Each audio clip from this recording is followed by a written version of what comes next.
Jagaban. Yo, yo, yo, Jagaban. Yo, yo, yo, Jagaban. Now here we want to Jagaban. They want them. Our mama, papa want them. Silver, we want them. The same people will give us Jagaban. Now the same people come to tell us, say, Jagaban is not good again. Which way Nigeria, oh? Because the government don't favor them, oh. They want us to touch Jagaban government, but let people everywhere. Yo, yo, yo, eh. Buhari finish in 8 years. Jagaban go finish 8 years. We know them for church. Yo, yo, eh, eh. Yo, yo, yo, Jagaban. Yo, yo, yo, Jagaban. Yo, yo, yo, Jagaban. Now here we want to Jagaban. God save us, we want them. Our mama, papa want them. The silver, we want them. Yeah, yeah, yeah. My country people, me and you don't say to change Nigeria overnight. It don't be my mind. It don't get easy. So therefore,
taki kuna ku daban ne, ashe na ku daban.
And there it is right there. So there it is right there. Good day to you. Good to be your company. I know that a quick snapshot afternoon session.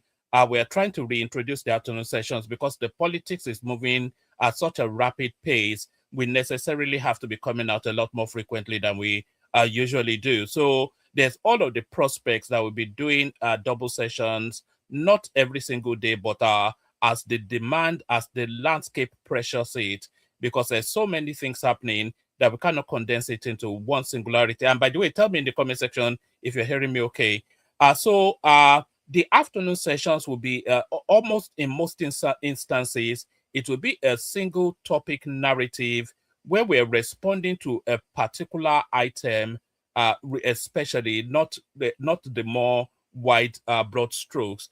But in this particular session, we'll be reacting to the media outing by Rabbi Kwankwaso, who has come out into the media space to explain then to Nigerians via the portal of Arise TV why he has decided to subordinate his ambition and ego to Peter Obi. So we're not going to labor it too much. We'll bring up the interview now. I've got Solly with me, so let me bring Solly up as well. But Solly, we'll be listening and then reacting. So let's kick it off. I suspect you may well have seen this thing already. I haven't watched it fully, but we start it off, kick it off here, and then we see what Rabbi Kwankwaso has to say in explanation as to why he has turned himself into a boy. I haven't watched this too. All right. So we both react to it organically then. So here goes. So tonight, an exclusive interview with one of the most influential and pivotal figures in Nigeria's rapidly shifting political landscape, Senator Rabiu Musa. And by the way, in politics, there is no such thing as neutrality in politics.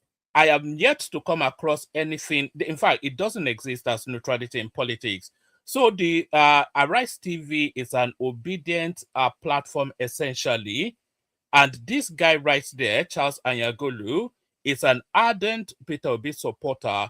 He's from the same ethnic stock, even the same state. I'm not sure if they share the same local government, but it's a card-carrying Obi supporter. So you have to understand that prejudice or that bias or that undercurrent. So that's the backdrop to how he interacts with the media space. There's an undertone of somewhat leaning towards the Obi space for reasons of ethnic familiar. But let's carry on. Kwankwaso, former governor, former minister of defense, leader of the influential Kwankwaso'S movement, and now a central player in what could become the defining opposition realignment ahead of the 2027 presidential election. The political calculations have changed dramatically in recent days. The NDC has now officially zoned its presidential ticket to the south, and Senator Kwankwaso, despite being one of the North's most formidable political figures, has publicly supported that decision. For many analysts, that is being interpreted as a major signal about the future direction of the opposition. At the center of the conversation is the growing alliance between Senator Kwankwaso and Mr. Peter Obi, two politicians whose supporters insist command something increasingly rare in Nigerian politics: organic, passionate, grassroots followership. But as momentum builds, so do the questions. Is this truly a merger of vision and ideology, or simply electoral arithmetic aimed at stopping President Tinubu from securing a second term? Has Dr. Kwankwaso effectively endorsed Mr. Obi's presidential path by supporting Southern zoning? What happens to Northern political expectations inside this alliance? And where does this leave Atiku Abubakar and the ADC as the battle for control of the opposition intensifies? And I'm delighted to say that I'm joined now exclusively in the studio by Senator Rabiu Musa Kwankwaso, former governor, former defense minister, architect of the Kwankwaso'S movement, and one of the defining voices in Nigeria's shifting political terrain. And I know I said that a number of times. You were almost rolling your eyes. They're like, not me again. No, they're talking about. Good to see you, sir. Charles, Thank you very much indeed for coming here. Now, the NDC has officially zoned its presidential ticket to the south, and you have publicly backed that decision. For many Nigerians, that was unexpected. And by the way, before the NDC zoned its tickets to the south, they would have had private discussions as to just exactly that. So it wasn't, Kwankwaso wasn't caught off guard. They did not call him to a meeting and then suddenly spring it on him that they'll be zoning it to the south. Even long before Kwankwaso joined that movement, it was already the understanding, because you remember, of course, that during those ADC days, there were meetings in Kwankwaso's house between Peter Obi, and then there was meetings with Siraika Dixon between Peter Obi, and then there were subsequent meetings between Peter Obi and Siraika Dixon, and then quickly after those meetings, we saw Peter Obi move into the NDC, and within 24 hours, we saw Rabiu Kwankwaso move into the NDC as well. So this is a choreographed, orchestrated, already predetermined move. So they did not just spring it on Kwankwaso that, look, sorry, it was already agreed and signed off. Why did you support it? Was that decision driven by principle, by political realism, or the recognition that the opposition simply cannot afford another bitter internal battle over zoning? All right, before Kwankwaso speaks, I'll let Solly speak, because Solly, I'm actually inviting you to speak because I heard you say something on a different platform, which I thought was extremely nuanced as to your reading of why Kwankwaso is positioning as it's positioning. So why do you think Kwankwaso is making this move? Just give us about 3 minutes, because there was a particular thing you said once that really, it's not often that you say things that strike me, but that struck me. How do you think, what do you think is in play here?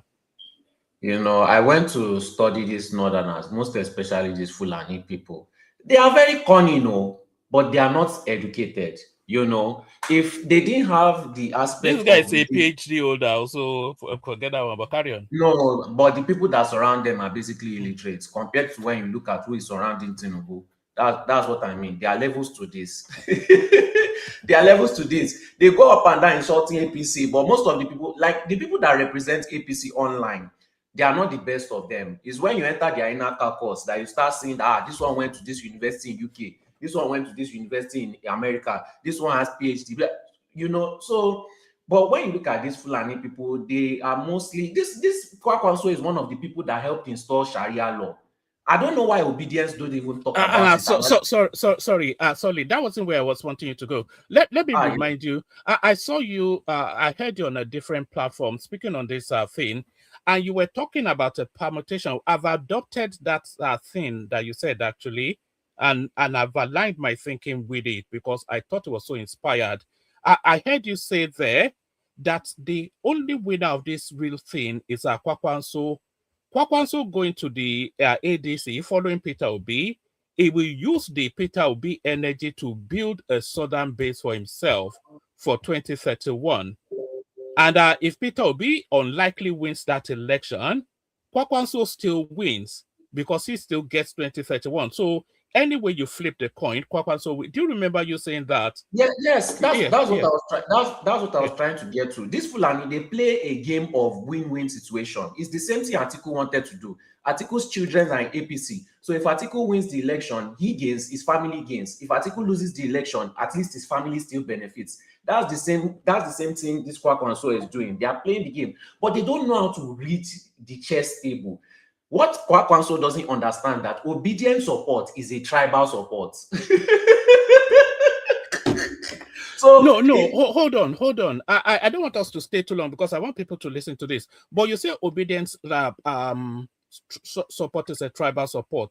If the 2027 election comes and goes, and Peter Obi, of course, does not win, Kwankwaso will gain a lot because he would have done a lot of work to the build up to the election. He would have energized himself. He would have romanced this. Hold on. It will still carry a lot of them outside of Peter Obi for his future political ambitions. And then because Kwankwaso stands accused of being just a northern voice, a single state politician. But after he's mingling with the obedience space, post the elections, he will still be able to carry some of that energy to give himself a broader national appeal. The only way that strategy will work is if he comes out under APC in 2031 and is being pushed by Asiwaju. Without any of that, he's just wasting his time and playing. He's trying to position I agree, but he will, because Kwankwaso stood the risk of becoming irrelevant in Nigerian politics. But with this move now, he retained he subordinated himself to Peter Obi. Yes, he's become his boy, but it's a crafty boy because I think it stands to gain a lot. He's the real winner in the whole thing. Peter Obi will get his noise in 2027 and fade away, but Kwankwaso will grab energy from the south to add to his northern appeal. Southeast, not the south. Well, Southeast, that's a large enough space, At least you can't accuse him of being a one state something anymore after. It's not large enough. By the time they remove Obi from that picture, that's when they will remember that Kwankwaso is Fulani and is Muslim. That's why it is pointless, So unless he has a long-term game plan, all this is pointless and useless. That's why I'm saying that the only way he finally wins is if he goes to APC and Tinubu pushes him for 2031. That is his only reasonable win. Any other thing that he's trying to do is only trying to play the smart by half. And that's the difference between Yoruba and Fulani. They are not competing. All right, let's not go in there yet. But let's continue to listen because I'm keen to, maybe in the course of something, we will change our mind. So let's listen on. Thank you very much, Charles. Maybe all of the above. But let me say that I am so happy that I joined this rapidly growing party, the NDC. I believe so far so good. We are doing well. And I met people that I can call like minds, ranging from the leader of the party, Senator Dixon, the former governor of Bayelsa State, of course, Peter Obi, the former governor of Anambra State, and many other leaders that are today in our party. And I believe that many more are coming. And I'm happy to say that right from day one, we sat down together, we looked at the situation on the ground in this country, and we decided to take some major decisions, including what you just mentioned, that is zoning the presidency to the south for 4 years. And of course, after that, the presidency will rotate to the north. We are very happy that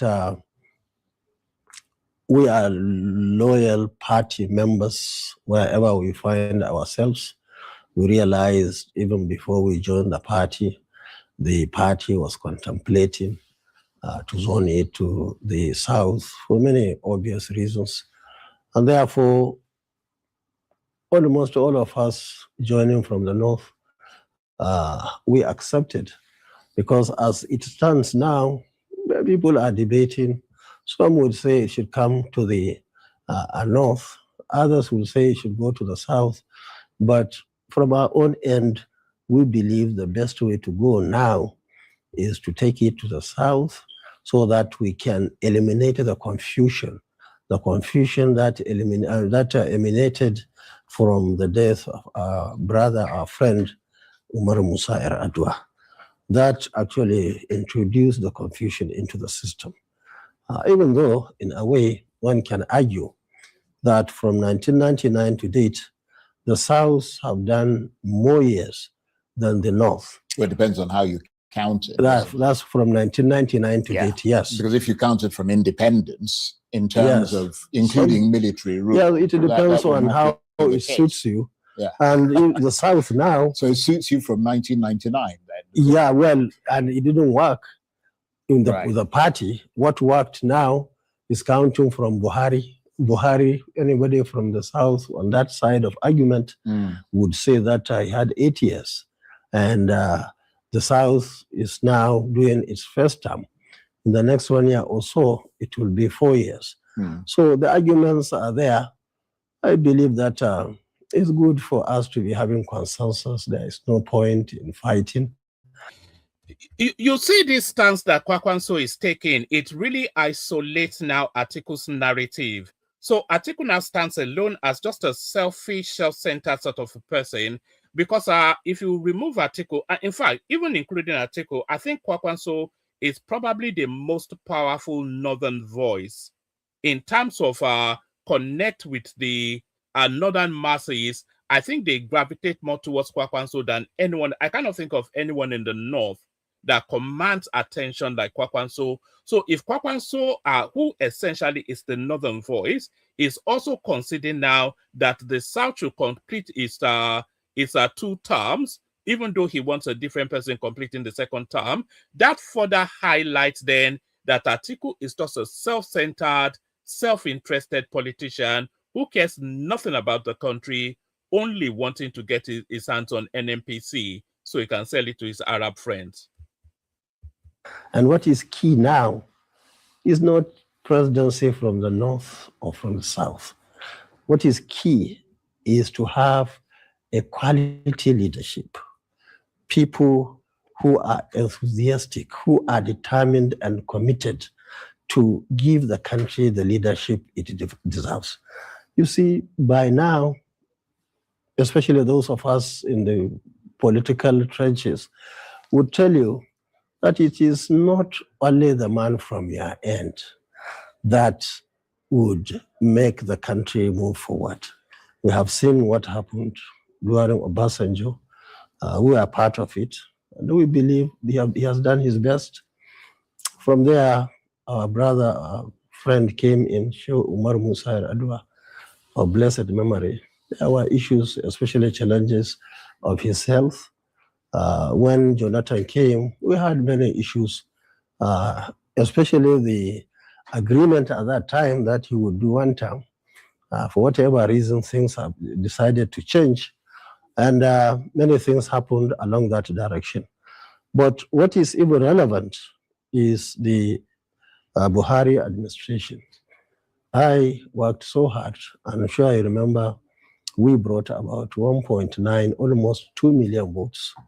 But as politicians, we are not recognized. We put our lives even on the line that time. But unfortunately, we could not see any benefit either as So when he's talking about not seeing any benefit, it's not talking developmentally. It's talking on an individual personal basis.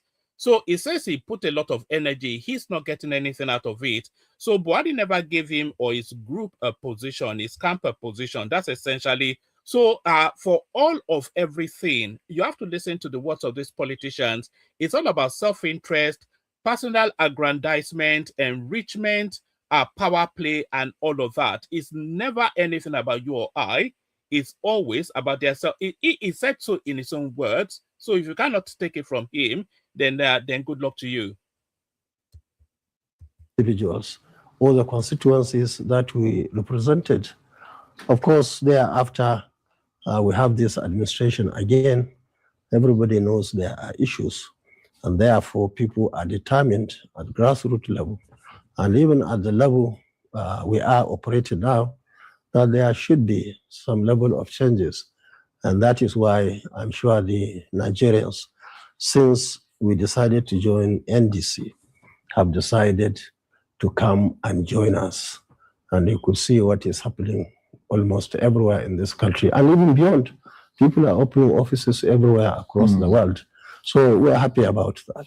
And of course, by supporting Southern zoning, you're effectively conceding that Peter Obi is now the front runner for the NDC presidential ticket. Is that right? Are we looking at an Obi Kwankwaso or OK ticket and not a Kwankwaso Obi KO ticket? Well, that is how it should be, but we are, like I told you, are loyal party members. Of course, party is supreme. When it took decision to do this zoning, we all accepted, and we are working on it. Now, the likely chances are what you exactly said, and I'm sure Nigerians will be happy about it. When you say the likely chances, I mean, your supporters in the north see you as one of the region's strongest political figures. I mean, how difficult was it convincing them to accept the idea of another Southern presidential candidate so soon after the emergence of Bola Tinubu that you would then support? Now, you see, the issue now is that each and every individual in this country has one issue or the other to demand for change, ranging from the economy to the issue of insecurity, especially in this part of the country, to the issue or issues that we have seen with infrastructural developments, especially in this part of the country, and so on and so on and so forth. And that is why you find so many people are not even thinking of he has to be from my religion, he has to be from my part of the country, he has to be tall, he has to be short. Because people are looking for vibrant people who are strong enough to do the job, especially based on recent experiences. So nobody is waiting for anybody to tell him what to do, because everybody has a reason to say, yes, we are yearning for change, and positive change for that matter. And I believe the names we mentioned and the party itself represent that change people are talking about. So that is why within a couple of weeks that we joined this party, you find so many people across the country who are pushing, who are coming around, who are registering with NDC, and we always add them at the same time to register with INEC, because it's only when you register with INEC that you can be in a position to bring in an effective and positive change. But I'm sure you know that critics are already saying that this arrangement that you have in the NDC risks alienating parts of the North politically. Are you worried that the opposition in general and the NDC in particular may unintentionally weaken itself in key northern states? You see, whatever you do, people will bring. You have to understand the question that Charles is asking there. So what is essentially saying is that, like I said, Kwankwaso is one of the, if not the leading northern political voice. It's the one entity that stands above all else in the north. So if he subordinated himself to Peter Obi, then how does the northern voting electorate, how do they digest that? So what propels the northern votes? There are two things that propels the northern vote. The paramount, most important thing is ethnicity, and then the second equally important thing is religion. So as much as they admire and lust after Kwankwaso, the northerners they want to hold power, and they do not want to subordinate their their position in life to a Southern Christian. So that's the thing. So they can barely stand Tinubu, who is a Southern Muslim, but they're certainly not going to subordinate themselves to a Southern Christian. And then if you are looking at that Southern Christian, who is also of a Southeastern extraction, that's a triple whammy. So what our Charles is inviting there is this guy taking this risk that his votes then go to Atiku? It certainly dilutes his votes, because as loyal as those votes are to him, those votes are not for Peter Obi, and they know that the Nigerian vice presidency is a rudderless, it's a toothless sort of a position. It carries no potency whatsoever. We saw how Yemi Osinbajo was treated by Buhari. We see how Kashim Shettima is being treated by Tinubu. So that position carries no power. So if the position carries no power, then why would they lend their vote to that position to subordinate themselves to a Southerner and a Christian? So that's the parameters of that question being asked by Charles right there. And that really is a deciding factor, because a lot of votes in the North, they will make their decisions based on those considerations, and they will hemorrhage a lot of votes from Kwankwaso. Also, if you notice, arguments for and against. Sorry, carry on now. Sorry, yeah. If you notice from what he's saying, I don't know, maybe it's just me, but he tends to shade a lot of decisions that Atiku made. All the wrongs that Atiku made, he has verbally spoken about it. When he's talking about being vice president, when he's talking about zoning, when he's talking about calculation, everything that Atiku did wrong, I sense some form of shade when he's talking about how he's going to do it in his own way. So him and Atiku, they don't really like each other. It's always hated Atiku anyway. It doesn't rate Atiku because it finds Atiku a very dubious, very shifty, very untrustworthy. I feel like he feels he's intellectually superior to Atiku. He's better educated now. He's better educated than Atiku. He's the most educated of all of the leading politicians. He has a PhD in science, not some random topic. So it's the most. He's an engineer. Okay. Well, this kind of makes sense. And by the way, he hates Obi as well. I want you to watch this. So sorry, you make that statement, but let me just play you something. This guy, he detests Peter Obi. It's just watch this. This Kwankwaso here, he hates Peter Obi with a passion. Kwankwaso to withdraw for Labour Party. You should go and look at my credentials, my brother. I am a PhD holder in civil engineering, and check your candidate, what he has. I have been in the system for over 30 years now. I have been a civil servant for 17 years. I wasn't a trader. Civil servant for 17 years. I was Deputy Speaker of the House of Reps in 1992. I was in the Constitutional Conference elected delegate. I was Governor of Kano State for 8 years. And so on and so I was in the Senate, and so on and so forth. So when we sat down, what I told them is what I will tell you. Okay. If anybody wants to Kwankwaso to withdraw, let's bring criteria and select the best. Anytime I have any better candidate, I'm ready to talk to him. So that was 3 years ago at Chatham House, solely. That's what this guy really thinks about Peter Obi. But make that statement and then we carry on. He is the kind of person that can, evolve himself. He's willing to change with the timeline, change with the trend, move with the waves. That's why it's not surprising to see him as Obi's vice. Mokori used to attack Tinubu all the time, but now he's working for Tinubu. Even if you look at the Sharia law that they installed in the northern states, he wasn't the one that spearheaded it, but he realized that if he allows and approves it, then that will help his political career. So basically, this man is ready to change his form. He's a wolf in sheep clothing. He's willing to change his form to anything just to get whatever he wants. That is his behavior. There's another factor as well that will come into play, Solly. Do you know that this guy has been penciled down by the Americans as a sponsor of terror in Nigeria?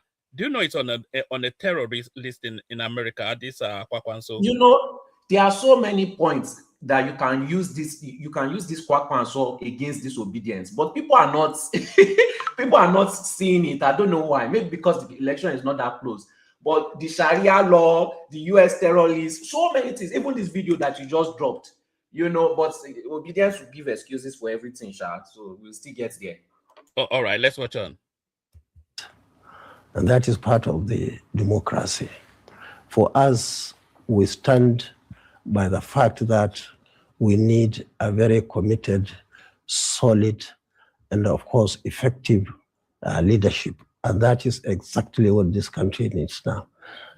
For me, it's not a matter of North or South or any other. Yeah, but it's not just differences. you. That's what I'm saying. It has to start from me. Right. And then it is our responsibility to go and sell those ideas to the people. Yes, people who are on the other side or who are in the other parties will go and tell their own stories. And I'm happy we have enough time for everybody to go and tell his own stories. And probably that is why I'm even here, to convince the people, especially the young men and women and other nationalists, that yes, there is need to have this solid and credible leadership that will come to stop all these evils that are happening, especially the issue of insecurity in northern Nigeria and even in the south, the issue of economy. People are complaining everywhere.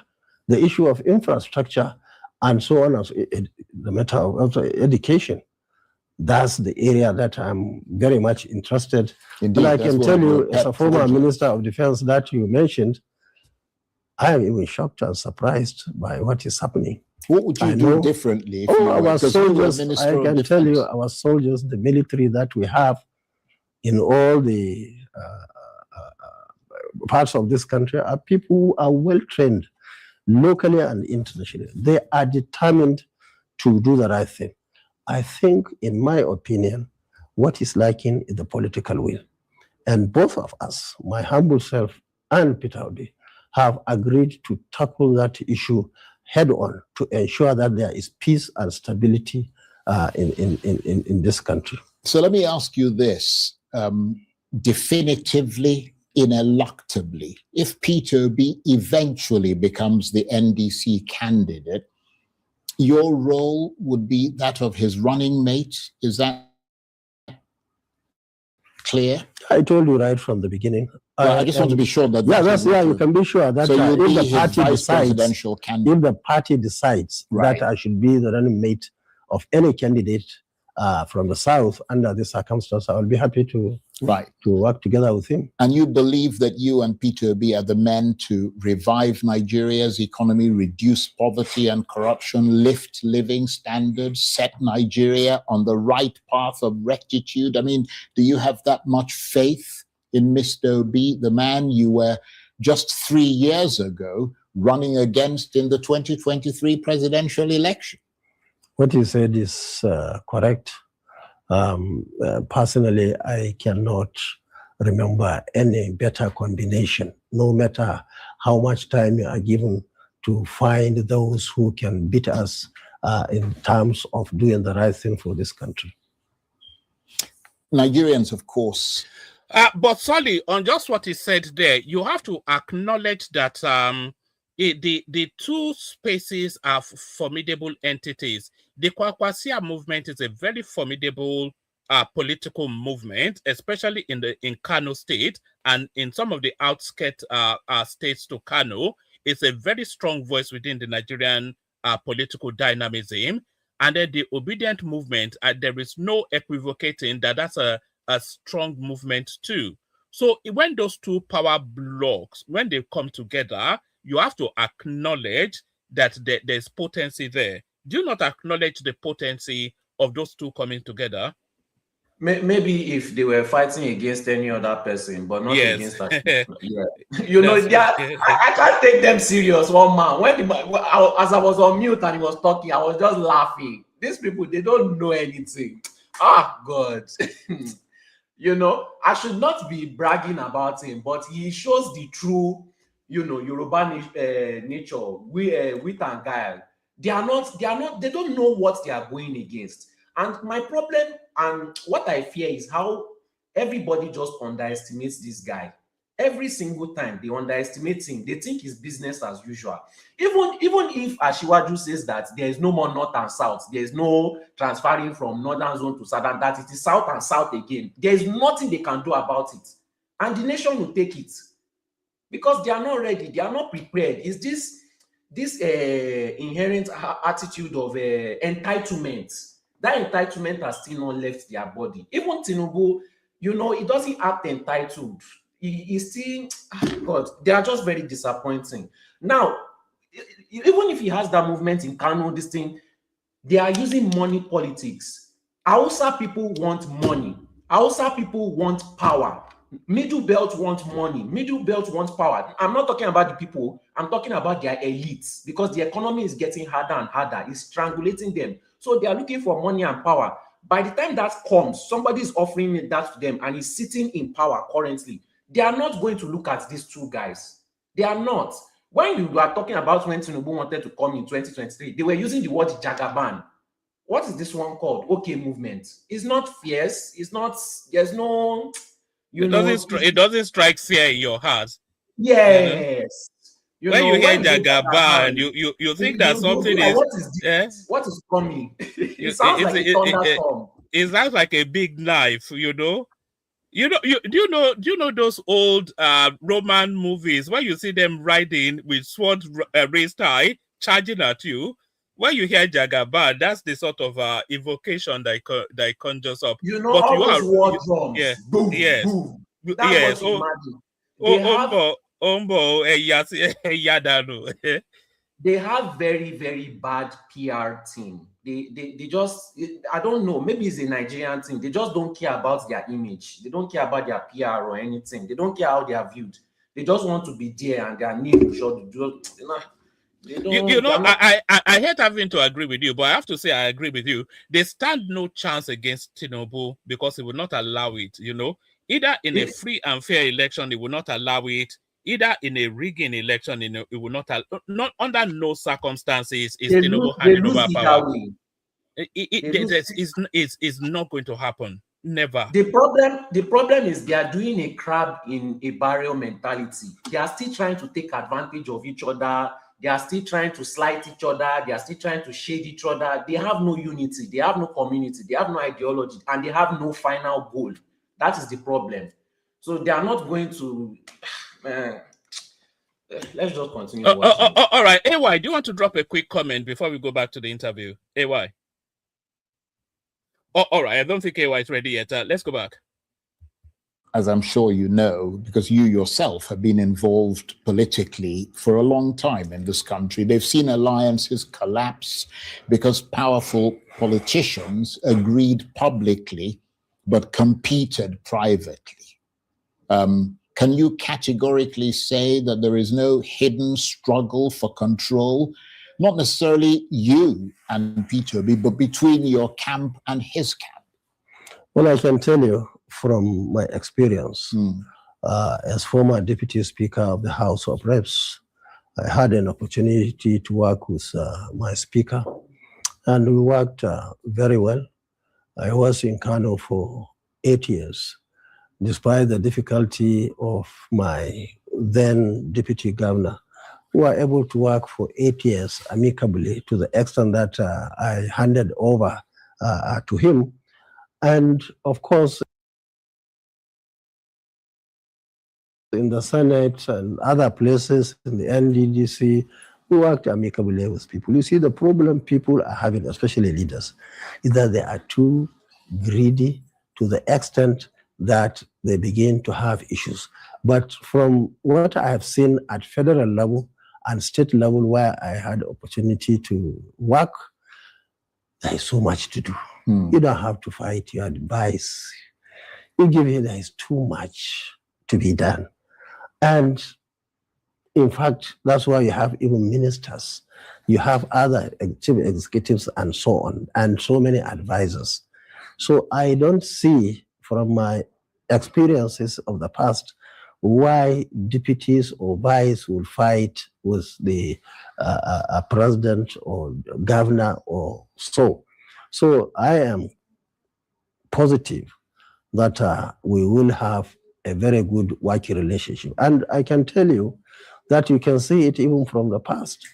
During the First Republic, we had people, the leadership, political leadership from the North, work together closely with the people from the Southeast during the NCNC and of course NPC days.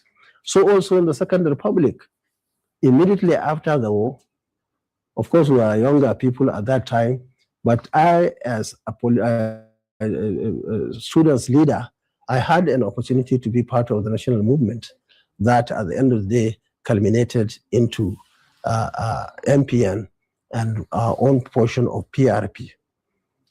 And you have seen what happened. Our leaders, Shagari and others, worked very closely with the Southeast as Alex Ikweme as his vice president. It went on and on. I think there was a change during about the Third Republic, where I was Deputy Speaker, House of Reps, where for many obvious reasons, there was an election. The election was annulled. And after all that, the government under the military that time, for that reason and many other reasons, decided to bring in Shonakan from the south west, just maybe because of the cancellation of that. And even after that, maybe the military and other leaders worked together and brought in Chief Olusegun Obasanjo from the southwest again. And it went on and on. Even the Bola Tinubu now probably is a beneficiary of all that. So the point I want to make is that right from the beginning, this sort of alliance has been in existence. For whatever reason, it was derailed, but now we are going back to what Tafawa Balewa and trying to revive it have done during their time. And in Second Republic, Shehu Shagari and co did with the leadership of the Southeast. So they are our friends. We want to work together with them. But for me, it wasn't just because, we are going to Southeast just because of Southeast. No. I looked around together with our leadership in the North to say, okay, who do we think is capable? Who can come and work together with us honestly so that we can move this country? And along the line, we realized that Peter Obi is at forefront of it. And that's why we all accepted to work together. And beyond just the two of you, I think I touched on this earlier. I mean, both of you come up.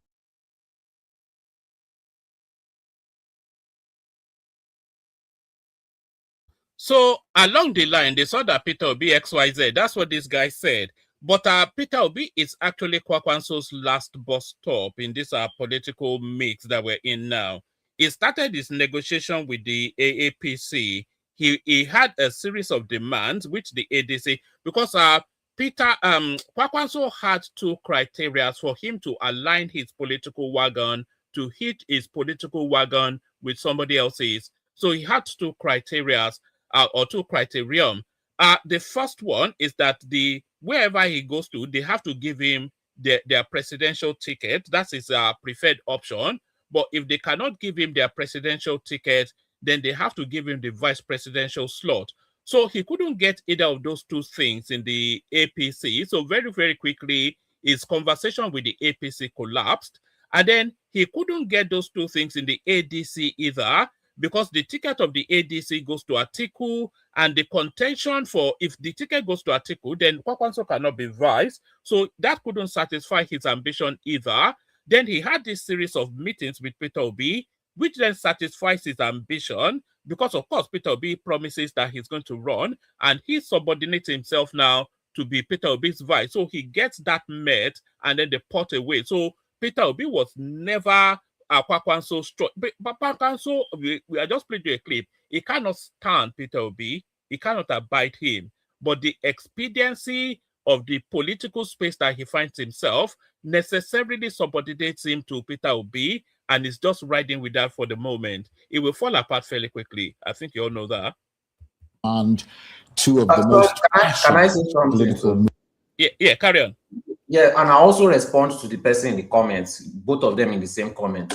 When you are going against somebody, right? Or let me use football team. If Arsenal and Barcelona are going to play together, just because everybody knows Barcelona does not mean they know Barcelona.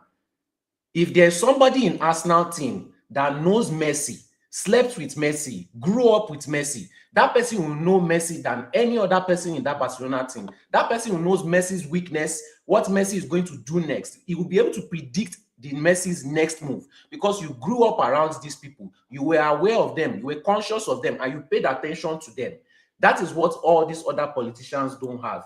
You see, when one man said that APC rejected Kwankwaso'S, offer or request, let me not say offer, request, that means he doesn't fall or align with their plans. Now, for Kwankwaso to be able to bestow himself to an Igbo man, which is Obi, a Christian again on top of that, which goes against all their belief, that means he is a threat. That is a snake in a green grass, right? Somebody that is able to mold himself, to form, to get whatever he wants. That is a threat, especially to APC. After this election, my prediction is that they are going to destroy this Kwankwaso's political career totally, not partially, totally, so that it does not become a threat in the future again. That is what I mean by they do not know. They know Tinubu as a person, but they don't know his behavior. They don't know how he thinks. They don't know how he moves. They don't know much about him personally. They only know that, oh, he's Jagaban, he's Yoruba man. They know his spreadsheet. They don't know the personality. That's what I mean. All right, Bilal. And just to add, and then we go on to the clip. In all of this political mix, the voice that we have not yet heard is the Tinubu voice or the APC voice. So we've heard a lot from the Atiku camp. We've heard a lot from Rotimi Amechi. We've heard a lot from Peter Obi and his space, and Kwankwaso now being his Man Friday. But Tinubu has not come out yet. The APC has not come out yet. But as ever with culture and tradition, the big masquerade is always the last to come out. That's what they don't realize. They think it's all about making noise. And that's why I usually suspect that Alex Oti. That Alex Oti must be a very intelligent man, because no matter how much you're attacking, no matter what you say, he just stays quiet. Be very wary or be very scared of a quiet man, especially somebody that you attack or you go against and that is staying quiet. Just run away. Tinubu is giving them the chance. There are two people in the southeast that I feel have the right instincts. Alex Oti, as you just mentioned there, and Charles Soludo too. Yeah, I agree. I 100% agree. Yeah, those are my only two people. Speak less, listen more, and then when you act decisively. It's not about but this guy is a very poor. He's not an energized sort of he's a very dull man to interview anyway. It reminds me of Ambude. Yes. Movements in Nigeria, Kwankwaso'S and the Obedient movement. But I mean, passionate support bases also can clash. How difficult has it been managing those two and getting them to come together to achieve a common end? You see, even before we say a word, they are all working together. And of course, together, they created what they call OK. Initially, before we were told of the zoning by the party, some from Obedience will say OK, and some from Kwankwaso'S will say KO. But at the end of the day, they are working not only in this country, all over the world. So I don't think we have any problem with that. But I can assure you, our group is so disciplined. Our group is such that you can't hear any serious negative issue from their side. I believe Obedience are the same. Now, a few weeks ago, the former Vice President Atiku Abubakar was sitting where you're sitting now on the same program, being interviewed by me. He remains politically active within the ADC orbit, but he seemed to think that your command of votes in the Kano area had been split. In other words, he was trying to suggest that you had a very limited scope in terms of the kind of votes that you can bring, and that even within your natural territory, which is Kano, that the vote is now split because you split with your protege, who is the current governor of the state. Well, what is your reaction to that? I have no issue with that. And I think we are past that level now. We are in NDC, and for now, I know they are in ADC. I wish them well. But you see, anybody who is talking about or asking a question, what do they plant here, is not patient. Let's wait for the election and see whether votes are splitted in Kano or not. But the opposition has effectively split into two competing. We don't even have to wait till the elections, because the optics already tells us, unless it's telling us that the state governor doesn't command the presence, which would not be, that's completely illogical. Then the state governor commands a presence, and that presence comes out of the Kwankwaso'S movement. So necessarily, even that 900,000, whatever he got in the last cycle, the state governor cut into that for reasons that he would take his loyalist out. So his votes in Kano State, I suspect, 400,000 no more. And we will, this guy will be demystified in 2027. That's just my suspicion. I don't even Eating know what's opposition blocks now, because I mean, sorry, carry on.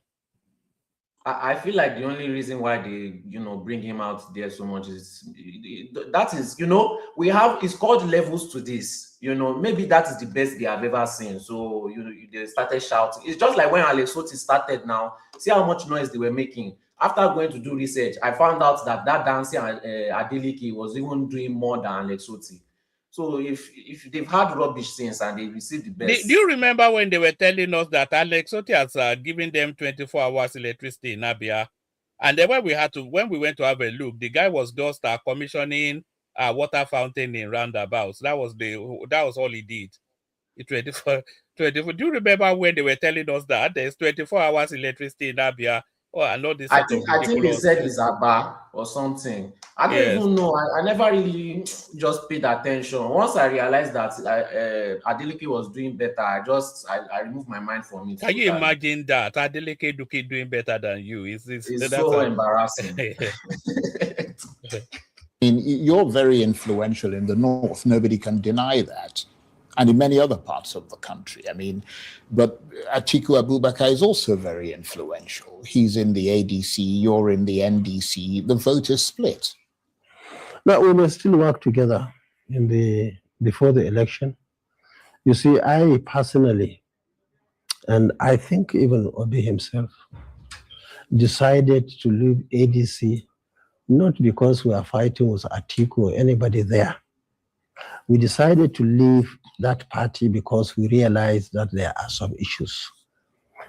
As it stands now, they have three major issues, which we believe from our own side are very difficult to resolve and field candidates. Now, people have to be flexible. You have to work. This is our time. And whatever advantages and disadvantages that are on the ground, you have to look at them. So mainly, we decided to leave the party because of those issues. And whether they will be able to field candidates in that party or not is just a matter of time. We will come, it will. So take note of what Kwankwaso is saying there, because we talked about it in yesterday's session, the big session in the night. It was even the headline. There's a distinct possibility of Atiku not actually being on the ballot at all for reasons of the litigations going on in his party. And if that litigation goes strictly by law, if they don't introduce politics to open that window for him, Atiku may well not be on the ballot. And there's a distinct possibility of that. Come and pass. So it's not like we had the primary election. This was the first time, if we had stayed to have primary election, with our leader, Atiku Abubakar. I remember in 2015, we had primary in Lagos. Buhari was number 1, I was number 2, he was number 3, Rochas was number 4, and later Isaiah was number 5. There was an election again in 2019 in Port Harcourt. He won the election. I was his coordinator for the North. We worked for him. Politics is just like a game. I'm not fighting anybody. And I'm not expecting anybody to fight me. But the fact remains, as we rightly pointed out, so many things have changed in this country. You have leaders, many of them don't even realize what is happening in the social media. We have leaders who hardly have any contact with the young men and women. People of your age, my age, or especially the age of Atiku, are very few in this country, comparatively with the younger people. The younger people have their own way of thinking. Even our children, you will be surprised, even 2023 election, in my own house, my own daughter was telling me to go and work with Peter Obi. She didn't say she was obedient, but she wanted me to work together with him. Now, and vice versa, you'll be surprised, even in your house or anybody's house in the South, there may be Kwankwaso'S people there you wouldn't know. Maybe a watchman is Kwankwaso'S. Maybe a house boy that cooks for you is a Kwankwaso'S. Unless he knows you are interested, he will not tell you because he doesn't want to offend you. Indeed. So you see, there is a lot happening in this country. But people at that level we are talking about don't even understand. People are talking of religion, people are talking of ethnicity, people are talking, especially those of us at that level, at our ages. But the younger people are looking for the right leadership for this country. And I think they're absolutely right. Well, let's talk about the APC, because that is the one party that you appear determined to remove from power. Its supporters, the APC supporters, argue that while the opposition keeps reorganizing itself endlessly, the ruling party is consolidating power quietly and strategically. What is your reaction to that? They're building resources, they're building structures. I mean, they control 31 governorships across this country. They've got 600 and something or more, I mean, local government in their back pocket. I mean, you see, Charles, I will tell you. How do you react to all of that? The election of 2027 is going to be unique. Election will be between Nigerians and I don't know whether to call them the leaders or the operators or whatever. That's what is going to happen. It's not going to be between a party, this party, and that party. Now, I can tell you for free that our governors, most of them, I wouldn't say all, have made so much mistakes politically.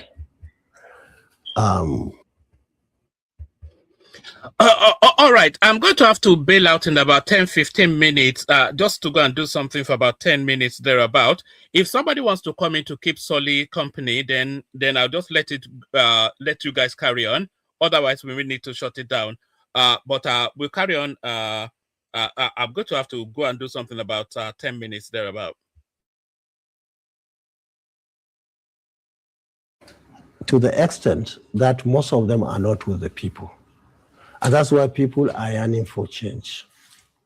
I can tell you what stands today is all the governors, the 33, the 36, whatever number they are relying on Bola Tinubu to win election. And he himself, my senior brother and good friend, is also relying on the governors. The question is, which governor? Where are the governors now? With due respect and due humility, they made so many mistakes. What happened? So also at the leadership level, you see, if you are a president, if you are a governor, try and look for credible people who relate with their the constituencies. Because people see president through the faces of their representatives in government. If you go to Kano, for example, people see President Bola Tinubu through the face of Ganduje, through the face of Abba the governor now, and so on and so forth. Now you ask the question, how do our people see them? That's the question. And it applies to all the states. Now people believe if you are a governor, you can do anything. No, that is not correct, especially now, where eyes don't open now. People are looking for a way out. People are not happy with the status quo, and they are working so hard to change the status quo. So ab initio, there was problem at national and problems at state level. Many people believe money is everything. Money is just part of one pillar in election. Yeah, you have them, they're an important thing in but there are other important politics. things that are key. If you just leave that pillar alone, the whole structure will collapse. Yeah, but up to this point, money has been a decisive factor, hasn't it, in Nigeria? No. Especially, I can tell you, with these movements, money is just one pillar out of so many pillars. Right. But to the extent that I can tell you that, look at the example of Kano. In 1999, we had no senator, no House of Reps, no commissioner, no state government, no federal government. We won election. The same thing is 2023. No national government, no state government, no local governments, no contractors, no plots, no nothing. And people came, they will collect the money and vote for us. Some will even say, we don't want your money, we don't want your textile, we don't want your Maggi or you don't rice. Even now, people are distributing rice because they think Northerners are like chicken, throw them grains, they will come and you cut them. Things have changed. In fact, they have changed a long time ago. Some would say you brought it. I mean, and it's happened there repeatedly. And I was going to ask you this: the APC. I mean, we were given the impression that you were negotiating with them. You had discussions with them. What happened? No, I can tell you. Fall apart, sort of thing? I can tell you, in 2015, we considered seniority. I'm talking about in 2020. I'm coming. 526. Yeah, I'm coming. Right. In 2020, in 2015, we considered seniority. We brought in Ganduje to be our flag bearer. Of course, he won the election. He changed his mind. So when 2019 came, we decided to test our structure in Kano. Abu was not with them as senior. He was far away from it. And that was why one brought him, just to change, to test that structure and ensure that whoever we bring will win that election. That's how he came. And we considered the issue of loyalty because he has been with me for over 40 years. Now we brought him, and the structure stood up really and delivered him. So our structure is not based on any individual. I can tell you, we can change your name now and many other things and take you to Kano. I can tell you, can win. I like that. Well, I might just consider that. You can win because you see, over the years, that's on a lighter mood. Yeah. So if they change Charles's name to another name and take him to Kano, which name do you think it will get? It looks like a Dandaudu to me. If you know what a Dandaudu is, or Dandauda in the north, it looks like one of them. It would be, if they change his name to another name, it would be a Dandaudu or Dandauda, which is a sort of a Bobrisky inflection. The interview just feels like Go on. The interview just feels like they are stroking each other's egos. Yes, it's it's like they are rubbing baby all on each other and wanting to do naughty things. It's like okay. But Femi, good to see you, man. Have you come to keep solid company, Femi? Femo. Oh, all right. Let's carry on. There's not much more of it left, and then we'll just open it up. So we're able to establish. Or should we just even stop it now? Do you want to? were able to establish. Or should we just even stop it now? Do we want to watch it to the end, or just I think we are not going to get much more out of it, but let's give it another 3-4 minutes and then yeah. Goodwill, and nobody can run away from it. I can tell you for free that in 4 years we sponsored over 3,000 abroad. Many of them are professors now, associate professors, doctors, medical doctors, pilots, those who are in the sea now, you know, piloting ships and so on. They are all over the world. And I can tell you, some of them may come only 4 years to do this election. You can't beat them. We built 2 universities. All these universities, all the products see us as people who establish. Okay. So you have to give Kwankwaso that he did a lot of is it the term now, human capital development in Kano State? If there was one legacy that he left, it was the legacy of uplifting people. He trained just a lot of people in Kano State. Even there's a member of this platform, I'm not going to tell you his name, that he has told us once that he was trained by Kwankwaso, where he used to be a member, but I'm not sure anymore. He hates us now because we're exposing his leader. But no, in terms of human capital development, I don't think you can take that away from Kwankwaso. What kind of development? This is the first time I'm hearing about. No, he did a lot of scholarship training. Yeah, that's true. Kwankwaso trained a lot of people in, when I talk about not just the hairdresser and stuff, I'm talking about pilots, engineers, doctors, I qualify, and I know people around the world. I've met people that are doctors, PhD holders around the world now. All these Fulani Hausa people, they're plenty. You just don't see them. There are lots of them in the UK, a lot of them were trained in Europe, and they're just not like they're like highly specialized, highly educated doctors, engineers, and by the way, master's level, PhD level, and these guys want that train them. Hold on, Aro. And by the way, he did not just train them to send them to Ahmed Bello internationally. He sent them around the world. Yeah, around the world. I've met people that went to college in UK, Salford University, Malaysia. They went to like proper, like high level, high skill, high STEM.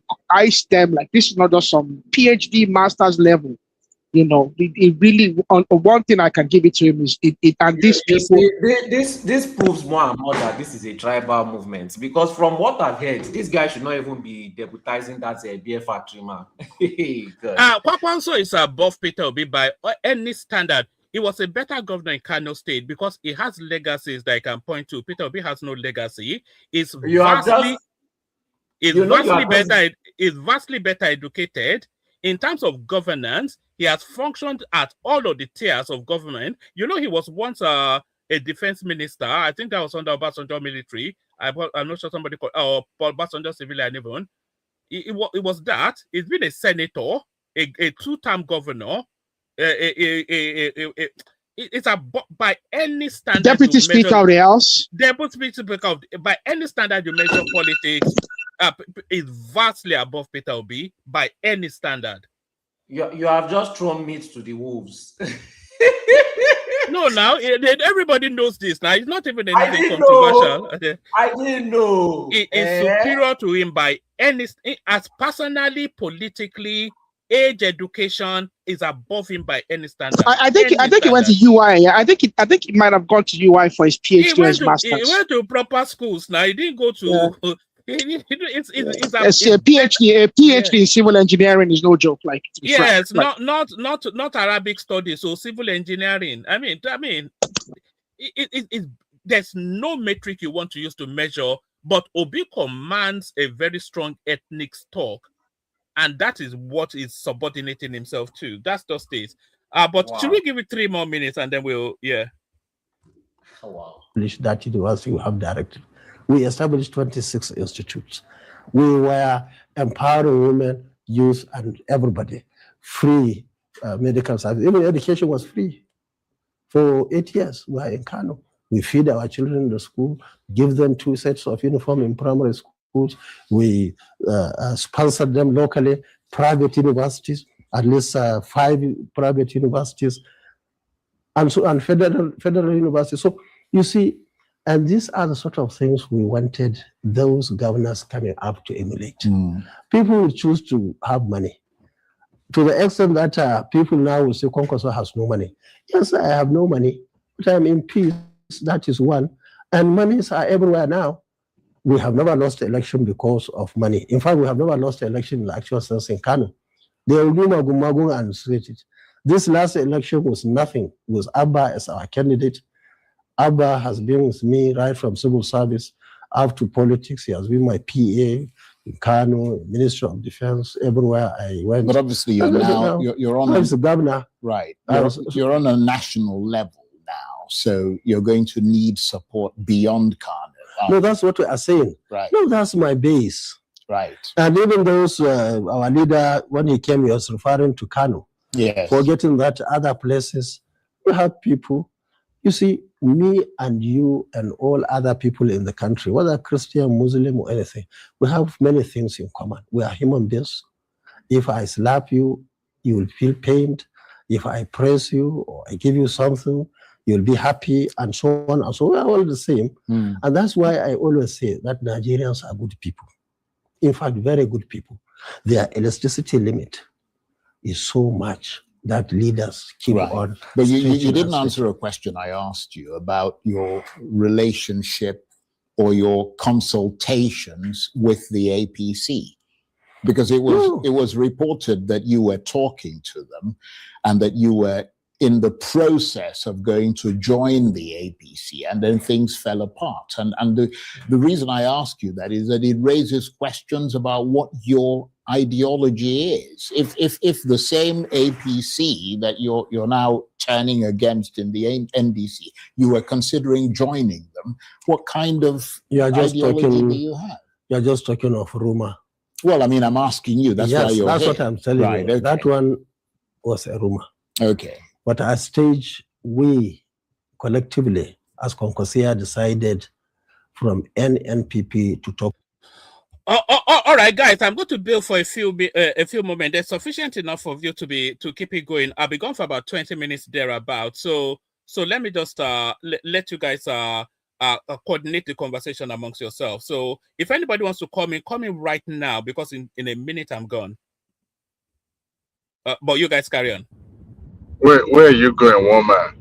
I have to go and do something for about 10-20 minutes. Oh, okay. Well, I'm happy to join the show this morning. It's been a while.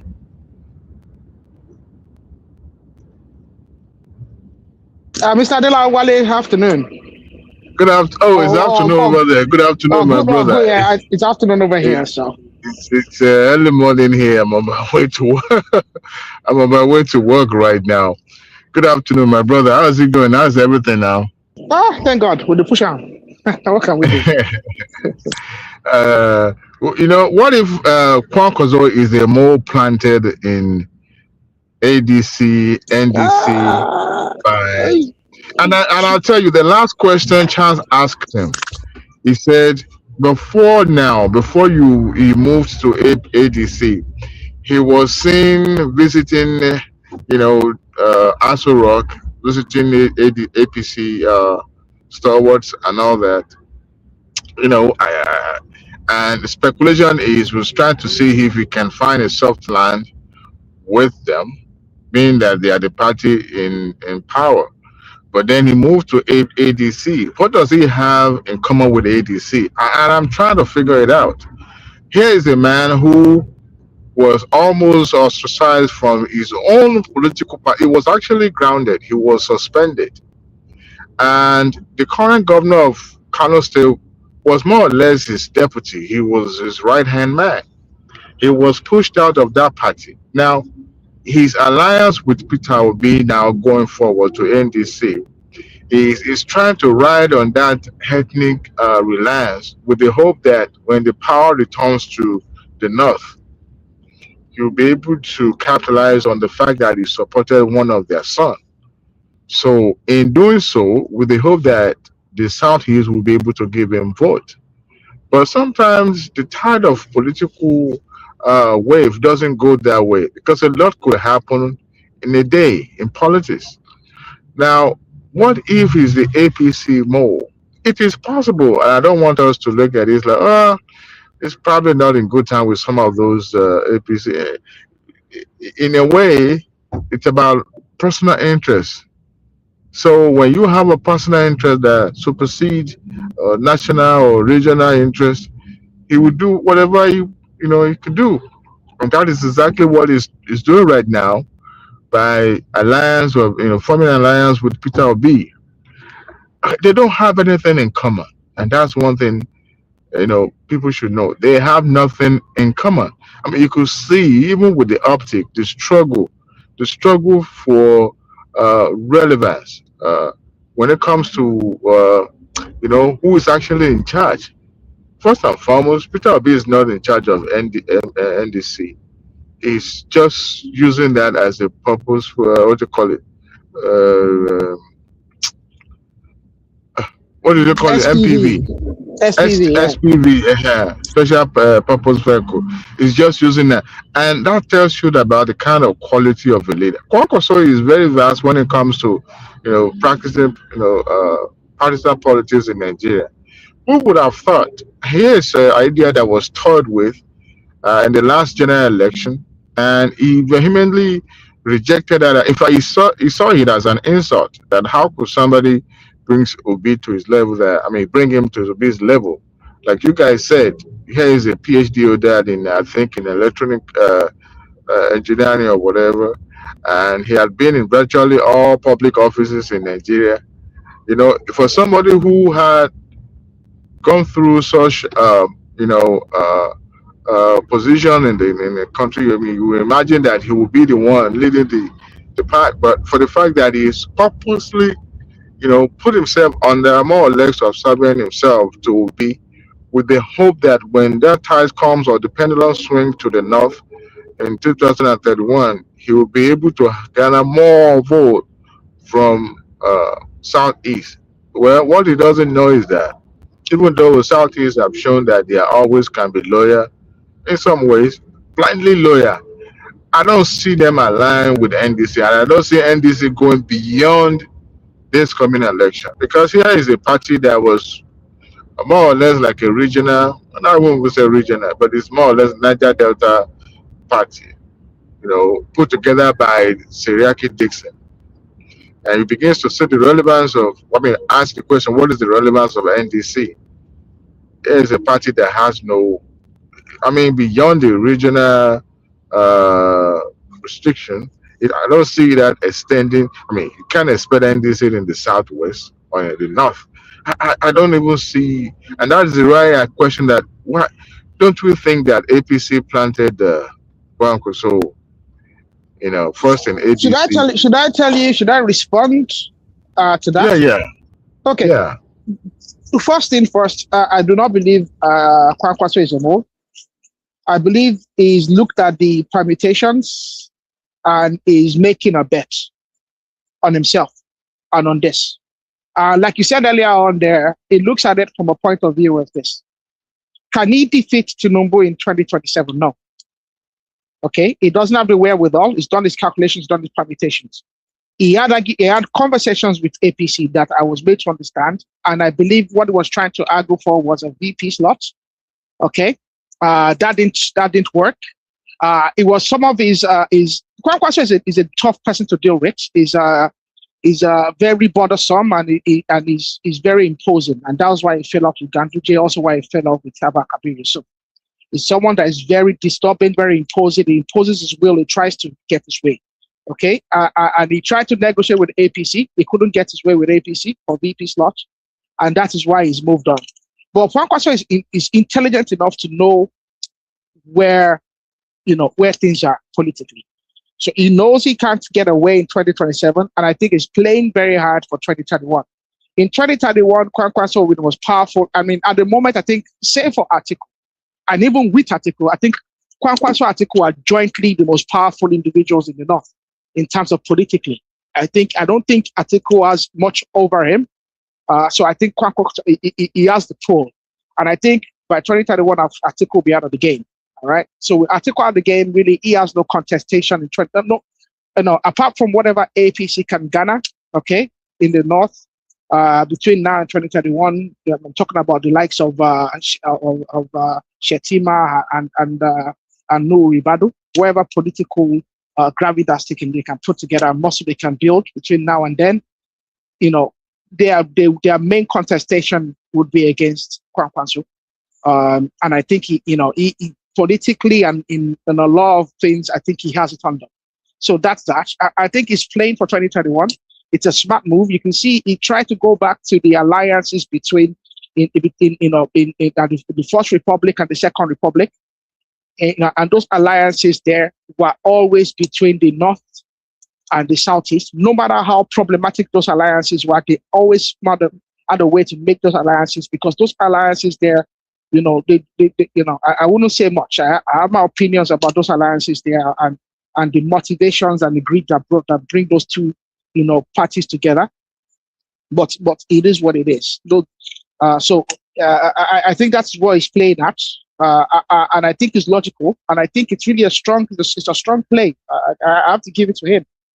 So that's where he stands. And then to the matter of a mole, I think the mole that everybody needs to look at in NDC really is not anybody else but Seraki Dixon.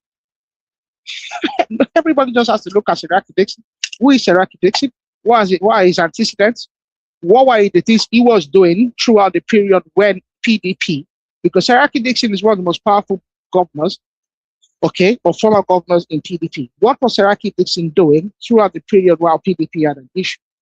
And what was his position throughout that period? I think that's the question everybody needs to ask themselves. And if you have an answer to that there, you then see there that Seraki Dixon is really the person everybody should be looking out for.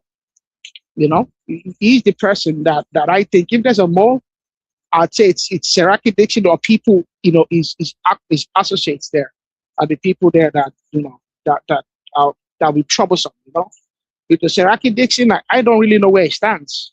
Is an individual that I've always found to be very, very tricky. He's a trickster. He's a man that likes to stand in the gap. He doesn't stand, he doesn't stand on one side. He likes to straddle the fence. So best of luck to them. But I really see Kwankwaso as the only winner. Even above Tinubu. Tinubu might win this election, but Kwankwaso, I think, is the real winner in this 2027 political permutation. How is he going to win against Tinubu, even if he doesn't win? I think if he's playing for 2031, and I acknowledge what you said earlier on about if he does, Tinubu might really go after him between now and 2027, because yes, he is a real threat. Okay. Now, if Tinubu fails to diminish him politically and cause him cause him some kind of political distress and put him out of the mystery. But he has done that. He has done that already. Remember what happened in Kano? Not really. It's not complete. It's not complete yet. If they don't put him out, really, he's the but there's no way you can. There's no way you can put him out completely. The best thing is to chip off from his. They've already started. They've already started. He's on the list. He's on an international list. That is how you start getting rid of him. But the final blow, I predict, is after 2027 election. Yeah. After 2027 election, whatever they do after 2027 election to him is what's going to. But if they don't do something to him after that, you can be guaranteed that he's going to probably walk in 2031. It will be the next president. You can almost be guaranteed. It'll be a very tough fight. If they don't put him out of his misery between now and 2031, the APC then can forget about it. He's going to become the next president. But then again, between now and then, he might find himself in APC. Kwankwaso, the way someone that knows, Kwankwaso was described to me by someone that knows him personally. Okay, someone that speaks to him. He's a wheeler. Do you know the way the person described him to me? This is someone that knows him personally. He described him as a wheeler dealer. That's the way the person described Kwankwaso to me. That Kwankwaso is a wheeler dealer, and that's exactly what they described him as. People that know him personally, people that know him in person, said he's a wheeler dealer. So and they said he's not someone. He's someone that is very shifty, someone that can change his position very quickly. In APC, it is all about Baba Sope. You get, even he went to APC and he told them what he wanted and they told him to go away. He's too ambitious, he's too intellectual, you know, and he wants They didn't just tell him to. They didn't just tell him to go away. They told him to fuck off. Yes, so he's not a Baba Sope boy. So he's never entering APC. You should just don't. It's never going to happen. Never. It was there before. It was there before now. I'm talking about now. It was now. It's all about Baba Sope. If you could join them, then it could still come back to the fold if there's a need for it. No, Kwankwaso is a bothersome and very entitled individual, and he is someone that does not know how to share power. He doesn't know how to share responsibility. He doesn't know how to share. He doesn't understand political patronage. He's someone that wants to be it all, and you know, it's like kind of almost like a version of Obasanjo, but even a more unbearable version of Obasanjo. He's entitled. He feels he's the most intelligent. He feels he doesn't have to share power. He doesn't have to share anything with you. And that's the big problem that everybody has with him. And that is why everybody falls out with him. That's why he doesn't like Atiku. That's why he fell out with Ganduje, who's his childhood friend. That's why he fell out with Abba Kabir Yusuf, who is his in-law, and who has been his personal aide and personal assistant for more than 40 years, like he said. Ganduje can be his childhood friend, or Ganduje is they are childhood friends. No. Personally, they've known each other since childhood, since they were both in their teenage years. I've seen pictures of both of them, you know, together. I've seen pictures of when they were both in their 20s. Ganduje is an old man. Sure. Ganduje is about what? He's mid 70s. I believe. I know they are older than each other, but I've seen. My understanding is they've been friends since they were teenagers. There's only about 5 years between them, less than that. His checkmate is Ganduje in Kano, and they've already chipped off from his pack. His Kwankwaso'S movement, because when he fell out with the governor, that's what I knew that okay, the upper hand is dealing with him. And that moment I knew that okay, he's going to be ridiculed politically. So he decided to move down. But come to think of it, in your own backyard, you are being sidelined. What does that tell you about your political game?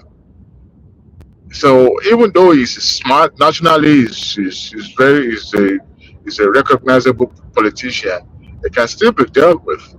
But in your own party, just like what happens to Asiwaju during Buhari first time, and going towards second time, it was sidelined as well.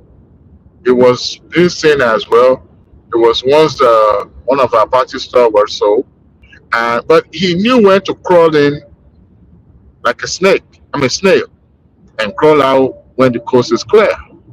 And because of what was done to him, he didn't relate with the rest of the party member in a way that would show that it was, coming with vengeance or anything. He supported Buhari, recognizing that the promising land is what matters, not about what he's going through at the moment. So what he did was to crawl back in. And that tells you about a politician that knows his game. I mean, I can imagine Asiwaju he was almost being pushed out of APC, even during the screening for the primary. It was more or less like being ridiculed because he was a strong financial supporter of APC. So you can imagine going through all those, unnecessary rigmaroles. Now, what's been done to Kwankwaso? He couldn't stand it. He couldn't stay and fight. He decided to move away. And look at it now. He has moved to almost two parties since he was being kicked out of NLPP. So what does that tell you about his political game? I believe, like you guys, I also believe that it will be dealt with after 2031. Forget about the international terrorism accusation or whatever. Sometimes it goes beyond just what we are saying or being read on a pages of newspaper. All these things can easily be. I mean, look at Atiku now. Is Atiku not going traveling to the United States? The whole thing has been dealt with politics and all that. And they will find a way to go through the back channel and smooth things over and ensure that his image is not no longer attached to terrorism or whatever. Personally, I don't believe Kwankwaso is a sponsor of terrorism in Nigeria. I don't think so. I might be wrong, but here's a man that I believe is highly, educated, and at the end of the day, of course, it will be a force to reckon with in the next general election. I mean, not this one, but after 2031. But by then, age will be catching up on him. Like you said earlier, the gamble is the stake is just so high for him. I wouldn't do that if I were him, because at that moment you now become the kingmaker. So now struggle. But he has no choice. What option does Kwankwaso have? You tell me this. What option does he have? He went to APC to try and get Sharim, whatever.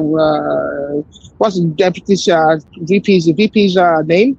Shetima. He tried to get Shetima out of there for 2027 so that he can contest as a VP. He was told to fuck right off. He actually is strategizing on that for a long time. Even I remember one event when the people had to protest that they didn't mention Shetima. Yeah, that was in Yobe State. That was in Yobe State. Yeah, it was his machinery that was in play then. Yeah, so I mean, the way you look at it, there, he doesn't have a choice. What option does he have? He has to make a play for 2031, and this is the strongest play he can make for 2030. You can see in what he said. The party he aligned with is not. Forget the party he tried to align with. I want you to look at what he invoked. He invoked the sentiments of the First and the Second Republic and the arrangement that guaranteed power for both the North and the Southeast in the First and Second Republic. Remember that the Second Republic started in 1969, or was it? Where? Yeah, 69, and that was only 69. Yes, yeah. Second Republic was in 69, and that was less than. Sorry, no, not 69. Was it? No. No, 19. Yes. What year was it? After the first coup. Yeah, the first coup was 1979. Sorry, Abi.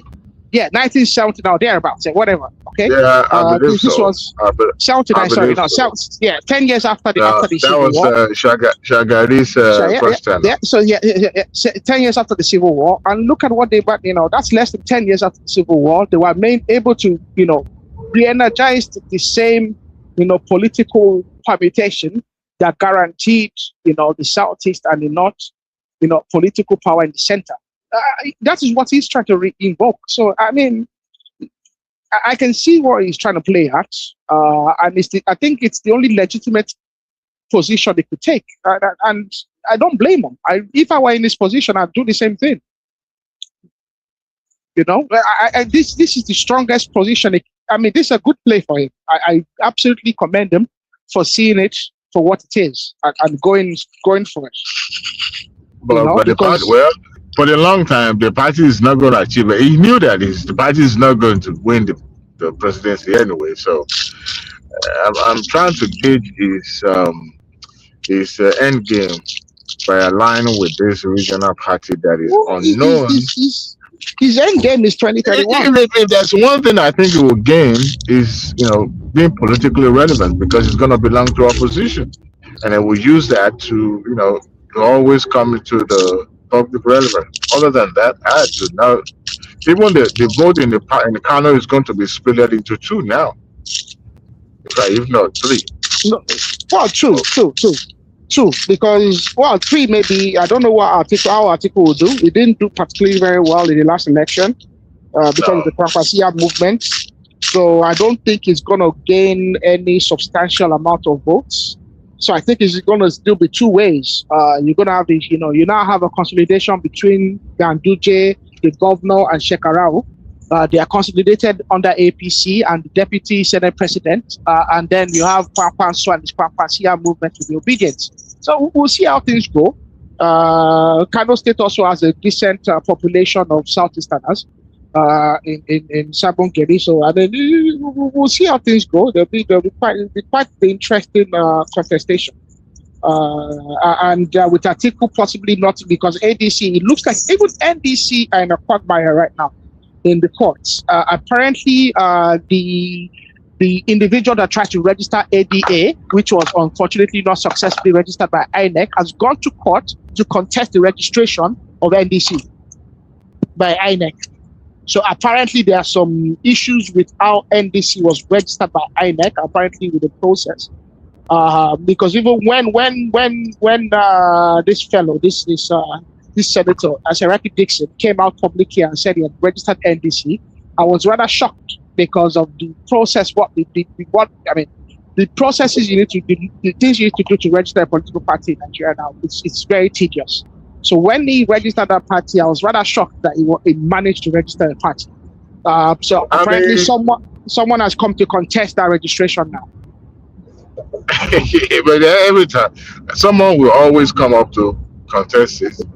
And you know what's funny is that they always claim that the party in power is always the one remotely controlling those elements in the parties that are becoming an addict to them. But in my own, why can't they do the same thing, replicate the same thing in the APC, plant more? It's not quite the same. The APC, they have patronage to distribute. They unlike them, and even at that, what I always say is this: if you have your ducks in a row, you're in a better position to fight any possibility of all these legal matters. All they have to do is do the things the right way, don't cut any corners, and then you're in a better position. But once you cut corners, you expose yourself. The fact of the matter is you're playing a political game. The idea that someone is going to sit around and watch you play successfully, I don't know where that ever happens. There's nowhere in the world where political parties do not try to undermine each other. I've never seen that happen anywhere. That's the name of the game, is undermine each other. It's politics for a reason. So the idea that APC are going to sit around and sit idly and not try to undermine you, I don't know how to. They have their own crisis. They have their own crisis too, though. But it's not. It's everywhere. Not in. They have their own crisis, but I see what APC is up with. What's happening in APC is, take it as you like. But I see there's a legalization. Lagos State, they're using the Lagos style right across the board. You can see they are now using consensus. There's people fighting the consensus, but they have a situation where they've developed across all the states stakeholders panel that then, now you can say the stakeholders panel is a corruption of the political system, or you can say that that's politics at its best, where the stakeholders all sit together and they decide, that's democracy. Democracy is when everybody comes together and they make a collective decision. Okay, that's really what democracy is, no matter how they take, but that's what it is. So I think you see it about, I think Yobe, Nasarawa, there's some issues there with the candidacy and whatnot. But you see across the states, we are seeing the system being used in Lagos, being adopted in and it's causing some frictions. It's causing some, it's bringing solutions in some places. It's causing friction in other places. So we'll see what becomes of that. Then. But that's something I've noticed. That whole Lagos system is being domesticated across the different states in how they pick their candidates. So I mean that's something that's quite interesting. I mean, come to think of it, it worked for Lagos State because it kind of prevent unnecessary explosion. I mean, look at Hamza. Is going to be the next governor of Lagos State, and you can see all the stakeholders. I haven't seen any of the stakeholders that is going to against Hamza's candidacy. I haven't seen it. I mean, I'm talking about the big wig in Lagos State. Virtually all the previous governors are coming to his side. I mean, he has paid his due. So if he works in Lagos, I don't see reason why he can't work in other. Mr. Adewale, people can contest it and they can say it's undemocratic, but that's how it should work. Because what they've done is they've actually done a mini election before the main election itself. Right. The stakeholders are not going to come out publicly and complain because they are educated individuals. They are old enough. They are experienced in politics. They've gotten together and deliberated between themselves. After the deliberations they've come to a collective agreement. If you're a decent individual, once you come to a collective agreement in private, why should you go to the public to then make, statements that contradict each other. So they've come to a collective agreement, and they've put forward one individual. I think because they are respectable individuals, that is why they are not making any public pronouncements that then contradict what they've done in the private. And that is how decent individuals should behave. You remember, sorry to cut you, you remember the incident that happens in Lagos when Obasa was allegedly suspended in absentia, and the rest of the House of Assembly were more or less on the side of the coup plotter, like our brother Desmond Idiot. I think he's been punished for that move, or don't you think so? I don't know. Only Baba and the negotiants can say. I don't know. I have my opinions, but I don't know. To draw from that consensus candidacy of a thing, and in his constituency, a lady is also vying for that position. To the point that even Bajabia Milan's mother was saying, blessing her. I'm not saying that she endorsed her, but you could tell that she's gathering momentum, or more or less getting the support of the but this one have done run 4 times now. Waiting to find where go do 5th time. You don't run 4 times now. Right. But I wonder why you go ahead to pick that form, not fully aware that this time around it is a possibility. But he has an entitlement to pick the form now. So he's picked the form for the primaries. At the end of the day, the law, because at the end of the day, the law, the electoral law says that it's either direct or consensus. Now, consensus can only work where all the candidates pull out. So if he insists that he wants to contest, let him go and contest. Already, they've already done a pre-consensus, and the stakeholders have decided that this is the person we are going to, support at the primaries. So if he goes to the primaries and he gets humiliated, fair play. If he wants to go and get humiliated at the primaries, it's his choice. No one's going to stop him. I surely wouldn't. So, let him go and get humiliated at the primaries. Whatever he comes back, whatever he learns there, he learns. And then they pick it up from there. If he should have known that, there's chances of him losing the election. So why even I like Lagos State. They always do a consensus. I think why I like Lagos State. They have a consensus, but they always run primaries. Look at when Ambode contested against Sanwo-Olu. They had consensus for Ambode. For Sanwo-Olu before the elections. But they let Ambode go and run the primaries, and he got humiliated. 92% of the voters voted for Sanwo-Olu against the sitting governor at the primaries. So they will run the primaries. Even with Amzat, they're still going to run primaries. They'll run direct primaries, but they've already, the stakeholders across the grassroots and everybody, they've communicated the fact that this is where we are going to. So when they get to the primaries itself there's no turmoil there. It's clean, it's straightforward. Everybody knows the direction they are moving. I have to say, I give it to them the way they run the government there. It's very clean, it's very tight. But you also understand that Lagos style it cannot be adopted nationwide. I think there's a particular state that is going for direct primary. I forgot the name. It was in the news a few weeks ago.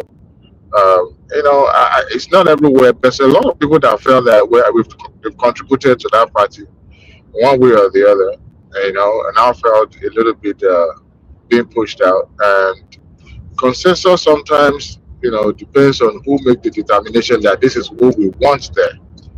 And in some ways, in cases, it doesn't really work out in a way, and sometimes makes people break away and go to other parties. So to be able to manage that successfully, without rancor after the selection, it requires a great skill. Because there's some states that kick back. They always fight about it's my turn, it's not your turn, and stuff like that. But good job to them. Another thing is the Aisha Yusufu contesting for senatorial district in Abuja. Is that a joke taken too far? Why would it be a joke? Once for someone to come from Abuja what I've seen is that most of the times, usually an indigene of that axis that usually win the elections. But Ireti is Adibra not an lost, indigene. Ireti is not an indigene. Her husband is from Kano. but she Oh, so I'm she sorry. has nothing. No. Wait. No, I don't know if he's from Kano or she sorry. has I some. went from Borno. I think Maiduguri. I think somewhere anyway. He's not from. No, we're not using her husband. Gingbe is from Abuja axis. No, Ireti is from what's name? You know who Ireti is? You know Muitala's wife. Yeah. Muitala Muhammad's wife. They are from. I think they are Ijebu. Ireti's father is from Ijebu now. Are She's you not from. serious? Yeah, and I think her mother is Takpa. I think her mother is Takpa from Benue or Dakpogi or one of these that axis DJ. But her father, I believe, is Ijebu. I think they're Egba, yeah. I think they're Egba, either Egba or Ijebu, one from Ogun State anyway. Ireti's I know sister it's is Muitala's Muitala's sister. wife. Yeah.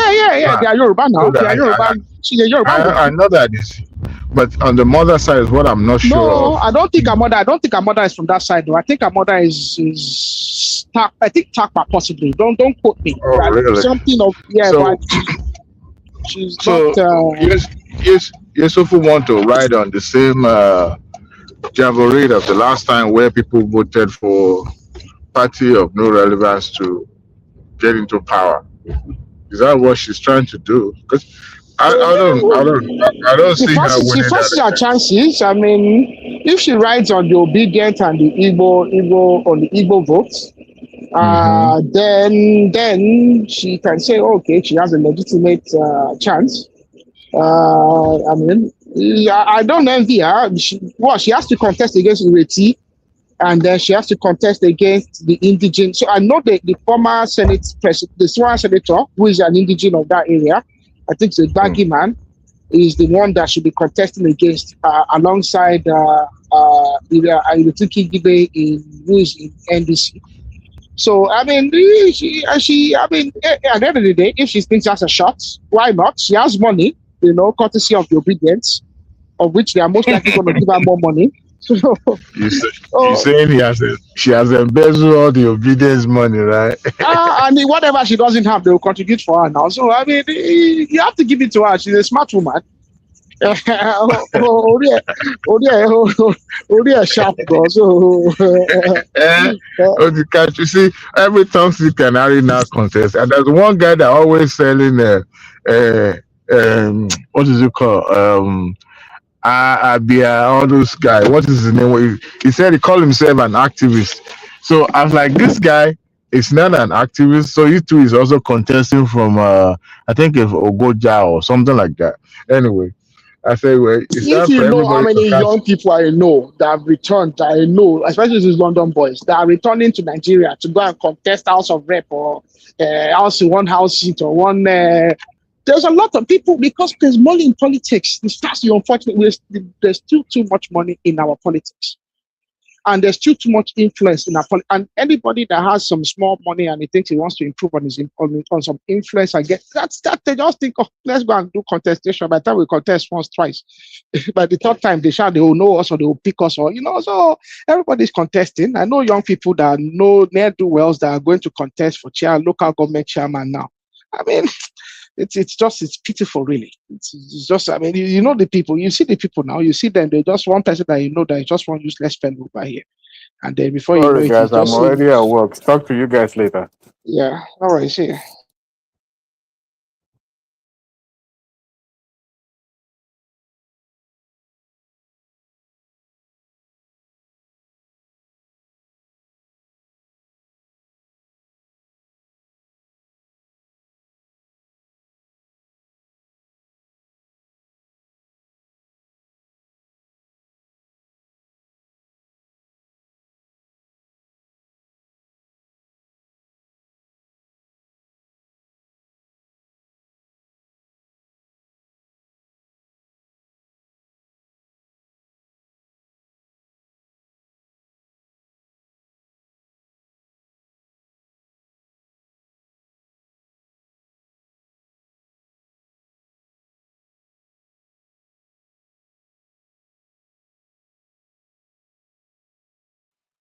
Mr. Solly.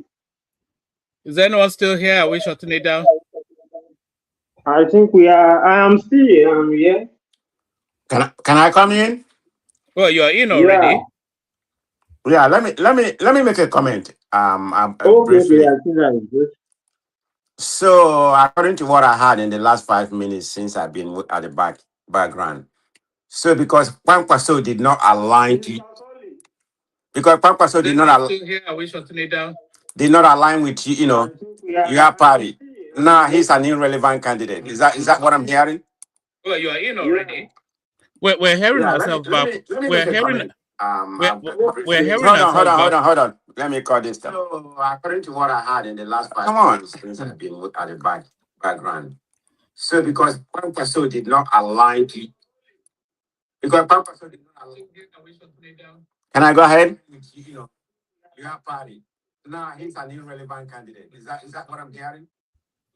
We're hearing ourselves. You muted device. We're hearing ourselves back from you. Okay, one man stay there, please. Let me log out and come back in. Yeah, that would be better.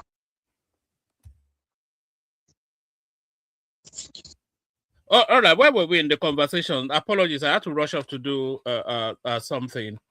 So what's the verdict then? Is Kwankwaso playing Obi, or is Obi playing Pap Kwankwaso, or are they playing each other?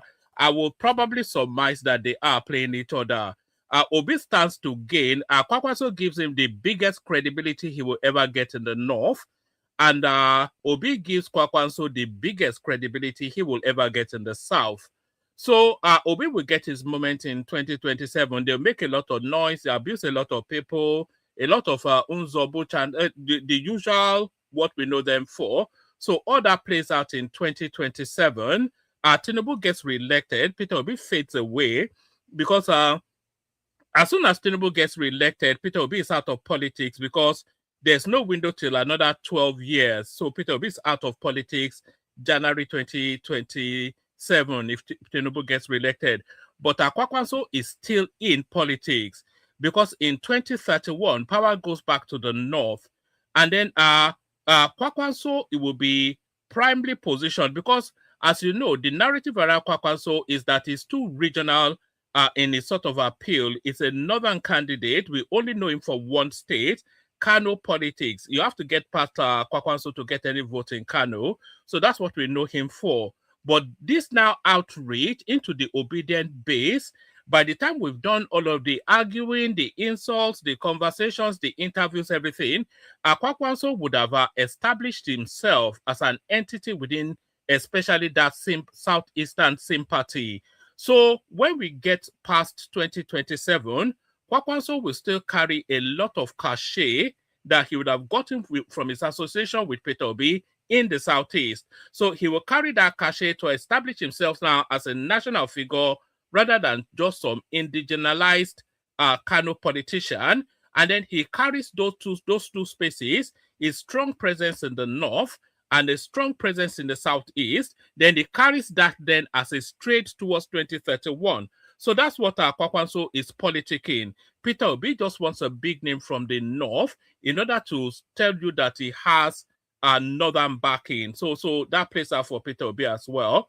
But the biggest winner, of course, is Sirika Dixon, who has suddenly found himself the chairperson of an important political space. Of course, everything will collapse after January 2027. But what's your reading of the situation Midwest? Femi, have you spoken, by the way? Has Femi spoken?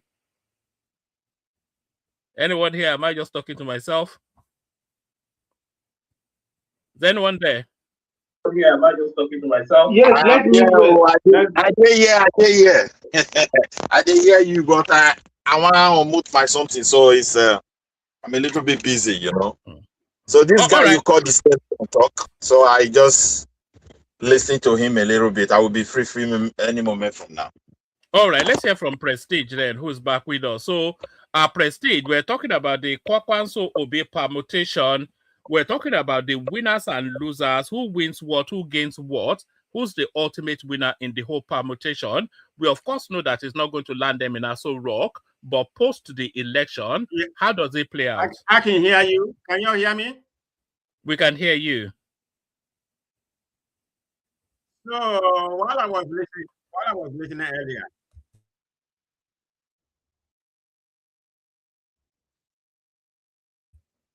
Are you there or not, Guy? I don't know if it is my device. I think his device is not working good. I'm not hearing him. No, I can't hear him either.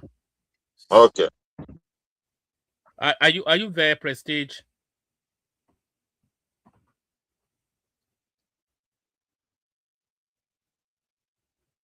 What's going on? Man of Prestige, you have to go out and come back again. Just try second time. I think something is wrong with your device. If you are hearing us. I don't know what's going on. I think now it's good. Now it is good. Maybe you can try. One man is doing something to me, but I'll go ahead and you can continue. It has nothing to do with one man. I know him. Me and one man have a love-hate relationship. So let me go ahead and come back. Also, so there's a Prestige who has not mastered the simple art of technology, but he wants to be the president of Nigeria.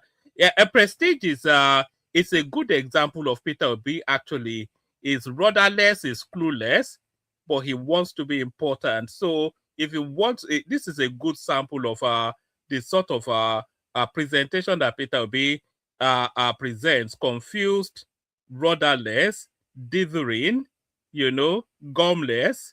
Just confused, just never really up to speed with what's going on around him, but he wants to be relevant. So that's Peter Obi right there, manifesting, channeling to man of prestige, just completely clueless to everything going on. So Prestige, of course, was a good friend of mine, so we mess around a lot. So yes, the one thing I will say, I am glad for this Obi Kwankwaso mix, because it suddenly made the elections interesting. Because it was just boring. We were just coasting through to Tinubu being announced in January as returned, winning by a landslide. So we're still coasting through, by the way, to Tinubu being announced in January, winning by a landslide. There is nothing, absolutely categorically nothing, that will stop the Tinubu victory except an act of God. And I think his life will be long-lived. He will live into his 90s. But at least this Kwankwaso Obi something, it gives us something to talk about, keeps us busy. That's just what it does. They say enemies, friends, and then there's this now new coinage, frenemies. So I think that frenemy coinage is what really applies to this now menage a trois going on between the red cap from the north and the red cap from the east. So it's a marriage of strange bedfellows. There is enough to know that somebody like Kwankwaso, he cannot abide somebody like Peter Obi. He cannot stand him. Every pore of his being repels at the idea of Peter. Somebody like Kwankwaso is an Islamist, is a northern oligarch, a Fulani man, a man of privilege, a man that's been in governance 30, 40, 50 years, a man of education. So everything that Kwankwaso is looks down on everything that Peter Obi is. And there's a natural instinct of detestation from somebody like Kwankwaso towards somebody that comes from where Peter Obi comes from. And we heard all of that in the Chatham House lecture that Kwankwaso gave 3 years ago. So we know the antecedent. We know how Kwankwaso really thinks about Peter Obi, but the expediency of now, the necessity of wanting to continue to retain as a recurring decimal within the Nigerian political dynamism, that's what has now followed him. That's what has now forced him rather to hold his nose and go to the smellies, to go and suffer the pong of the smell of the obedient space. But it will fall apart. The Kwankwasia movement, they're very proud, very alpha sort of a movement. They're very civilized people. And when they mix with the obedient space, who are crude, crass, illiterate, and barbaric in their manner, then you see that the oil of that water will not mix. So the implosion of this menage a trois is the next phase that we're all looking for too. Agbado joins us as does Prestige. So whoever has a functioning system can take the floor. Knock, knock. What's going on here? What's all this now? My brother, I'm here. Man of Prestige, are you not here? Agbado, are you not here? Oh man. Maybe we should start charging them hotel bills. You don't come here to sleep now. Oga Baoni. Alpha. I do. What's about that? Big place that you were in Nigeria? No, I'm sorry. I'm still in Nigeria. All those girls, Abi, all those Instagram girls, yeah, still going through them. Okay. Okay, no, so you are I didn't see your chat now. You said you chat me. I know Shomoderi. Look at this guy.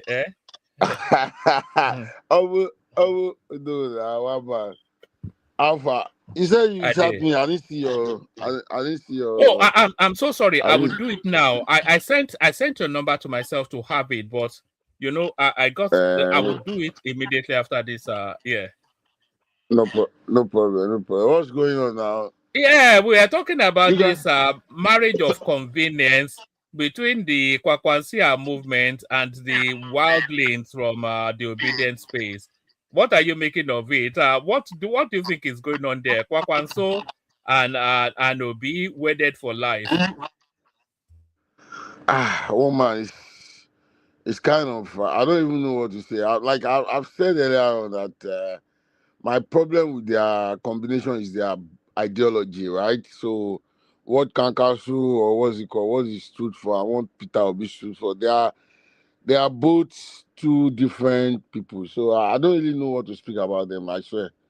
You know, like what Kwankwaso stand for, everybody knows it. What Peter Obi stood for, everybody knows it. So like for me, even talking about them, I see it as wasting of my energy. I swear down. You know, I just what make me confused is about Sule stuff they are discussing before, but I think you guys have moved on. So no, I wasn't here then. I just stepped away. But you can talk about Surulere, but do you not think that Kwankwaso and Obi, they make the election interesting now because it was getting boring? We were just looking at Tinubu just running away to take the. It makes it interesting, doesn't it? This Yeah, you are right. But I still see it same. It's gonna be like same thing of like 2023. It's gonna be the same thing. Exactly. It's gonna play out the same way. Because Atiku will definitely run, and if Atiku didn't run, I think he will be going for Tinubu because he will see Peter Obi as his worst enemy. So I don't think he will go to their camp. So this will be the second time that Peter Obi will be effing him in the ass now. I swear down. In fact, the man is not even saying anything. I didn't hear him talk again. Like, or did you hear anything from Atiku? Did anybody hear anything from him? No, it came out yesterday. It came out yesterday. Article. It said the idea of zoning the ticket to the south, because I'm not sure if PDP has zoned their ticket to the south as well. Nobody's paying attention to PDP. But it's saying that the idea of the opposition parties zoning their ticket to the south is a bad idea. Oh. So what that is telling you is that if it's feeling that they have cornered him. Oh, wow. Let's see how it goes. Me, I've already collected my PVC, so I'll be coming back to Nigeria in December to come and vote. So let me guess, you are voting for P2, Abi? Even in my graveyard, I will not vote for him. Why should I vote for Peter Obi? It's the only hope for Nigeria now. It's the only hope for Nigeria now. You know, it's the only hope for the Igbo people now. The man of integrity and capacity. Mama, he didn't say anything. He didn't say anything about this guy from Oshodi Solo. That Igbo guy. I think he came on TVC. The one that gave all of the thing to So yes. In fact. Why like I said it earlier. I think last 2 days that he came out, last 3 days, that there is problem in Lagos State politics now. Before that, you see, election. Sorry, Agbado. You see that Oshodi Solo guy is a good example of what an Obi presidency would look like. Yeah. Even they accused him that all his aid in Abuja were his people. And the guy was saying that does not, he was so arrogant, he was saying that does not really matter. He was talking about competent and in somebody else's land. So Yoruba people are not competent anymore. We are illiterate, uneducated people right now. Why did they let that happen? Why did they let it happen? One man. Anyway. Yeah, there's problem in Lagos State election politics in 2002, 2003. Even Isule was so shaky in 2023 now. Even this really that is PDP, APC is strong. It was shaky because there's problem in all aspects. There's the union guys, the Agbero guys, all these people. There's problem among them. So everybody didn't even follow the situation very well. So I think they have taken possession of everything right now. So I don't think anything like 2023 will happen in Lagos State. In this Lagos State, I don't think anything like that will happen again.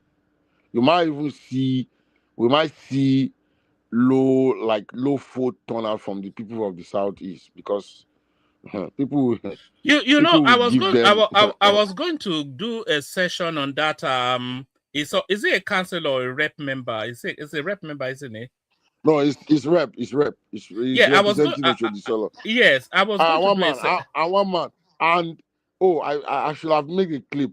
I was in that area last 3 days in the night. One man, if you see their road, this guy didn't do anything. If I didn't have a WhatsApp number, I can go there because of you and make some clip and say this guy didn't do anything. Do that. I will send you my number now. We always need people to do that so that we're able to show on the ground. There was a place they call mass burial. I don't know, maybe you are familiar with that. During the time of that explosion in Keja, where people died, where a lot of people. I hand all those there. That was his constituency, right? All those places, the roads are so bad, like you feel like they don't even have any form of government here. Very bad road. Like you can't. Like this road is not even up to 1 kilometer. I was spending like 40, 50 minutes for me to come out from that street, for you to know how bad that road was. And it was like that for like 10th Street. It was like that. The guy didn't do anything for them. So I believe we are solid now. We are solid. Negotiation, we are solid now. We are waiting for them. So that's what I know that will happen in Lagos State in next year election. So don't worry. One man, let me come in.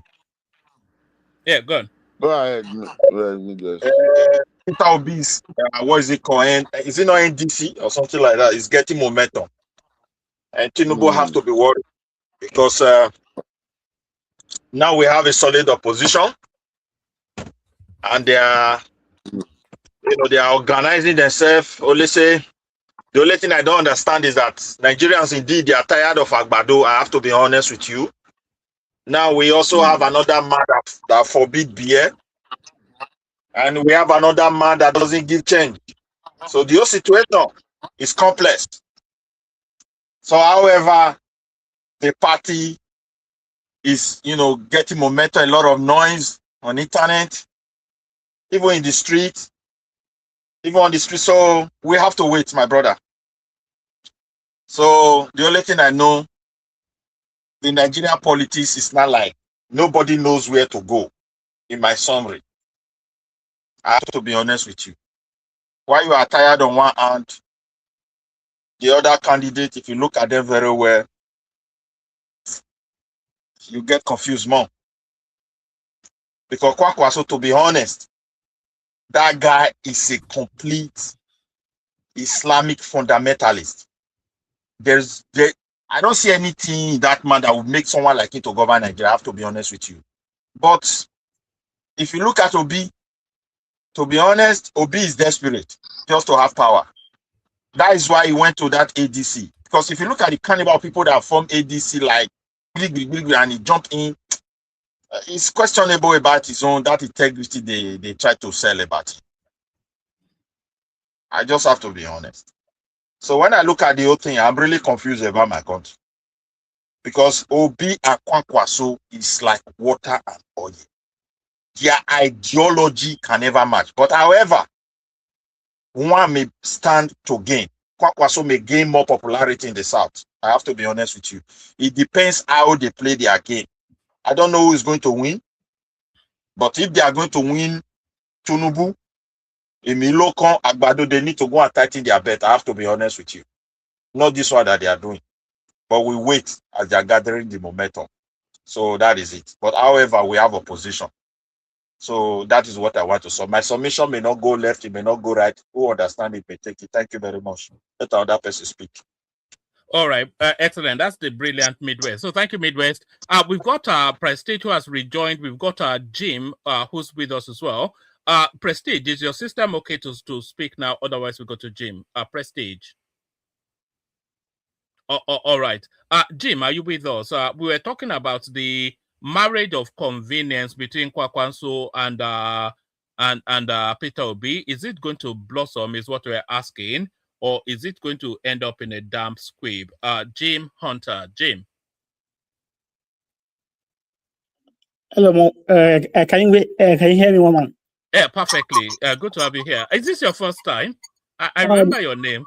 No, it's not my first time. I joined a while back, but I do listen, in the background every day. All right, let's hear from you. All right. So, can you please run me through the topics?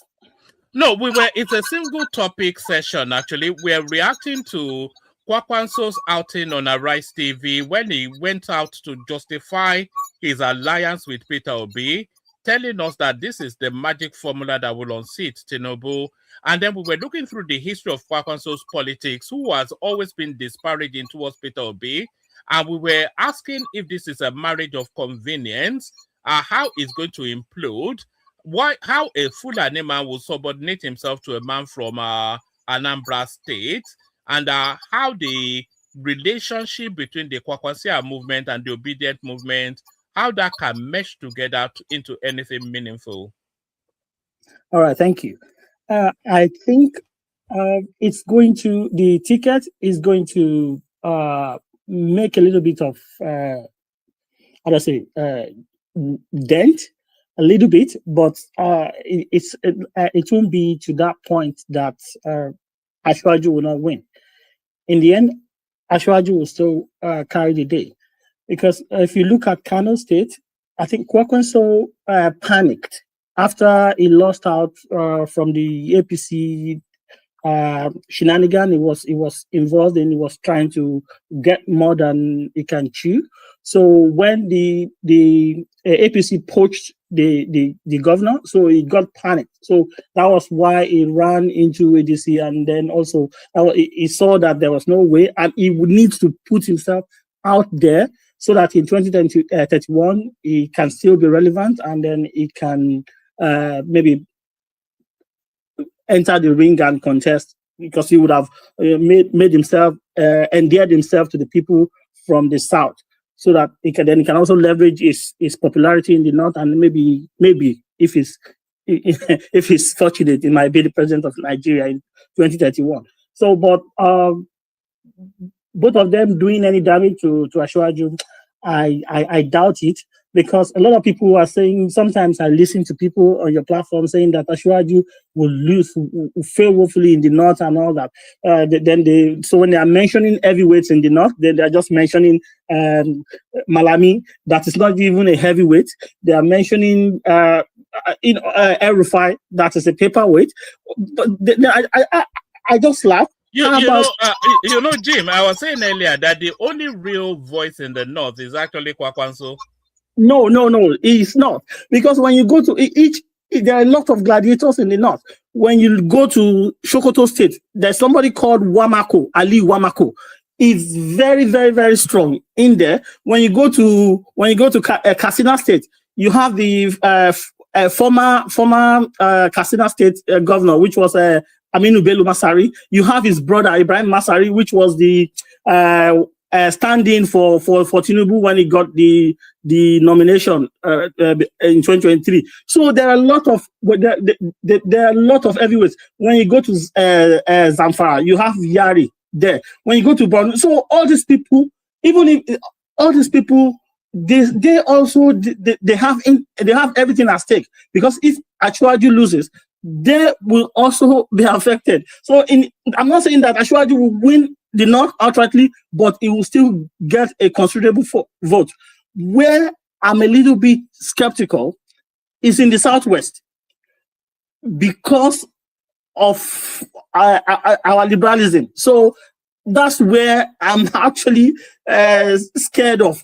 I mean, I'm not saying Ashwaju will not win. Ashwaju will win, but to that level of 80-90%, I don't see it happening. So that is where they should focus more on. I don't really see Kwankwaso and Obi. I think they will. Of course, it's good that we should have some viable opposition, but it shouldn't be to that level. Sorry, one man. Sorry, can I come in 1 minute? Yeah, sure. So you know why you don't have confidence in the Southwest? Can I tell you? Yes, right.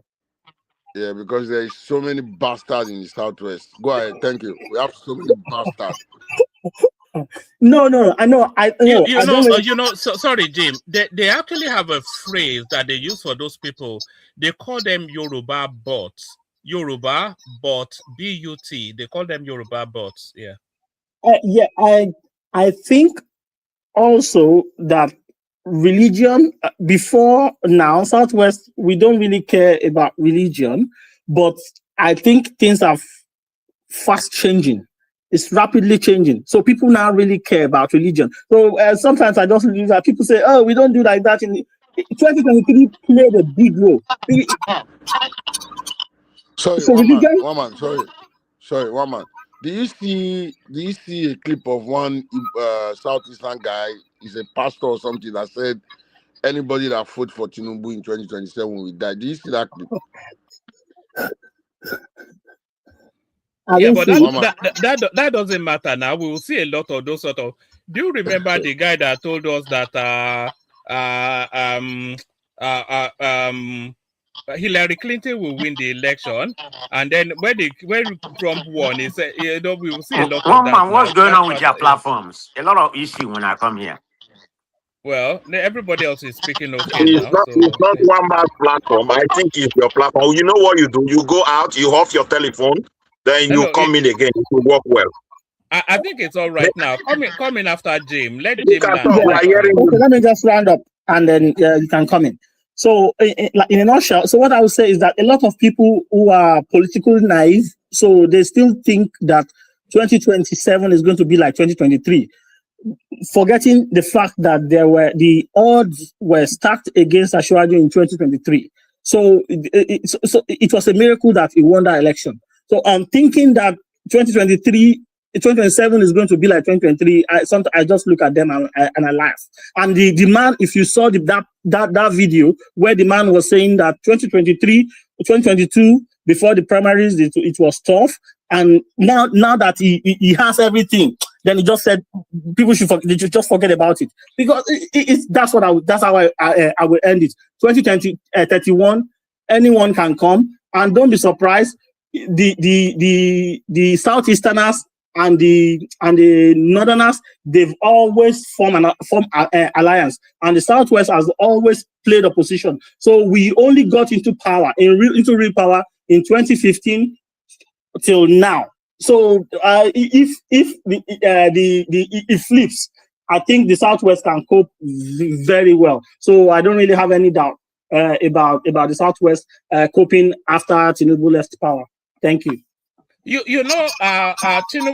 Tinubu actually owes Peter Obi a big thank you.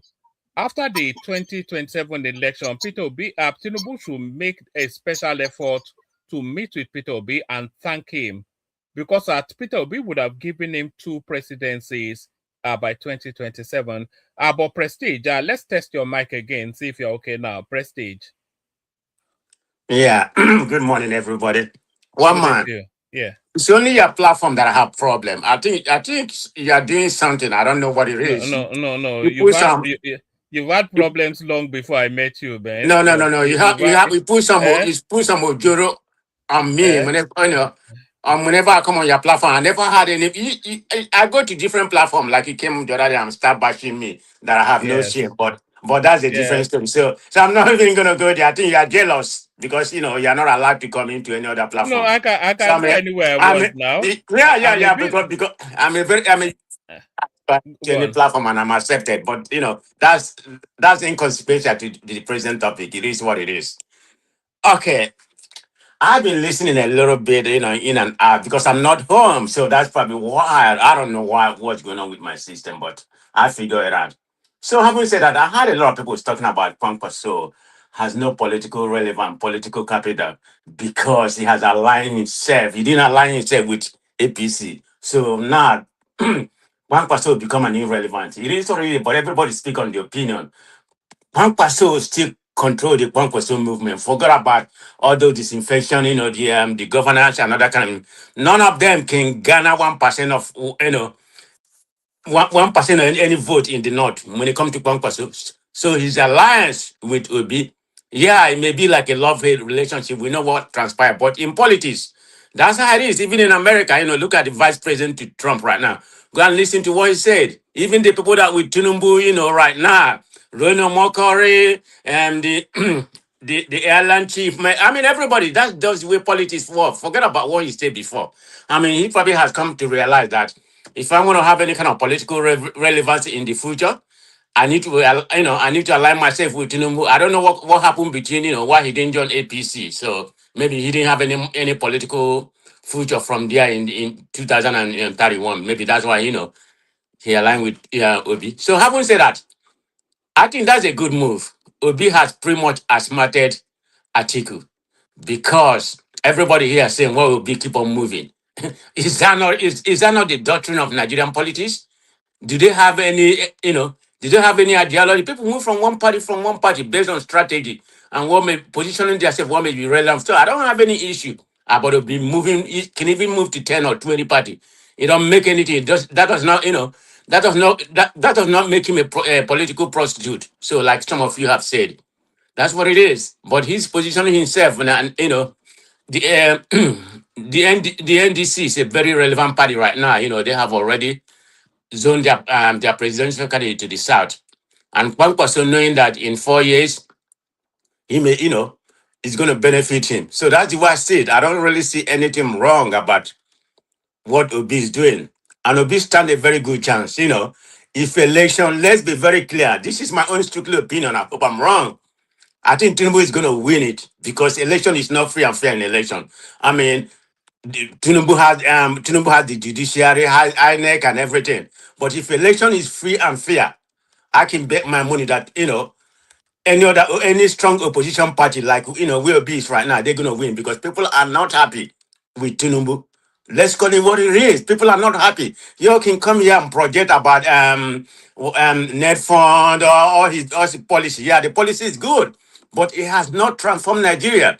I can pull out the data to show you that Nigeria is worst off, that they are right now compared to 2023. Buhari wasn't the best, but the little positive we have from Buhari during that time is way better than Nigeria. In all indices, Nigeria is worst off.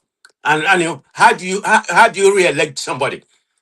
The first 4 years, you have to show your report card. Say this is what I have to offer. But that's not what Tinubu is doing. Tinubu is after the next. He doesn't even. He's not even having any kind of record that he can contest. Can anybody tell me here what Tinubu has achieved? I want an answer. Forget about all this policy. I don't want to hear about policy. No, we've told you countless how does that affect Nigerian people's life? I don't want any microeconomics here. I want real micro feeling of the people life. No, can anybody answer that before I proceed? Tell me what one man. Tell me, what Tinubu has achieved. That has, that affect people's life. Don't give me the policy. No. Can you hear me? Not only one. Hold on. Tell you one, number one, no striking anymore. We can't hear you, my guy. You say no striking anymore for the school? No, we can't. Yeah. But I don't think Prestige can hear me. But your own connection is wavy. Look, Prestige. We tell you every single time you come here what Tinubu has achieved, and not only do we tell you, you also know what he has achieved. You know, so we don't really. But when it comes to the election, I think that's going to come into play. But there's one thing you said under a free and fair election, Tinubu stands no chance that Peter Obi will win. So I want to ask you some questions. Under a free and fair election, how will Peter Obi do in Sokoto and Kebbi State? Can you hear me?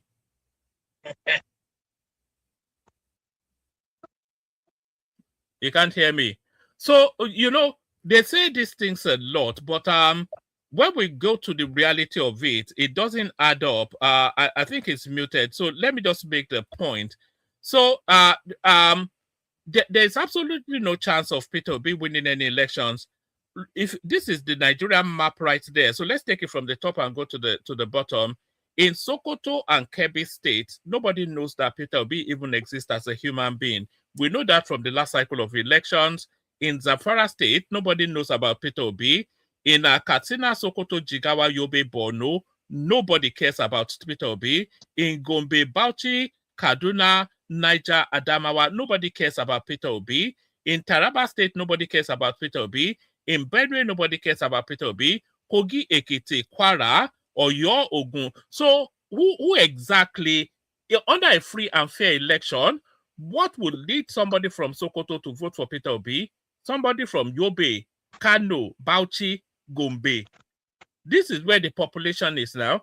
So what level of nonsense is under any sort of election, free and fair, or the sort of cheating that we saw by the obedience in 2023, especially in the Southeast? Under any circumstances, Peter Obi doesn't get anything from the politics. That's what the data tells us. Mama. I talk lie.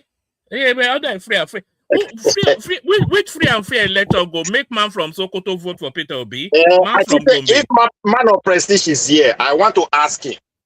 Okay, Peter Obi is running beer company, and the deputy said we forbid beer. How are they going to manage that space to start from there? I don't know why it's not here. Midwest, Peter Obi said, Christians, church, take your country back. Do you think they've forgotten? Do you think they will not play that during the elections?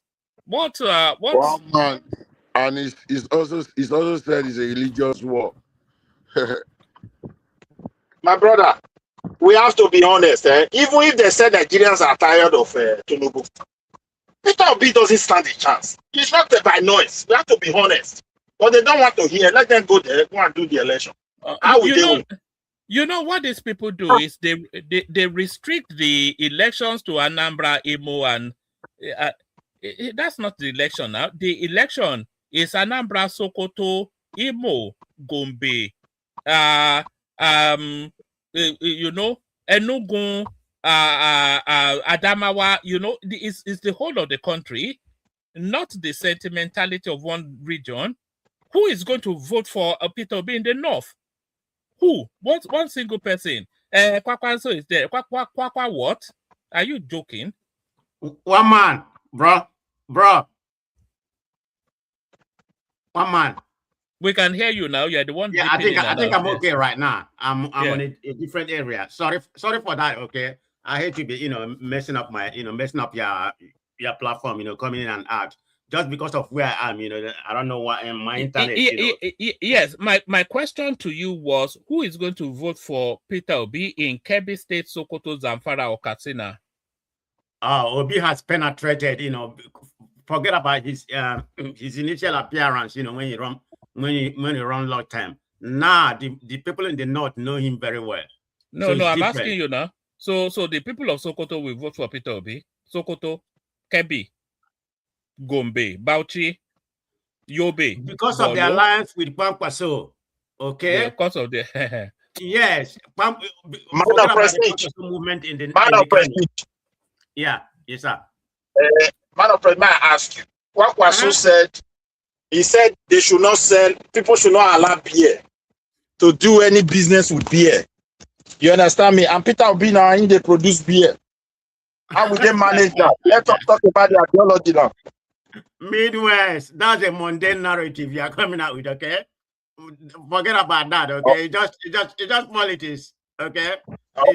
Okay. Yeah, Let's wait. Politics. Selling beer in the north or whatever. It's not gonna make people not. No, it's not politics. So they were trying to enforce it with Sharia law. They were serious about it. So we have to be honest. Some of them are political job at making that narrative. Okay, it's not gonna play. They don't have the H-bar. They don't have the H-bar in Kano. The H-bar, the Islamic police force. They don't have it in Kano. So does it mean they're not gonna vote for B because that's Islamic thing is more prominent? That's the question that Midwest is asking you now. Peter Obi is a beer dealer, and the Kano people are against beer. Say that again. Peter Obi is a beer dealer. Yes, is that not what he will? Kwankwaso tell them to start drinking. Kwankwaso will tell them to start drinking beer in Kano now because it's You know what? You know what's surprising? What you don't understand, the Northerners drink more beer than the South. The Northerners prostitute more than the South. Generally, everybody, LGBT, the Northerners are worse. Forget about all those camouflage they come here to tell you. God, is that what you're going to tell them? Wait. This simple question. So that is how you're going to reply them. That now they do have secrets. So what is the need of talking about? We're dealing with a man that was really serious about enforcing such thing in his land. You understand me? So at the end now, you have another man who is a dealer who has condemned it openly. My man, and most of his followers have condemned that act. Now today they are not. You can see the desperation. So because of that one point, that's gonna make them not to vote for B. Come on now, be wise, Midwest. No, we're talking about a mindset, not a point. The North is a conservative ethno-religious space. Peter Obi is a libertarian Southern president, and Peter Obi has already declared a religious war on them. What religious war he declared on them? When did he? Are you new into politics? Did you not say? It's your narrative on this. Should I? Don't be silly. Can you not please do that? We're talking about things he has said publicly. What did he say publicly? In his Yes Daddy tape, it declared a religious war. I know that's why you're gonna go. What? Did he not declare a religious war in his Yes? That's not even relevant. No. But did he or did he not declare a religious war in his Yes Daddy tape? No, he didn't. My understanding about the tape. There's nothing like religious war. It said it quite clearly. Don't forget. Look, you have to drop this agbado something or the other. What do you mean? You call obedience. Just settle down. But let's not go counter fact now. How many times have you listened to that tape? Hold on. Forget that. I don't care about that. But let's not go against facts. We have played that. I'll go and bring it again. I've deleted it. I can bring it again. We have listened to that Yes Daddy tapes countless times. It says Daddy is a religious war. Those are his exact words now. So, I mean, what are you doing now? Everybody knows the content of that tape. We all heard it. So why are you not saying he declared a religious war on Islam? He said it or not. He did say it. He said it. Well, everybody heard it. He declared a religious war on Islam. It's not worse than Muslim ticket or whatever Tinubu did before he won. So it's not even worse than that. So I don't believe that. That's my own opinion. Okay. Maybe the people of Kano will join him in that religious war against Islam. Maybe that's what they will do. I don't know what they will do, but I think Obi just made a very very smart movement. Moving to NDC, it's a very political wise. That's my own opinion. Is he gonna win? I don't know, but okay, man of Prestige. Hello, man of Prestige. What about the legal challenges that is also confronting that party. Did you call me Bimbo? You know what? I heard that why all of you here clamoring for one party system? Whatever the APC doing or the other party is doing, all of you are here just clamoring. You don't want to I'm not clamoring. I just what you want me to do is just to clap for Peter Obi or clap for Tinubu. I didn't say not Tinubu's man. I told you. An opposition. But the thing is this: what are they going to do? If, for example, we really, if for example, the Labour Party right now, like they always wait do. now, like I tell you, you see, the problem we have is that sometimes we believe that Nigerians did not vote, they ran the election. If you look at the structure, otherwise, you understand that these guys they have a long way to go. Most of the 3 o'clock. It's a bit 3:15, Nemo. One man, we're hearing you. Please move.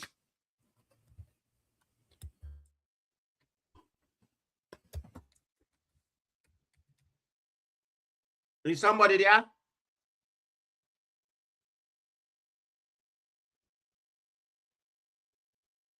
Hello. We can hear you.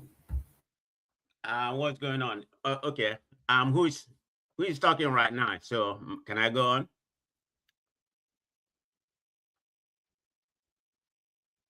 Hello. Hello, is anybody there? Let talk now. Sorry, hold on. Hold on. Hold on. Let talk now take the floor. After talk now. Hello. Can anybody hear me? Can anybody hear me? You should be able to hear me. Let talk now. I can hear you. Yes. Just can you just hold on, please? Let talk now take the floor. After talk now, AY. So carry the conversation on amongst yourself. I'll be away for about Choma, can you come up? If you can come up and keep this voice in order. So talk now, then AY. Carry on. I'll be away for about 20 minutes. No, thank you. Thank you very much. Can you come up? Good day, everyone. Yeah, good day, everyone. It's an interesting topic that we're discussing today. I just want to say that it is easy to say that because there is a movement and people are unhappy, that will now decide how people will vote. Look, election sometimes comes with emotion, sometimes comes with some level of financial reward. And that's how it is across the world. Free and fair election, 100% just exists only in the moon. Even in the Western countries, there's nothing 100% about it. Otherwise, you won't have cases even in courts, even in the United States, the best of democracy across the world. So the way it is right now. No, what did you say? You say America has the best democracy across the world? No, they say so. They say no. They are not even a democratic country, so let's go. So, but what I would say is that I think right now, from what I see, APC is not bringing out their cards yet. I think they have some internal issue that they are dealing with. They have issues across the board. There are consensus that are not working, that they have to go through primaries. You will notice that they are pushing for direct primaries because some consensus are not working. There's a little bit of turbulence, but they are managing it. So strategically, they are taking care of themselves internally. They are not yet bringing out their cards. Here is a lot of things will still happen towards this 2027. For NDC, a lot of drama will still happen in there. All these noise as if the place is the perfect place. They just forget about that. What is going on right now is ADC versus NDC. So I don't think APC is even getting involved. They are hitting themselves now. And which is unfortunate. You would think that the opposition should come together and aligned to a single purpose. But right now, you will see that they are being disseminated, fighting themselves. And this is, the current government would be happy about it. Because, I mean, it's the same thing that would come out, the same play that happened in 2023 is kind of happening now. It's just having a different political party. So what is happening now, it won't be exactly different from 2023, but I foresee APC might have more numbers than the 8 million. Here is my facts. Number one, religion will play a major role. You can say all you want. Atiku will come out and the Fulanis and the Hausas, a lot of them will rally behind him. Look, the way politics is played, all this Kwankwaso has come there, so therefore everything, all these northern states will align. Forget about all that. Two things will happen to Kwankwaso. Either he's going down or he's having an advantage. He will go down because, not because of him, because of the person he's deputizing. Look, Obi has said so many things in the past that could work against him, even as a governor. If you remember, there was a time in Anambra State as a governor where he exited some people that are not members of Anambra State. That's in the news. That's a fact. Some Fulanis got angry as at that time. This is history. So there are a lot of things that will work against him. A lot of things that will work against him. Somebody talked about whether he has an alcoholic company or whatever. It may not be a major thing, but guess what? With the clerics in the north, it's a major thing. So the north is very politically sophisticated. It's not all this your talk or Kwankwaso. Kwankwaso himself is being careful. Watch his interview. He's being very strategic and careful. And sometimes Kwankwaso himself is an up and down politician. Today, he can decide to exit. Strategically, he can exit if things does not favor him. And look, what will happen the next few months, you will see some rhetoric coming out from the past, things that people have done. All those Biafra noise, they were asking questions, he will say it is not. Those things will play out. It's going to be messy. And Kwankwaso will not want to align. Once he sees that the paradigm is shifting, he will run. He will decide not to either run at all to favor himself for 2027. But if he sees that he can strategically get something from the Southeast for 2031, he will do that. That will favor him. So ultimately, the way everything is structured now towards 2031, Kwankwaso may either step up in 2031, having an advantage in addition to what he has in some parts of the north and adding Southeast to what he has based on his strategy now, or he will go down finally. That's what will happen. The idea that he has the entire north, Kano, that's just story. Things change in politics. Dynamics change. I can tell you, the north has some major blocks. There's a guy called Kawu. He's a senator or something like that. I think Kawu or something like that. If Baba is here, you will know that guy. Very popular, very influential. He's one of the key Kwankwasia key people, key drivers within the North Central or something like that. I think he was given automatic tickets. He's in APC. There are a lot of things that would happen in the north. All this noise on social media, it doesn't work like that. People are hungry, doesn't work. People have been hungry since 1979. They've been singing the Lule Kosowolo Day way back.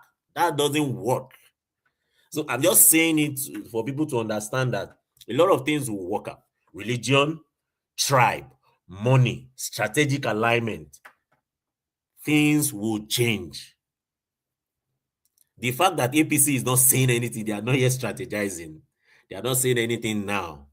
They are just allowing ADC and NDC to hit themselves. And I don't know why they are hitting themselves this hard. And it's going to get tougher unless they decide to align together. If they don't align together, they will abuse themselves, expose themselves. There will be a lot of exposition that would come out. All this your talk of Obi brought WAEC from whatever position to number 1 position. Of course, after they found out about some criminal centers that was closed out, about 400 and something. So all those talk will come out. All those expositions will come out.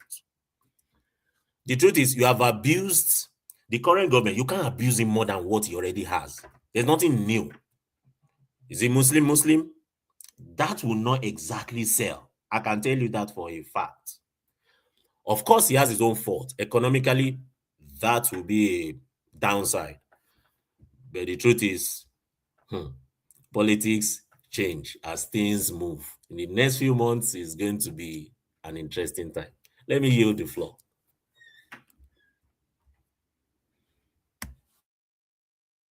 You, my brother, make I had my voice, John, that something. You know, my worries is this. Is the strategy of the North that I'm concerned about. Obi, Tinubu, definitely they're going to divide the Southern vote. You understand me? So, and when I look at the Northerners, the kind of disgruntled they have towards Tinubu, I don't know how they're going to strategize themselves. So I'm only worried about that. Not Peter Obi directly winning Tinubu, but I understand that Tinubu at the same time. In fact, ADC, the challenges that they have in the North is that ADC politically with the court case and everything, I think that one is done. The NDC with Peter Obi and Kwankwaso, there is no way they're going to win Tinubu. Whether they call it free and fair, whatever way they're going to call it, I don't see any chances for them. Near Tinubu. I just have to, for me, personally, I'm speaking for myself. I don't know that people's opinion because I don't know where are they standing. They don't have structure. The whole governors are behind Tinubu. Most of the voices that once said Peter Obi, they are in ADC. They are not happy with him. They know his secret, and which they are going to release in the nearest future. So, if I look at them, I don't even understand. And if you look at the both of them, the Kwankwaso and all of them, the ideology, my brother, there's nothing for them to sell. So if you say Tinubu is bad, yes. Okay, this guy that you said that they are good, what are you going to talk about them that is really good? Here come two people that their ideology cannot work together in any way. You just want to, you are desperate for power. That's why you align with him. So I wait for what to see what Northerners will do, but at the same time, I don't know what they're going to do because ADC is gone, PDP is gone. So what are they going to do? So in the North, it's going to be very interesting. So if we divide it, whether we like it or not, there's a ADC will still stand. That I can tell you. I know that court case, at some point is already whittling down. You know why? Abejide is the only rep in ADC that was holding ADC before. He's the guy that actually took them to court. He was the one funding those cases. The guy has left. He's now in APC. They are giving him the ticket in APC. Okay. So you will notice that the noise for Balagombe has reduced. They will align with him. They will settle him. The last court case, they just... And why the case will still remain, Abi? ADC would remain. ADC would remain. That's what the case will still remain in court. Is that what you are saying? Yeah, the case in court, it's already winding down. So in the last hearing, they just the key people did not appear in court. But I think the last hearing, what I heard is that the case has been postponed to indefinitely. Indefinitely, yeah, that's the idea. Okay. So and before nomination and everything primary, the case will still be there and everything will die off. They will push it to the end. It will just drag and these guys will remain. That's how it will be. Just watch. You know why?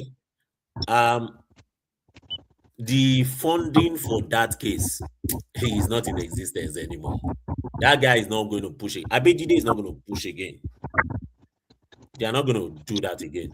And You think Balagombe has the funding to fund that kind of a case? No, he doesn't. He himself is being quiet, you will notice. So they will align with him, they would agree, they will settle him, they will move on. Because Abejide is not there anymore. It's not Gombe that is the problem, it's Abejide and he has left. So I foresee ADC will stand. ADC will bring out some northern tribe and religious, card. They will do that. And I think NDC that is celebrating, and they should be ready for that. They will face themselves squarely. Atiku does not play fair. He doesn't. He doesn't. He's not that kind of a politician. He will stick to his northern vote. He has some voting blocks in the north. Take it or leave it. I agree with you. That is why I was a little bit worried. Because, because if Atiku, for example, there's no crisis in ADC, and Atiku decided to contest, then that would become an issue for Tinubu. No, it won't be an issue. It will be the same as 2023. It will be the same. I'm telling you. It will be the same. So he would have those votes, he will have those push. Tinubu will have his votes. But I feel Tinubu will have more than 8 million. So what will finish it is around same. Maybe 10 million to 6 million to 5 million somewhere. Just mark my words. That's what it's going to be. It's going to get messy. Yeah, because in the north, you see, whether you like it in the north understand history. They don't forget. In politics, they don't forget. Even when they forgive, they still remember. They will remind you. So that's how it is. When a politician talks too much, that's the problem Obi has. He has said so many things. And that bucket is full. So it will take a while. Kwankwaso has to do a lot. And unfortunately, people feel that Kwankwaso has a spread. No, he doesn't. He doesn't have that spread. Kick him out of Kano, he will struggle out of Kano. So he doesn't have that spread. So, and he's beatable in Kano. That I can tell you. History has shown that. And then that movement itself, the governor has broken it into pieces. It's a painful one. Kwankwaso is also aware of it. That's why he has to align to just keep things moving. The governor has broken them. Yeah. So it's going to be interesting. Adamawa is another interesting one because... And even as we are saying Kwankwaso has never agreed to be a deputy to anybody. They just agree on one term. He is going to sabotage. He might be silent. Okay. I can tell you, look, he will just be silent. Maybe at the die point, he may even tell them he's not interested to be a deputy to be. So if he becomes messy, he will just shank out. He will just be silent. They've chosen him, him. They're not going to do anything about it, right? But, it's just like how Buhari acted against Tinubu. He was just silent. Yeah. Yes. So the North who knows, they understand politics. Even the guy may even decide to work for Tinubu. I'm telling you. If there is an arrangement behind closed if there's any arrangement that 2033 Tinubu will tell you, look, boy, I will support you. The problem is that politicians have confidence on Tinubu more than any other person in that country because he's a man that once he agree on something, there is a way he keeps those things. They trust him more than, in fact, Kwankwaso more than any other person. Yeah, he will trust Tinubu more than the Obi that is there. Yeah, politicians that are around Tinubu trusted that man more than any other person. What he doesn't want, he will tell you, no, it can't work this way. And whatever he agrees upon, those people believe they have an agreement with somebody that can keep it. If it is not Tinubu, you see this wicked, careless politician will throw him off balance for a very long time. Yeah. But look at the way he's playing around. You see the way he's very, very careful, the way he play around when it comes to river politics. Okay, he called this guy, this Fubara. They all sat down. They agreed on something. Because of social media, the guy was so stupid to start challenging the agreement. Tinubu don't forgive those kind of things. Even this man, this Mifiele, they all met with Tinubu at a point. They agree. Suddenly the man changed. He almost cut off the neck. When he said no capital, what is it called? Cashless society, all those kind of things. He wanted to cripple Tinubu campaign. And it was very bad. That's why it's difficult for him to forgive that kind of person. You are not a good person. You almost lose the country dry. And at the same time, you want to tell yourself as an angel. Such people should not be forgiven. I'm telling you the truth. If you cut them. Well, for me, Obi has a lot of work to do. He has a lot of work to do. He needs to correct a bunch of things. I don't know how you do it. I'm sure he has strategies there, but if they are smart, they know that they need a lot of correction to do. For him to have a headway in the north, forget about any Kwankwaso. If he's smart, he will know that Kwankwaso is working for himself. So he needs a lot of alignments, correction. There's a lot of work for him to do. And if he does that, he might have a good showing. But I don't see him winning, for sure. No, the noise will be there. The momentum and crowd will be there. Particularly from Edo.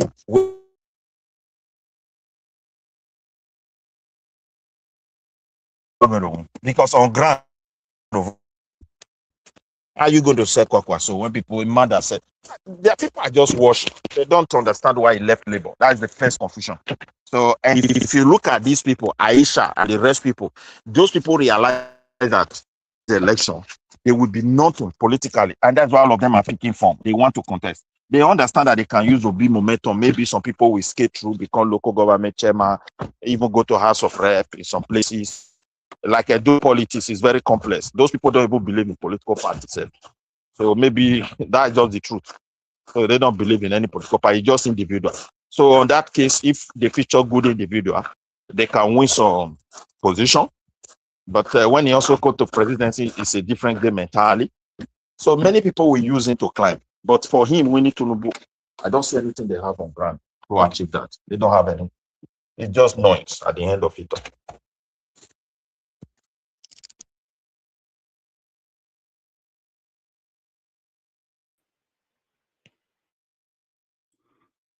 Why is everyone quiet? So I want to speak. Please speak up.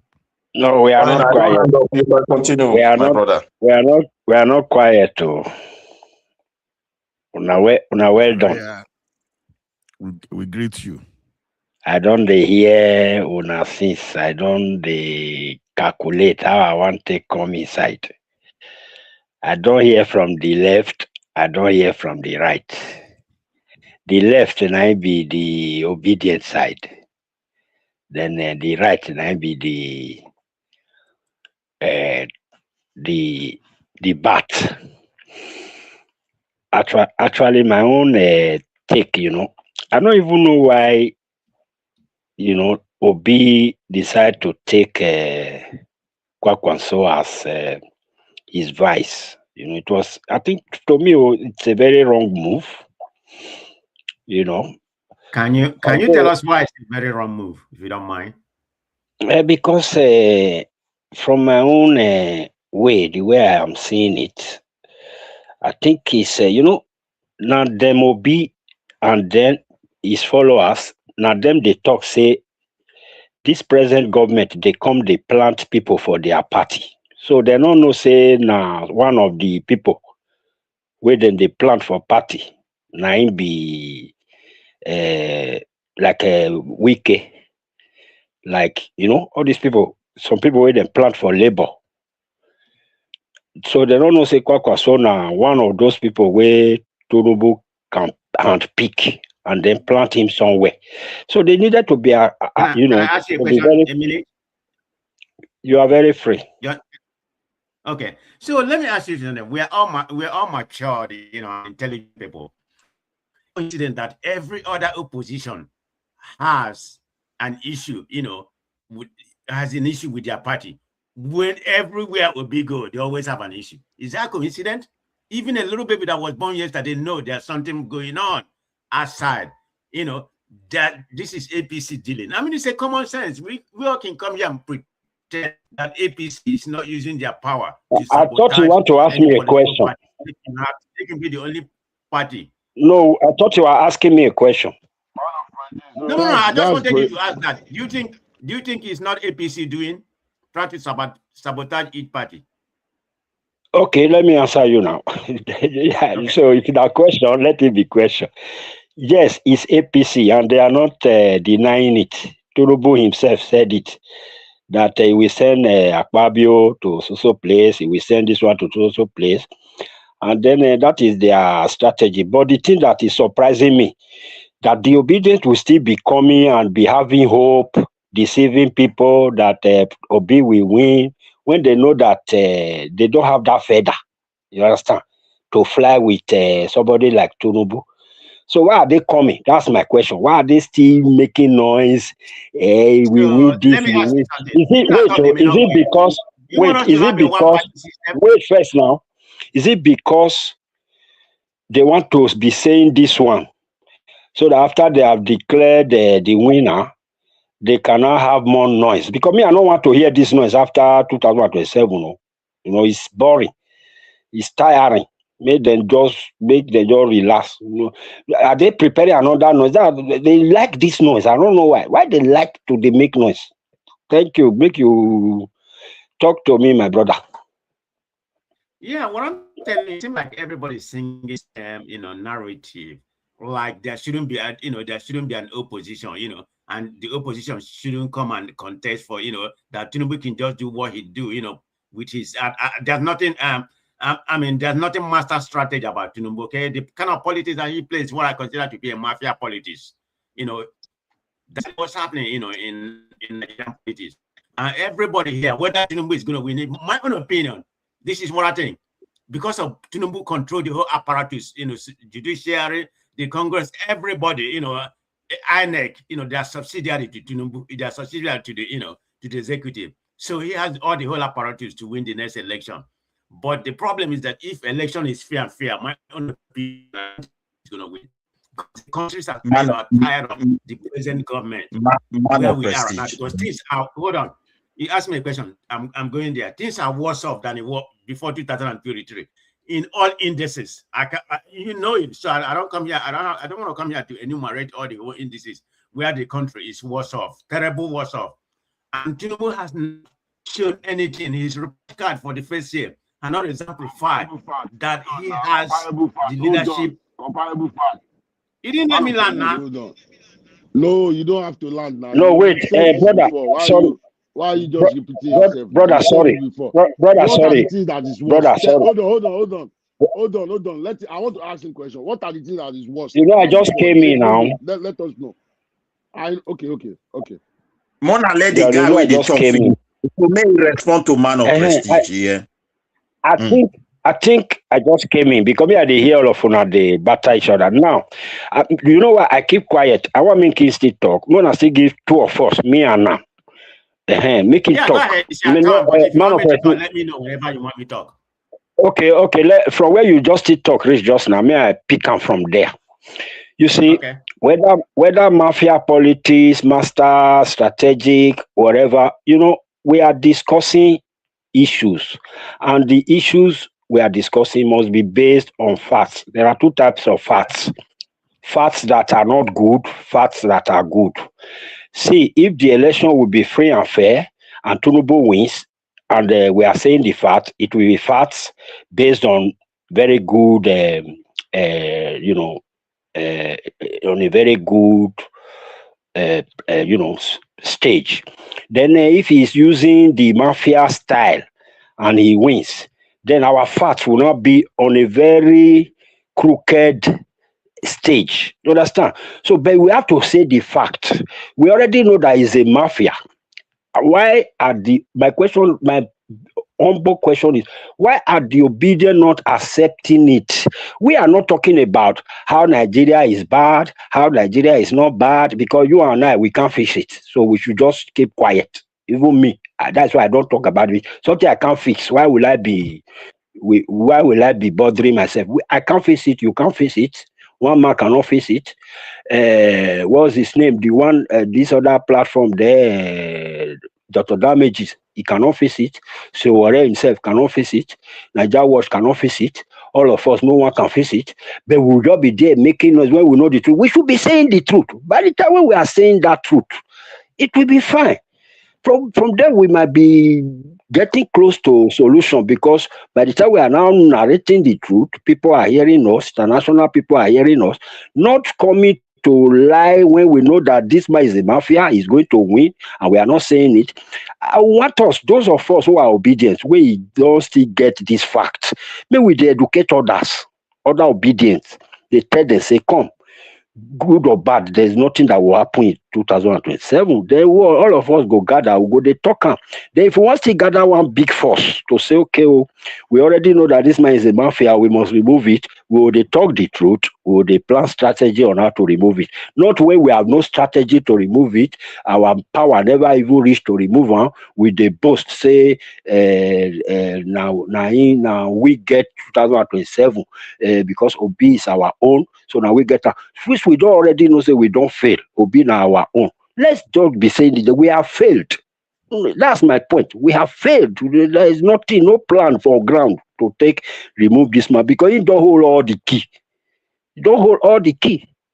So, Mr. Sorry, I'm going to call you Prestigio, because the new name now, I don't know. You know, we are old friends. I have Prestige.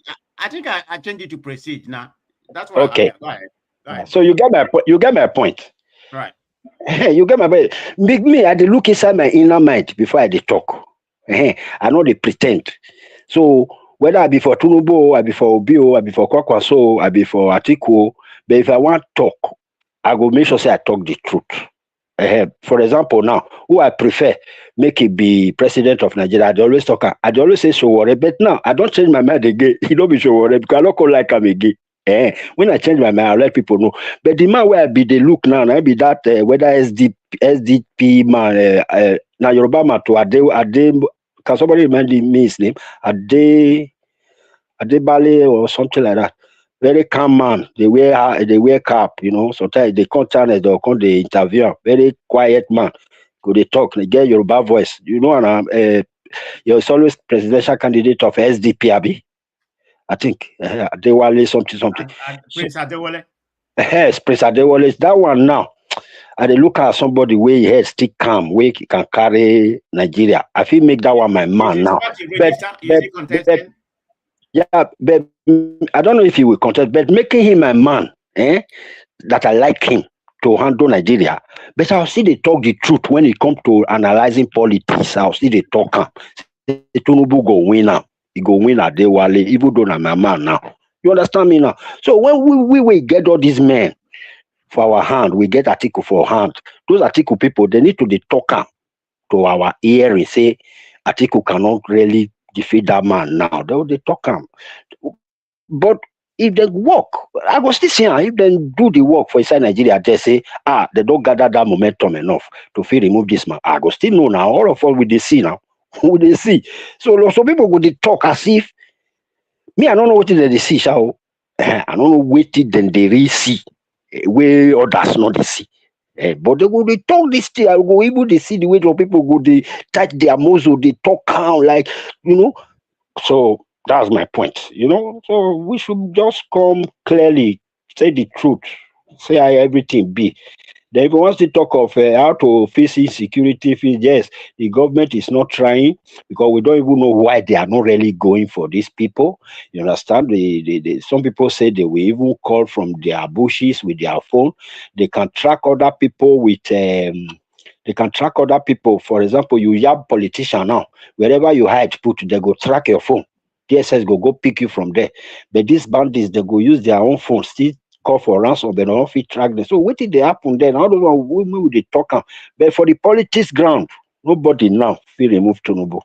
Thank you, my brothers. Okay, so let me come in. I mean, we have to be very realistic and be very authentic and honest to ourselves. Every human being, like we are right now, particularly in Nigeria, in Nigerian politics, everybody has their own sentiment. Everybody aligned themselves with different politics. It might be trouble, it might not be trouble. So I don't really put everything about trouble. If you look at, other platforms that are going, everything, there's a lot of Southwesterners that support Obi, and just it may not be as big as people from the Southeast that support Tinubu.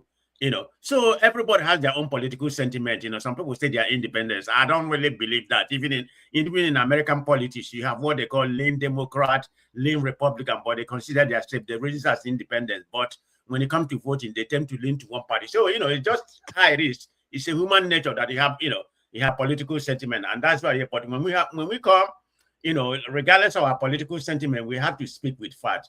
So the question we're asking right now, like I stated earlier, are we better off? Why I said that Tinubu should not be re-elected? That's my main position. It's not because Tinubu, I don't like him or whatever. I don't know Tinubu, but I know his antecedent, whether he built Lagos or he built Lagos or he didn't build Lagos. But all I know, my own opinion is it's an illusion to me that he built Lagos. So, but that's a story for another day. So the biggest issue, you know, politically, you know, many Nigerians will judge this government, you know, not by the microeconomics reform that he has right now, because that's what we have right now. But they have to judge him by daily survival. Can I afford food? Can I afford transportation? Can I afford electricity? Can I, you know, do we have safety? This is what's supposed to shape the political mindset of Nigeria come 2027. And that's the way it is. And if I can give you some breakdown, just, you know, about how things has changed compared to 2023. I mean, you can talk about food inflation, fuel cost, transportation, weakened naira, you know, everything, you know, rising rate, you know, taxation and everything. Things has worsened, has gotten like about 3 to 4 times, you know, worse than worse than it is. Before Tinubu came in, what was the naira? About 400. Now it's fluttering between 1,300 to 1,400. So I mean, I'm talking about like almost about 3 to 4 times more than. I mean, kidnapping has gotten worse. Cost of living, unemployment has quadrupled. You know, I mean, you can say inflation has plateaued to about, I don't know what inflation is right now, maybe about 20%. But there was a time initially, you know, it was about 40%. So you can say inflation is better right now. I think, you know, at the end of Buhari regime, no, at the end of Buhari regime, it's still better. I think it was 20%. Current Nigeria inflation rate right now is about 30%. But that's just on a micro level. If you go to the real market and ask people, you know, the food price is about 40%. So let's be realistic on that. Petroleum, you know, petroleum has gotten worse. You know, the cost of living is more difficult right now than it was under Buhari. Of course, Buhari didn't do well, you know. The poverty level has worsened. Nigeria right now is one of the poverty capital of the world. That's a fact. We cannot come here try to, you know, man of prestige. Hold on now, man of prestige. Hold on, man of prestige. Yes, can you hear me, man of prestige? Can you hear me? I can hear you. What is how much is per gallon of gas in the United States right now? How much is it? How much do you pay for gas? Are you asking me where I live? I live in California. No. I don't give a fuck about where you live. I said, what's the price of gas? Wow. Gallon of gas. You don't have to use that slang language. You asked me about I don't give a fuck about where you live. So I'm trying to give you whether you want me to give where I live or give you an average of US. Hold on now. Yeah, you've been saying this like 2, 4, 5, 6 times that that the price of this thing is going up, is coming down in Nigeria or wherever. But me, I'm asking you, as of today, how much do you buy gas in the United States of America? How much do you? The average gas price as of today, you and I talking right now, is about $4.60, $4.50 something. But some areas it's almost about $6. But let's just go with average. Okay, thank you. For regular, not just regular now. I got you, Prestige. So how much is it before? How much was it before? It was about $2 something average before this war came in. Okay, is that Tinubu fault too, right? Tinubu made the gas price go up in the United States. No, that's right? A global effect because of the war going on in Iraq. So what are you talking about? What you just said? Okay, go ahead. I think no. Let's come to that. Let's come to that particular topic about gas price. Okay, how much was the gas price? Hold on, don't go there. Okay, hold on. How much do you pay for a bag of rice right now? How much is a bag of rice in the United States right now? I don't go to shop. My family does that. I don't go to grocery. I don't know. I'm not going to come here and tell you what I don't know. Okay. So it's supposed to be my turn, no? Make we finish now, then you come in studio. Okay, please give us time. That guy they asked me a question. Go ahead. Don't worry. Go ahead. Go ahead. Okay, AY. Oh, AY. Okay, sorry, sorry. Before AY go ahead, sorry. Man of Prestige, maybe I still answer you just in a minute, please.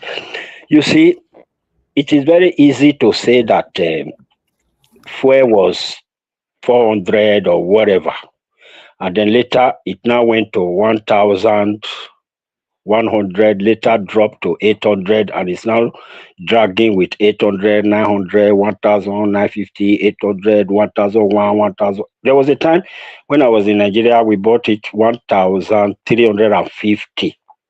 So now,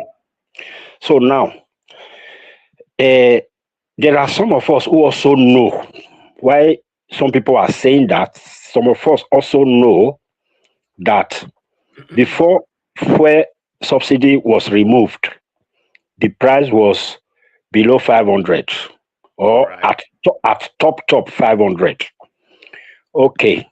After they removed fuel subsidy, it was the next day or a day after that day of the announcement, the fuel went from that 4 something straight to 1,000 something or thereabouts. It went to the high this thing.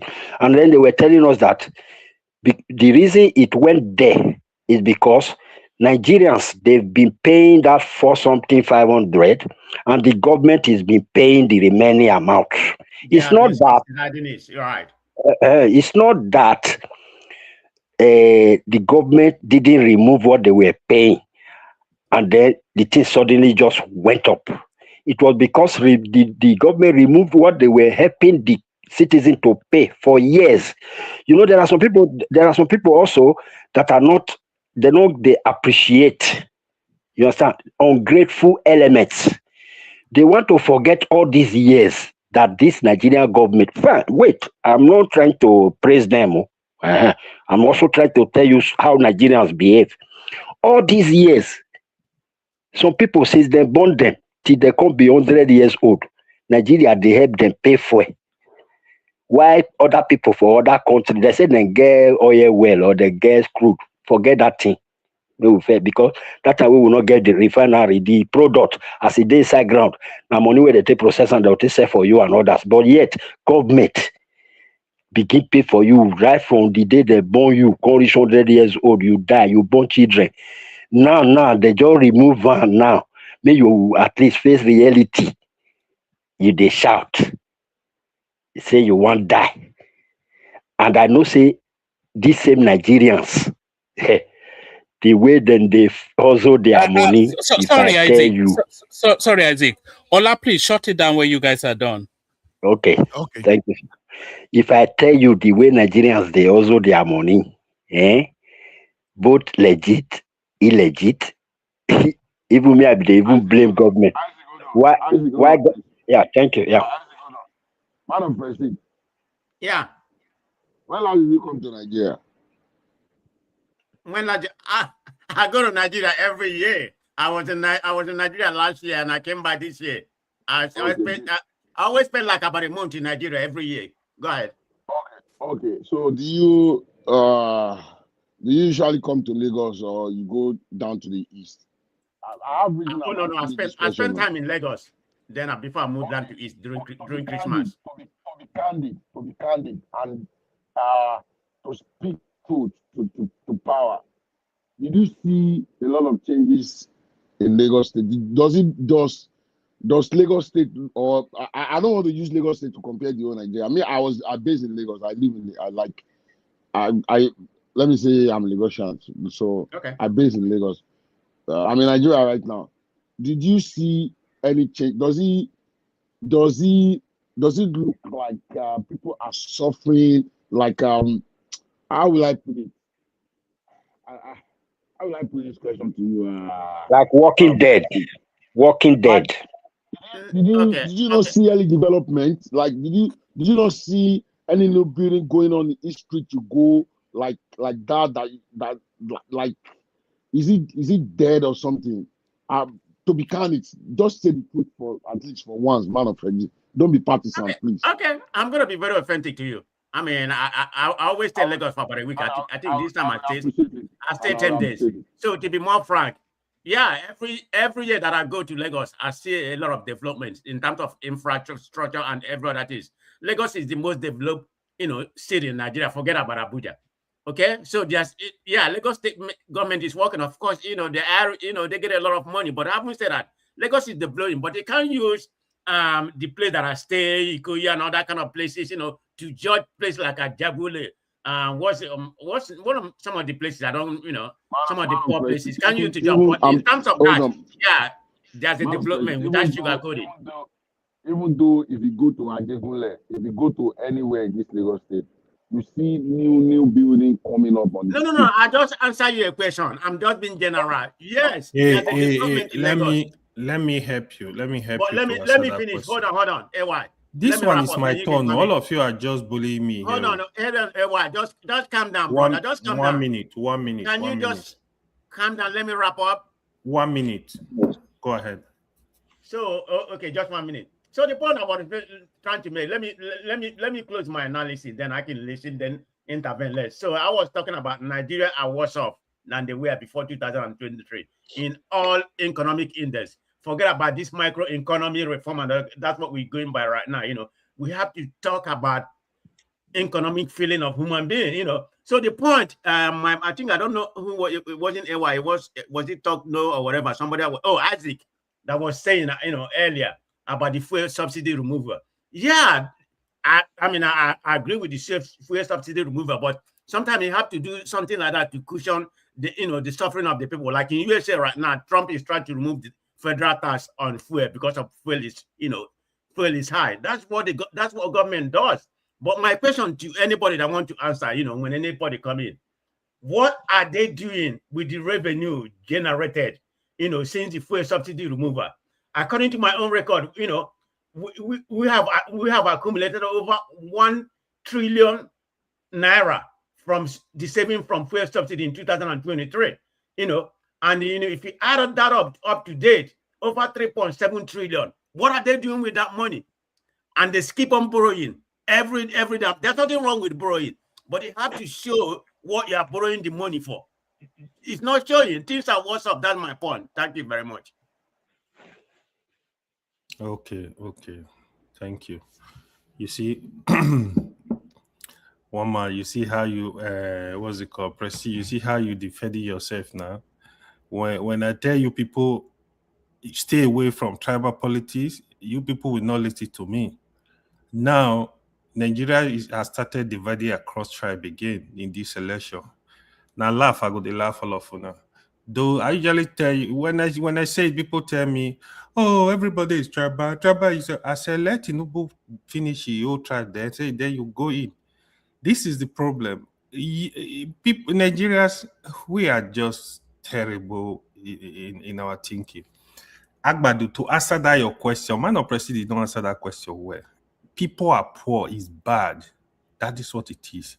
You cannot even use Lagos or bad part of Lagos to describe how people are feeling in terms of poverty.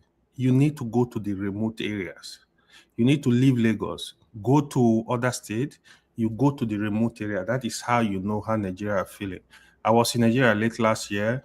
Yes, people are hungry. Things are bad. This is the honest truth. If you can pass the message to Tinubu, hold on. Don't interject me. Just hold on. Let me finish. If you can pass the message to Tinubu, that would be great. People building houses in Lagos, in Abuja, wherever, in the villages, it does not show the economy is doing good. A lot of Nigeria are hustlers. Nigeria, even in Lagos, they work online, they do other activities online. The content creators, that's how they make money. So our economy is not doing really good. I thought they don't make money.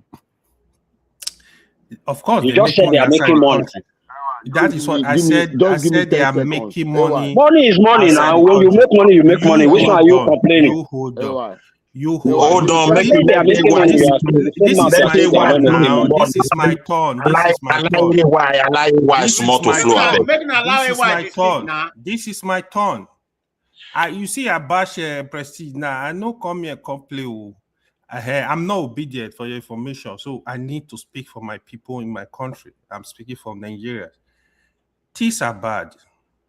If you want to pretend you don't know that people are hungry in Nigeria, please, I'm sorry for you. I want You to are only agree with deceiving you. yourself. That's why I said it. Then Give me 10 seconds. we want. Oh, so what I want to drive Nigeria mind to? We need to stay away from this our tribal and religious politics. This one is closer to me. We need to interrogate people that want to govern us or people that are governing us. Question them. I don't have problem who anybody support. You can support the devil to be the president. I don't care. I just want a Nigeria that is working for everybody, especially the common man. This is the Nigeria me I want. That is what I want to see. So I'll keep speaking up. You see, on the issue of the election, it's a different kettle of fish, right? The election is going to be...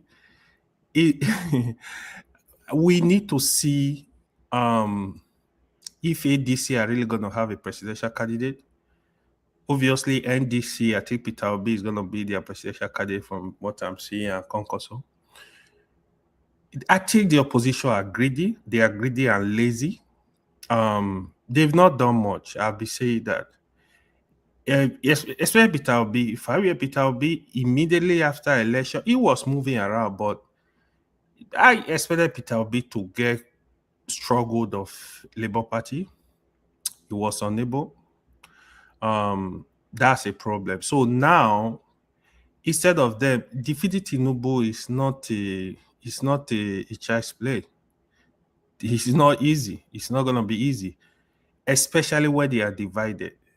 I was expecting opposition to even come together to have a chance against Tinubu. I'm telling you, if those that say Atiku will Ghana vote, even if Atiku contest, he might get some vote in the north. Atiku vote in the south, they are gone. Peter Obi collected from those votes. In the southeast, this was Atiku struggled and PDP struggled. South, it was Atiku struggled and PDP struggled. That's where he usually get votes in the south. Now, those votes are gone. South now is completely restructured, completely political restructure. Like, you have APC, they are very strong in the south. If Peter Obi contests, I think Peter Obi will still get good vote in the south. But APC will do extremely well. That I know for sure in the south because now they are really almost all the state actually. In the southeast, they are aligning with Tinubu in all the states as well. This is a problem. In the southwest, you only have Oshu and Oyo. I think Tinubu is going to win one out of those two states as well, if not the two. So these are the issues. Now you go to the north. The only way I feel they are going to have a chance is Atiku stepping down, because Atiku, to me, is a problem. If for fairness, the North should not contest for this election. 2023, I repeated the same thing. Because this South and Northern sharing of power is the little piece we have in that country. Atiku want to destroy it. Atiku is even too old to contest. This is my own personal belief. I think if I were him, I would allow Peter Obi and Amechi to compete in the primaries in ADC. And whoever get the ticket, let him compete with Tinubu. But unfortunately, they lost that. I don't think so. To be honest, I think there is a lot of challenge. One of the challenges: will the North trust Peter Obi to do 4 years?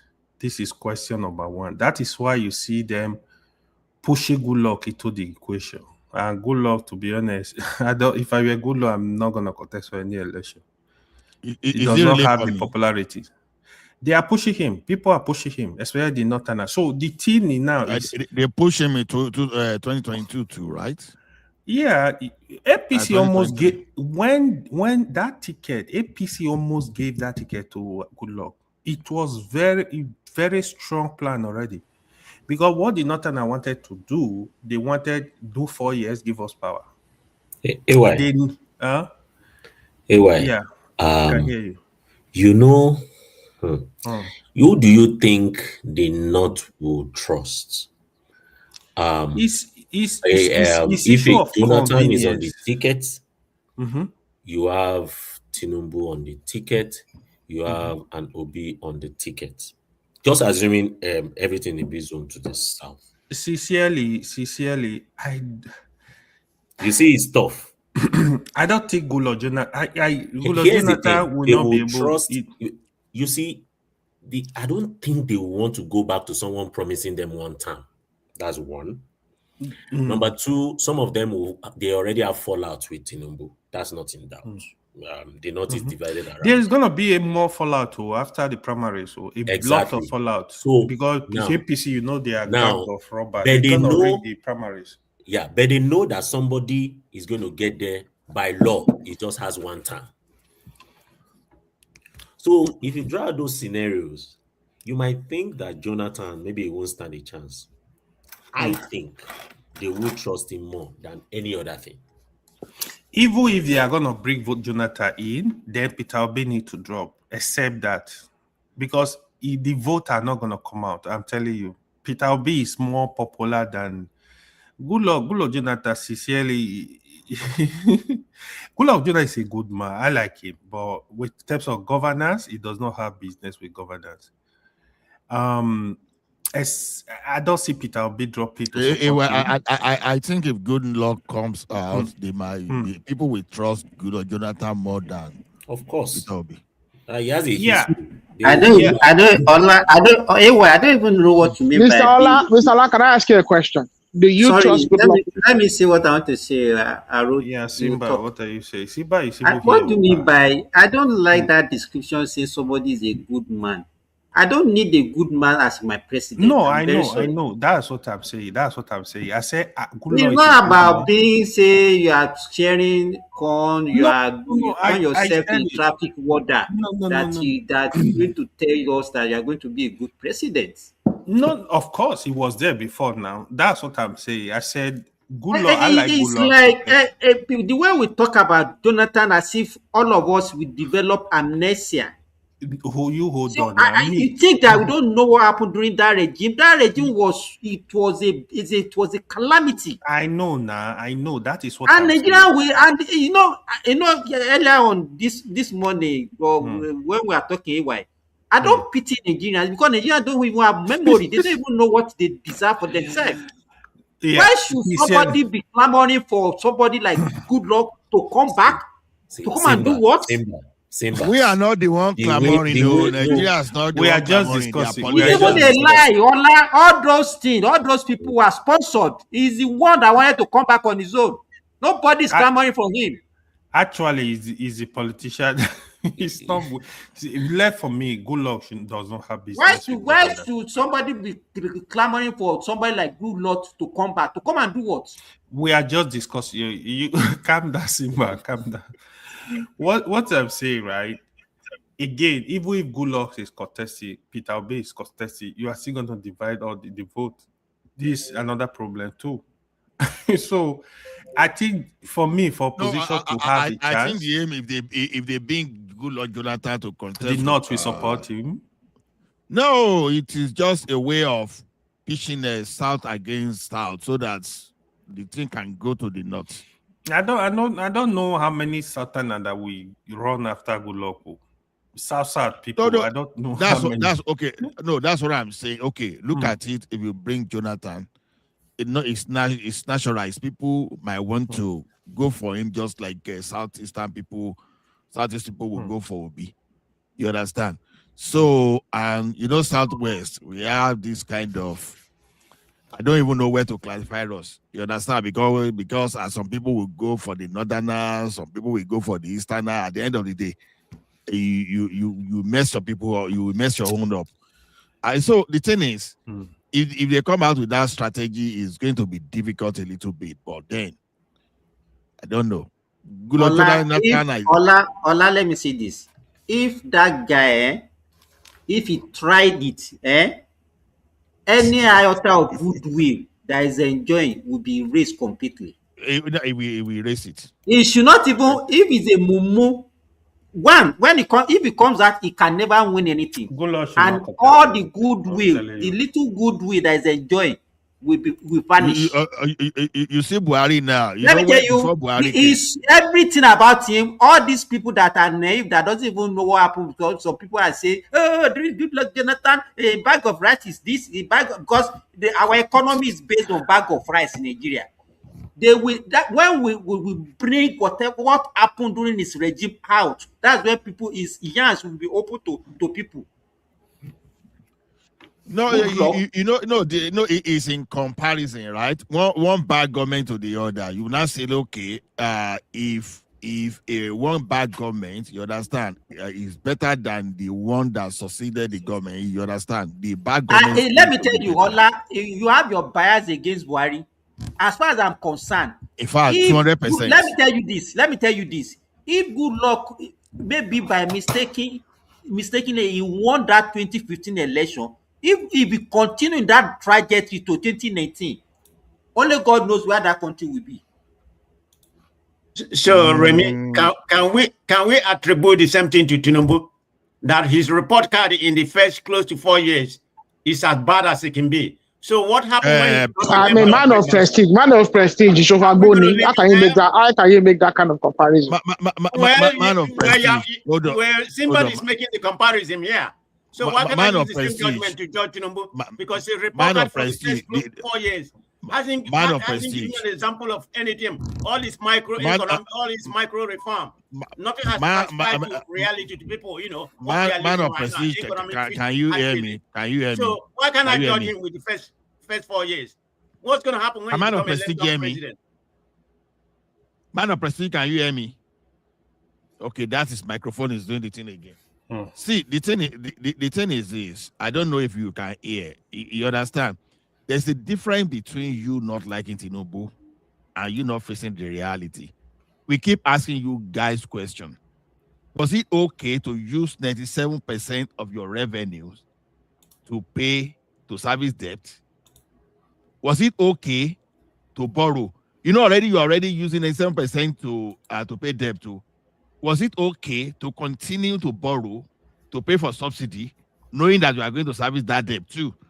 You understand? So was it okay? Was it okay for Nigeria to keep printing money? Was it okay for Nigeria to keep owing the foreign investor their money? You understand? When they were bringing their money, you struck an agreement with them that, okay, you were going to guarantee their repatriation. All of a sudden, someone that brought money at the rate of 400, like 420 to $1. When in not wanted to repatriate their money, you are now saying go to the parallel market and get that money, knowing quite well that they are going to exchange for 800. Was it okay like that? So see, when you want to do this comparison, you don't just go based on social media noise. We are not saying things are easy for people.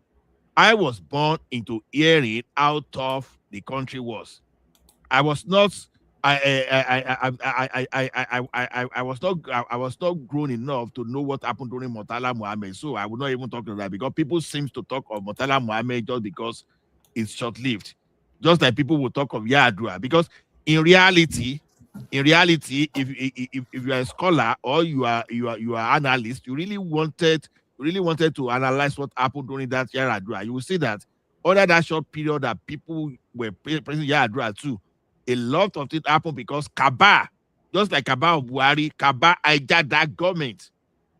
I remember one kind of runway like that they were supposed to give to PWD, that they gave to Julius Berger, that had no experience in doing such kind of runways at that time. You understand? So the thing is, if you want to be fair to Tinubu, you don't just go on blanket appraiser that, oh, people are, no. How was the situation when Tinubu took over? That is what you look at. When he took over, what was the situation of the country? Don't just say it was this so back. No. So those are the things. If Tinubu has not done what he did, I tell you, the country will have been worse off than we wouldn't even have a country anymore, Mr. Ola. Exactly. Do these people understand what was happening? You will carry 70,000 and you won't be able to buy a loaf of bread. And people just don't want to. Let me even say this. When you are having a discussion with people that think that a country, they will say, "Oh, is your life better now than when it was in 2023?" Damn right it is. As if you are going to pause. You understand that your life is going to pause. It's not a continuous or a progressive something. That so if you are like this in 2023, you will remain like that until 2026. What kind of assumption is that for people that think? And what baffles me is that some people cannot even think on their own. The only is like a bad wagon kind of thing. What they hear, that's the same thing they be echoing. They don't even have thinking faculty to even look at things objectively on their own. Whatever they hear from other people, that's what they be echoing, and they be moving from one platform to the other. I mean, Tinubu has his flaws, Simba. He has his flaws. Wait. Let me say something. Before you counter Simba, let me say Tinubu has his flaws, but his economic policies have been absolutely perfect, because we have other examples around the world to look at. We have Argentina and we have Brazil. So I think anybody that is intelligent enough can go out and do analysis of those two countries and see where they are. Let me tell you, I don't even like a discussion by saying, he has his own flaws. No, we are all human beings. We are not perfect. Let me tell you, there's no way you can satisfy everybody if you're a leader. Some people will want coconut, another person will want Gary.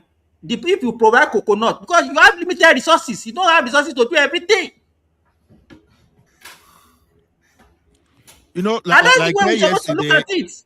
People look at Nigeria as if Nigeria have unlimited resources, and once you enter, you must be able to solve all the problems. Even in your own family, were you able to solve all the problems? In your own life, Simba, have we even defined, Mr. Simba? Simba, have we even defined what our problems are? That's the other problem. Most Nigerians don't even have a definition of what the real problems are. I gotta count all of you.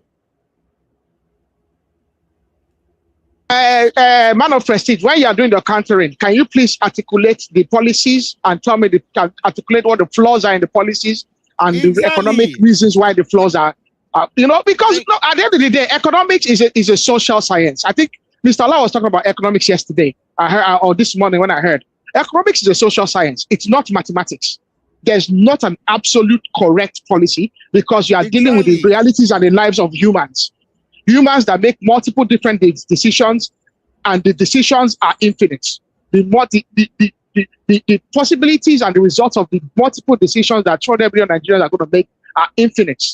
So economics is social science. There's no absolute in economics, and that is why it's not accounting, like Mr. Allah was saying. Because it's not accounting. Accounting is 1 + 1 = 2. Economics is not 1 + 1 = 2.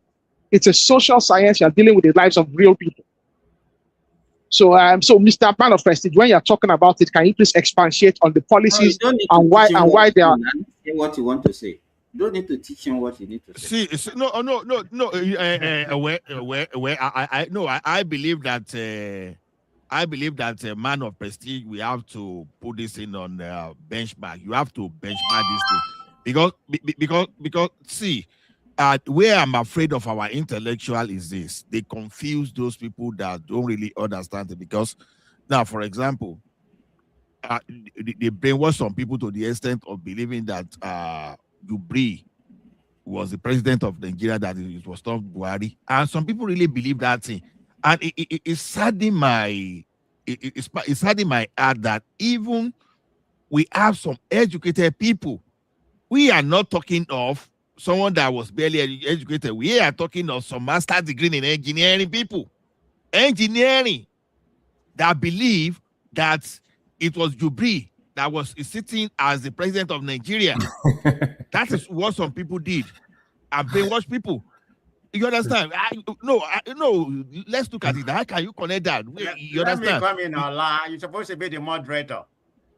Yeah, okay. It's something Yeah, black. Go ahead. Whether people believe that Jubril was the one occupying, that fallacy, it's not immune to Nigeria. Even in the United States, people have their own fallacy in that regard. Not to So Nigeria. It's not like, to Nigeria. Call it what it is. It's from the IPOBs. Okay, members. it's not Nigeria. Prestige. It's not tribal. You call Afro and every time. Also, where you also caught is what they are. It's not Nigeria. It's IPOB members. Yeah. And a lot. I don't know if you're a member though. No, it's only IPOB that believe Buhari was Sudan, was dead. Anyway, yeah. That's yeah. a subject for another day. Why you just You just want to go to that narrative, which is not necessary at this particular junction. But anyway, but it's true. Okay, let it. It's not necessary, but it'll be good if you acknowledge it because you're a decent person.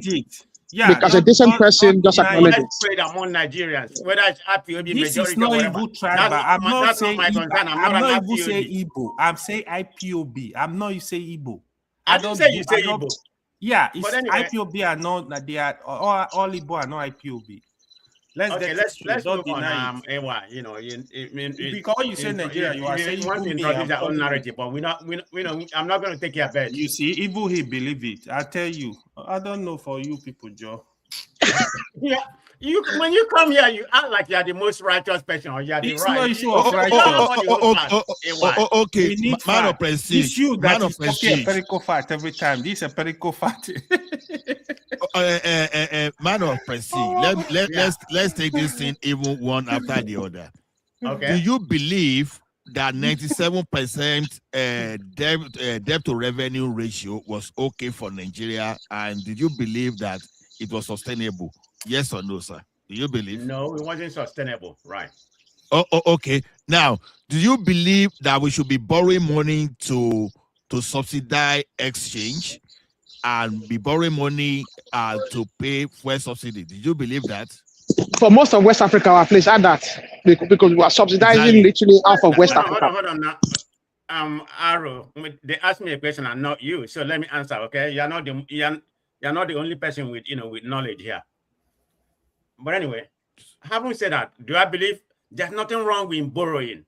Okay, no, you are not getting.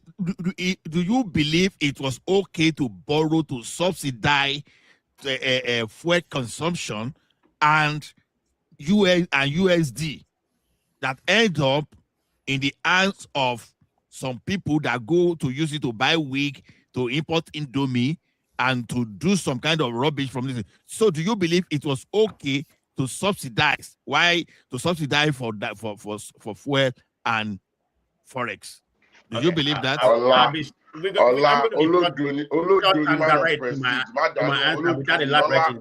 Then we can go from there. My answer is no.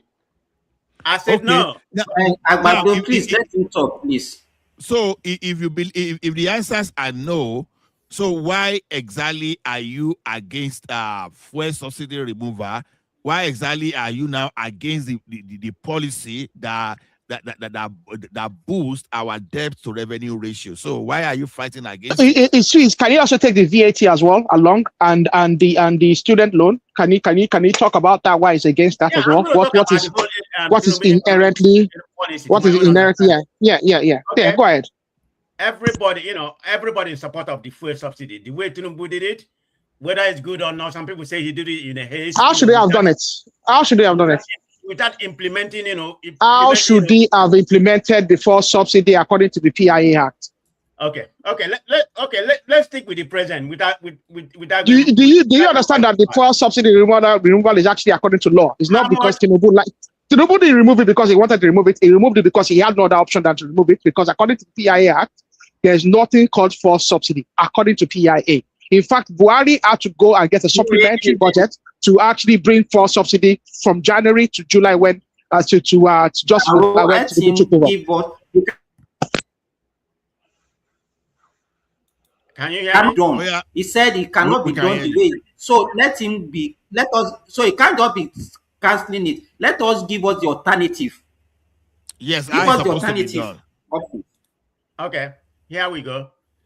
The problem is not about the fuel subsidy, like I said, the way it was removed, but that's a story for another day. But having said that, the removing of the fuel subsidy, it wasn't bad because actually there may be some gimmick in that fuel subsidy, whether the fuel subsidy was being subsidized, whether it's being utilized by some, whether it was corrupted or not. But removal was a right thing. But what are you doing with the revenue? Is it my system that is? Sometimes breaking. Is it my system? Hold on now. Up to date. Dr. Simba, we can hear you. Dr. Simba, Nigeria has generated about 10 to 15 trillion naira from the removal of fuel subsidy up to date 2026. Okay? I know they say those fuel subsidies will be used. Huh? From what? From the removal of the fuel subsidy. Wow, how? Just tell us. The money that was used to subsidize, if you look up to date, the amount of money the government have in their coffers is it's about 10. No, just forget. Understand Tell me how removal of subsidy. Wait, now, Agbado. Sorry, Agbado. Listen, please. Tell me, man, how removal of subsidy. Remy, wait. Remy, sorry. Make I use pidgin English to answer them so that I ain't go no say even person will not go school. He understand what in the happen. May I use pidgin? Will you stop gaslighting us about no go school? Stop that. No, wait. That's what I wait. I want to use pidgin English to answer you. You know what? How will you now be asking we in this platform and the government the borrowed money they borrow to subsidize? How will you now be asking us? You could ask us, say, money where then they borrow, say with the generator. How you will take generate money where you they go borrow? No. Now, what I mean by let me rephrase my word. Nigeria has saved 10 to 15 trillion naira from the removal of the fuel subsidy. Whether it's been borrowed, or the one that is how? Just tell us how they are. Let me ask you. It's not. Let us trash this issue today. You are you take yourself as let's say as a businessman. You are borrowing money to feed, let's say, to feed your workers. Your cow, your malu. Now you not say people are not asking you how much you are. Simba, you dey break. How can you save money from what you are borrowing? No, just tell Simba, me. You're breaking Simba. Dr. Simba. But he don't hear. Make an answer. I think he hear. That's why I said what I said earlier on about the man of prestige now. The man of prestige does not understand how it works. So that's why I call him Olodo. I'm not abusing him. So man of prestige. I think man of prestige. Can I say something? Man of prestige. Can I say something? Can I allow me to address man of prestige? I don't intend to. I'm younger than you, man of prestige. I know that for a fact. I think you have a better experience of Nigeria than I do. I know that for a fact as well. I think I've been on this platform long enough for. Where is he now? Is he not talking again? So I don't know. He's here. So man of prestige. Let me just say this, okay? What I know is this: number one, we have a national revenue. There's a by law. There's a way the revenue is allocated to each state. It's not news and it's not hidden that each of the states has tripled their revenue allocation month by month. It is not unknown to everybody that logically there should be not a single state that is still struggling to pay its workers and struggling why are you taking us to another thing? Wait. No, because I'm even just doing the simplistic stuff because he's saying that what has the government done with the revenue? It's not even related to the question that we are generating. Let us let him understand because it's a big issue that you hear everybody saying subsidy saving. Let them understand what is actually behind this subsidy. Because the revenue has increased. You are not answering the question. So are you saying that because I'm making it even I'm simplifying it for him because it doesn't even understand. I don't know. Okay, so how will you so you say the revenue has increased because of the removed subsidy? Is that what you are going to say? No. What I think the key thing is we were borrowing money. We're borrowing money to subsidize before. Now we don't need to borrow money to subsidize. We can borrow money to do projects now.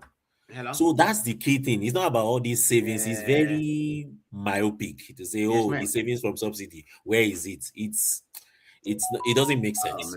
So first of I mean, even look at our sovereign wealth fund. Man of prestige. Look at our sovereign wealth fund. May I see put my voice there? When they remove it, they promise that before 2 years, Nigeria problem will be over, everything will be okay, this and that. That's what they said also. Nobody said so. Who told you that? Who promised you that? So when they remove the subsidy, the economic team said they understand the pain that Nigerians are currently going through, and they are going to make sure in the next 2 years everything is going to be good, everything is going to be fine. You see, Midwest. What is our reserve now? What is I don't know. I'm not part of it. The issue is not even about reserve or whatever. What we are saying, there is nobody should come and be telling anybody here say where is the subsidy saving. It is not that it doesn't save anything. In fact, not even doing subsidy does not add 1 naira to our money. It doesn't add. As somebody, I don't know the person that just said, the only thing it does to our economy is that money that we borrow to pay subsidy, we cannot channel it to another thing. In borrowing, we have to borrow money to do another thing. And you cannot say your borrow is a saving. It's not a savings. Simba, sorry. The only thing, let me just tell you, the only place I fought Tinubu, where I will say, if anybody talk about that very thing about Tinubu, I will align with the person. I'm not biased. You understand? I like him. I like his policies.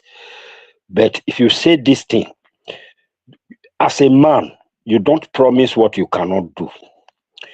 When he said in the campaign ground that Nigerians, come what may, I'm going to give you light in my first tenure. What I expected Tinubu to do, borrowing is good. Whether you want to borrow all the whole world to fix that light, I don't care. He would have done that. Borrow it. Borrow that money from anywhere and do that your promise. Otherwise, he wouldn't have promised. Let me tell you about that thing that everybody has been echoing. Do you know that? Have you watched the full video of that thing? Have you ever watched it? Okay, the full video of that promise. Yes. Well, if they just it's what you are seeing is just a cut and paste thing. He said it right, but he now made I'm not using this one, but he made a caveat to it. He said, unless I gave you a tangible reason. Okay, can I reclaim my time? You can reclaim it. Continue what you want to say. Oh, yeah, you're talking about Tinubu promise. You don't have time. Can I even ask you? Man of prestige. Please let him talk. You don't talk since now. For now. 1 minute. Mr. Ola, how they going to talk about electricity for here? I know talk about them. Like they talk about electricity generation, like saying I just electricity transmission, like they are just beans. Mr. Ola, let me start with where you're at about the electricity generation. That was a promise, and the promise is not kept. And that it's just like what happened in USA when the Bush Senior came, said no increase in tax, and that was his doom in the next election. And Nigeria. No. Man of prestige, hold on. Promise. Man of prestige, hold on. Did you just listen to Simba? Let me go to the main topic, the fuel subsidy. I have a lot of points to counter what you were saying. Okay. The point we're having at this particular time, it's not about the removal of fuel subsidy, whether it's right or it's wrong. It's already been done, and this is where we are at the present. But the point I'm saying that we did save money Yeah, we borrowed a lot of money to subsidize, to subsidize the fuel, almost, to my own understanding, almost about 10 trillion at that particular time. But there's some allocation from, from the home front, almost about 6 trillion or whatever, that was put there to subsidize it by that time. So my point is that the money that we are saving from that fuel subsidy, subsidizing the fuel, what are we doing with the money, that could have been using, because we are still borrowing. So you can say we have saved money from the borrowing and the one that was allocated through, through Nigeria. How can you say you save money from borrowing? How can you save money from borrowing? Because we are still borrowing money. The money we are borrowing right now, we are not using it anymore. Is your money, the money that you are borrowing, you borrow money, is that a saving? If you borrow money from somebody, is this a saving? I'm talking about from not subsidizing the fuel. That's the point I'm trying to make. Okay, let me make it very simple. The money we could have used to, to subsidize the fuel, we are not using that money anymore. So where is the money? Where is the money? Money or borrowed money? What are we using the money that we borrowed, at that particular time, wait. You can make a different discussion by saying, okay, what are we using the money that we borrow for, as against what are we using the savings from oil subsidy removal for? It's a different discussion. Don't mix it. How am I missing it? Are we not saving money because we are not borrowing? We are not using our money here, to subsidize it. So it's not your money. You can't do it. See, it's a simple arithmetic comparable. I now know why Nigerians have problem. Well, they can't understand simple things. Okay, let me go ahead. Okay. You said you removed the fuel subsidy, because the money that you be saving from not borrowing and other kind of things, you're supposed to use it for infrastructure, state allocation. Of course, state allocation has increased 3 to 4 or 5 times, because of the devaluation of Naira. If you value to what Naira was before this present government, you can say the state government are receiving close to the same amount of location. You claim you're going to use it for, instead of borrowing money or getting money from Nigeria to subsidize, you're going to use it for transportation. You're going to use it for debt reduction. The only one that I can see they are making a headway for this thing that I said, their social program. There's some public service. None of them is being. The only one that hold on, let me don't truncate my thought. Okay. The only one they have made an indent to is debt reduction out of the whole thing that I said. My 5 or 6 points that I enumerated here has gotten worse, 3 to 4 times worse than before this government come in. Am I lying? I mean, what did you say? Okay. Man of Prestige. Sorry, man of Prestige. Well, 6 bulletin points. Yeah, man of Prestige. I understand where you are coming from. Man of Prestige. Man of Prestige, I understand where you are coming from. Now, I think the problem is you need to revisit Nigeria. Let me start the point. You are asking where. Wait now. Let me just give you a point. You need to revisit Nigeria, number 1. Then number 2, you are asking. Now we are no more subsidizing fuel. We should have we should have money to do other things. Why I say you should revisit Nigeria is this: we already know that is in the public space. Even the governors themselves, they testify how Tinubu is giving them more money. Now go to most of these states. I was in the eastern part of Nigeria. I was in Lagos. I can't actually give exact in Lagos because I didn't move around that well. I was just in a spot, like, I didn't actually move around. But when I got to Onitsha, I moved around. I saw some projects going on, even on the way Onitsha to Benin. I saw a lot of projects going on. Now, people are giving kudos to Oti, Governor Oti, right now. Where is he seeing that money? That praise you people are giving to him, that money that he is using, you think he fell from heaven? He didn't fall from heaven. All this money you are asking about, say, where is the money? Where's the money? No, ask Oti. Ask Oti. Isaac, it's not right because Isaac, let me tell comparable one thing he does not understand. we analyzed the budget of OT for 2004, we discovered that only 25% of the revenue of what he budgeted for is going to be raised.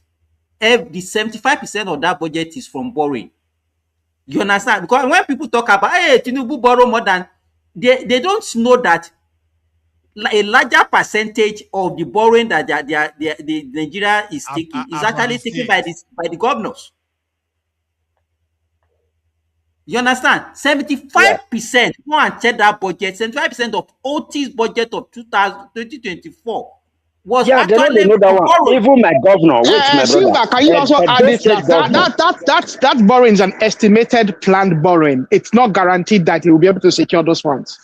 I don't even know that people understand what the budget is. That's the other problem. People don't even understand. No. I'm not even talking about the audience. After the fuel subsidy, let everybody raise their hand. Did we save money from not subsidizing the fuel anymore? Did Nigeria save money? Almost about 3 years right now. Are we saving money from not subsidizing the fuel? Man of Prestige, Nigeria don't hold that money. Okay, hold on. The money that we save, what has it benefited Nigeria apart from the reduction of debt servicing? Whereby that's the only place I've seen something. The fuel price has risen sharply. Transportation costs has exploded. Food inflation is all-time high. Naira has weakened. Wages. We've resolved all our debts. We've paid off most of our debts.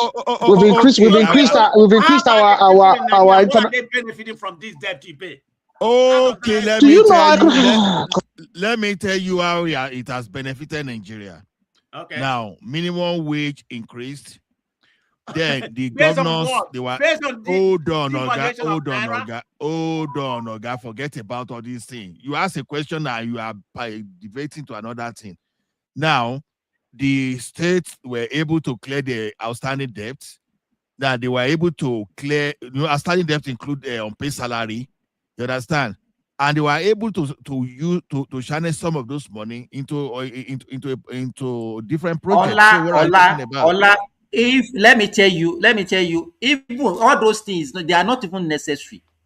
For him to even stabilize our economy by not continue that useless thing to drown our economy into a disaster is more than enough reason for us to even appreciate.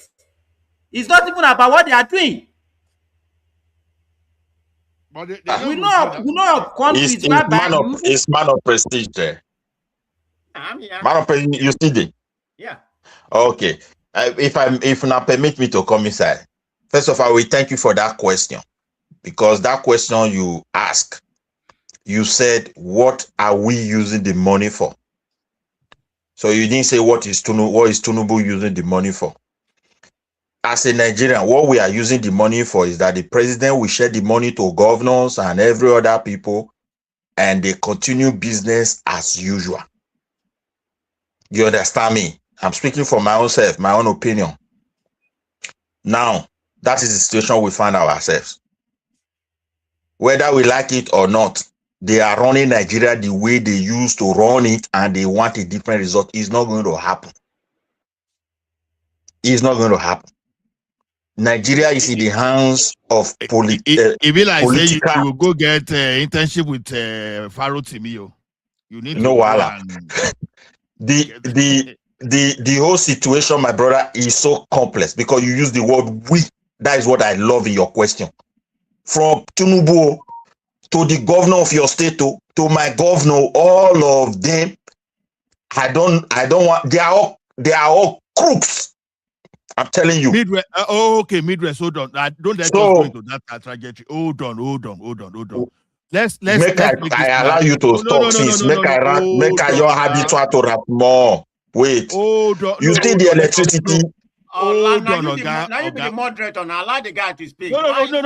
Yeah, that's the more reason. That's the more reason I need to moderate. I don't want us to move to that tangent of all those. We are no. I don't want us to. Let us just be analytical about what we are talking about. Okay. That is where I'm going. Midwest, hold on. You will come. We have your time and you talk for sure. He asked, "What are we doing with that money?" You understand? Simba said something. He said the fact that we stopped continue through that trajectory of the way we were using 97% of our this thing to pay was even enough. Let me tell you what happened during Buhari period that you don't know. At a particular point in time when Buhari was using 97% of our revenue to service, lenders were no longer lending us money. What does that tell you? Nigeria was thought okay, and now we were doing waste and means. We were now started printing money. At the particular point in time, the country enter into trouble. Now, when we no longer get that money, hold on, okay. Hold on, okay. You they educate me, but I they try to give my own opinion because they cut me off. Una they talk since I not talk. You know, go let person learn. You go say, okay, make I hold on. Maybe tell me what to Buhari do. Make I listen now. No wala. Let me listen. Sorry about that. Just this one point now. Now, when we could no longer get that money again, we now started doing future sale of our resources. You understand? Let's assume we are supposed to make 10 billion from crude oil this year now. We are now collecting the money, like say 10 years upward, just for us to spend today and pledge our resources. That was how bad it is. So, Midwest, I want you to talk along that trajectory of what could have happened. See, my own is this, my brother. But you see, economical with your analysis. Let me counter you because you're talking about the situation. Wait. Let me speak now. Let me speak. The situation we find ourselves is very heartbroken. There is no single person that can fix a country. But what I blame these guys for is for their inability to really create a channel to control people. Okay, NNPC, they add L. Look at the amount of money. Everybody is shocked. The borrowing you are talking about, they were not loaning us money. Even few weeks before Buhari left office, he still loaned money. What are you talking about? So the situation is so complex. Even the best among us here, to my own observation, if they make you that president, you will be worse than Buhari, you will be worse than Tinubu. You can't do it alone. The money you are asking my brother, Tinubu has been giving your governor. Tinubu has been giving my governor. Let's say Tinubu is bad now, I agree. He has been paying workers, civil servants. He's running a project, what is it called? This road that they are building, that one way near water, Coastal Road. Money is going there. It's not Tinubu that is running it. He appoints somebody. When you look at their strategies, bring more. Security, bring more. If you are in that position, you think you will be better than Tinubu, who knows these people very well, who has been in their midst for years. You see this Obi and all of them way they talk. Don't follow those. We did it for my ex-governor. He's in exile now. When we were doing 4+4, he must complete. He must do this. Look at the way he turned Edo State to. All these ones that we know, the only thing I am advocating, let us tell them to start working hard to create a system that will check our people. This is my own submission. That money, my governor have received a lot. He bought bulldozer, he put it somewhere. They are just doing agriculture that doesn't have street. It doesn't have name. It has no number. What are you talking about? Every month, imagine your state governor is not even working to make money. Tinubu and his financial team must send money to them because we sell crude oil. And that same crude oil, remember, even the ones where we never pump out, the last administration used to carry money. So it's a totally messed up system we find ourselves. For me, when you say our people are, but when you include them, you use we. That's what I love about your question. You understand me now? Because the whole situation is complex. We have to be honest. Whether he's putting money into education, he's not the one running it. Tomorrow, when he's out of office, you see different story. If he's pumping money into electricity, the cable that passed my father's house is older than my grandfather. Somebody that have the idea is here. They will only go there and pass. Nothing is changing. And at the end, if you point to it, they will tell you the president must bring so million. Whom are you giving it to? It's too much. So I just thank you for that question. That's how we answer it. I don't know how any other way I can make my own contribution. I don't want to praise anybody. Our system is producing nonsense and it will continue to produce it. All these people that is lining up for me, I am traumatized. I don't trust any of them any longer. And when I see my Nigerian politician promising me anything, I am scared. Even the ones that are there currently, for me, is even better than those ones that we have not tested. Look, imagine a country. We are all clamoring for the one that we have not tested. Once somebody comes in, whether it's a professor, everything messed up. We have to agree that something is wrong. That is my summation. Okay, thank you. Man of Prestige, do you still want to defend yourself or should Oh, no. Let me finish defending myself. Let me start with some of the noise you are making here. And this is how corrupt this present government is. I'm not saying they are the only corrupt person, but in my own opinion, until when they get out of office, we're beginning to when we come back, we analyze what they did or not. I would say it would be probably the most corrupted government ever to have ascended to Nigerian politics. But having said that, and I will give you an example, because you see what's going on in APC right now, this fracas they're having, I'm not saying every party. You increase their fat allocation. We know that's a gimmick because of the dollar devaluation. Having said that, now you give all APC, which control about 30-something of the governor, if my point get me right, you are taking about 10 to 15% of that allocation.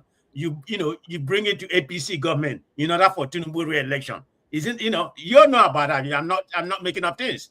That's the problem they have with Hope Uzodinma, I think the finance minister. That's part of the problem. He was removed. Maybe some of that is. So all the whole money that's being given to the state, particularly the APC governor, they are not using it to help their people. They are using it to support Tinubu re-election, campaign. Is that not insane? Can anybody tell me how that's supposed to help the common people? So all the money they have been collecting from 2023 they are using it to sponsor election of 2027. It's not the money that was allocated to the state that the government. I'm just asking you. Said all the money that has been given them they are just using it to support the election. I don't know what percentage. It could be 10 or 20% of of the allocation to the state. Now they are using it. How did you know that? How did you know that? That was more leaked idea. What even how do I know that? And you know it. You just don't want to say it.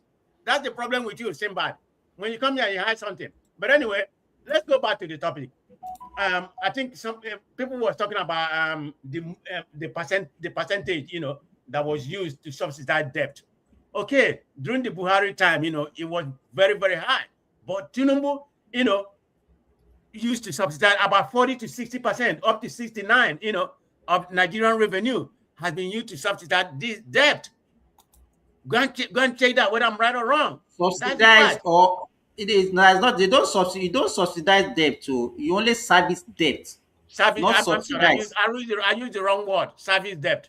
About 60 to 40% of our revenue generated has been used to. So what is your point? What is your point about that? My point is that is the only place, things has helped when it comes to everything that I said. That everything. Okay, let me ask you. Do you know the importance of having a very large, huge foreign reserve? Yeah, that will, just tell me what is the importance. What is it? Wait now. What is the importance of having a very sizable foreign reserve? That will help in terms of borrowing. What else? Outlook about your economy in the world, will be very good. What does it mean to you? What does it mean to you when you said your foreign reserve you have a very stable economy? It's not. It doesn't say that your economy is stable. If your debt, it shows how revenue is very low. How come that doesn't mean your economy, is good? Okay, you tell me if you're an economist. You tell me what's the benefit. Do you know our net reserve before Tinubu came in? I don't know what it is. It was just $3 billion. No, but it probably better. It was just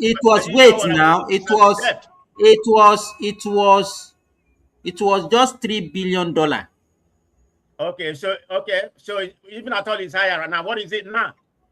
It is now about $36 billion net. I'm not talking about gross. Even that being higher, how does that help the common people? This is my point I'm making. Forget about all those money. Let me ask you now. Now you are not staying in Nigeria. People that stay in Nigeria now, they can now buy, they can go out of the country. You don't need to even go and be struggling for dollar in the bank to get dollar. Your card now can work anywhere in the world. Okay, Simbad. That's no, wait now. Okay. During Buhari, let me tell you. Economic wise, that's very good. But how many percentage of Nigeria are in that category that you just painted? How many percentage? Is it about 2 or 3%? Compared to so what you are saying now, we rather not having it because a larger percentage of Nigeria cannot benefit from it. Is that what you are saying? No, you need to benefit the larger percentage of Nigeria before that. What you are just spending to me. Let me tell you what that's why I asked you earlier on. Comparable that, what does it mean? It means what the basic thing that it means is that how you can finance your importation. That is what it means. Okay, how much of importation can you do with your foreign reserve? How can you finance your importation over a period of time? Okay. We say our debt is very low right now. Why our importation, cash has increased drastically compared to bill? Tell me how that helps importing goods into Nigeria. Because when import good at a cheaper rate, that will, they will pass it to the common people. The inflation will be lower. Tell me why, inflation-wise, it has helped Nigeria. Inflation is higher. What is our current? No, wait now. What is our current inflation rate? I don't have the figure here. It's I know. Hold on. So if you don't have figures, why are you talking about something? Probably like about 20-something% right now. Why are you talking about something? You are talking about inflation. Meanwhile, you don't even know the inflation rate in Nigeria, and you are talking about. I said it's about 20-something. So give me the stats. It's not 20-something. That's what I'm telling you. Don't know. It was around 14% before the Middle East war started. But now, because of that, it has increased to 16. Let's go before the Middle East war. Give me the percentage, and I will fact check you. Don't lie now.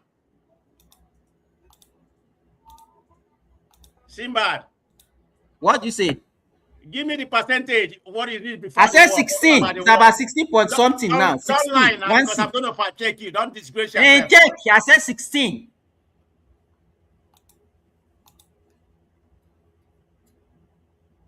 So, man of prestige, you are ChatGPT economist. Which one is that? Nobody has the whole knowledge. Yeah. AY, do you know what funny thing about? Do you know one thing about all those tools is this? If you don't know how to use those tools, those tools will be feeding you. They will frustrate you. I know. What people are saying. It give me close to approximately information that I need whenever I'm looking for. So if you want to check it, go to ChatGPT. No. Man of President, don't make a mistake. Like let me tell you something. Hold on, Oga, hold on. The thing is this, some people think when they go to ChatGPT ask question that is going to give them accurate thing. See, let me tell you one thing. We are in the era of big data. We have the veracity of it. The veracity of it is this. If you have a group of people that keep lying on internet, if nobody is countering them, over time, when those things are unchallenged, and you go to all those large language model things, you understand? They keep feeding you the lies that are there because nobody has created controversy about those things. Just for example, I perfectly understand. It's data generated. This is how they get their information. Let me hear what I want to say. I wanted to say just how they were saying Buhari is from Sudan. Buhari has ChatGPT will pick it up. Exactly. When are you going to let that go? But it's true that it's true. Oh, that was funny though. I said I'm arguing with somebody. Educated person is telling me Nigeria president is dead. He's dead. He was buried in Saudi Arabia. I say, eh? I say, even you. Not only that, what is it called? Basa just said when he saw the man, he carefully looked at his ear. No. These are men they have been together for years, no. Obasanjo, Obasanjo is a funny guy now. He's a comedian, Honestly, when Nnamdi Kanu was saying it, I was just laughing. I know Nnamdi Kanu is just a funny guy. When he got really irritated, was irritating me was when knowledgeable people are respect.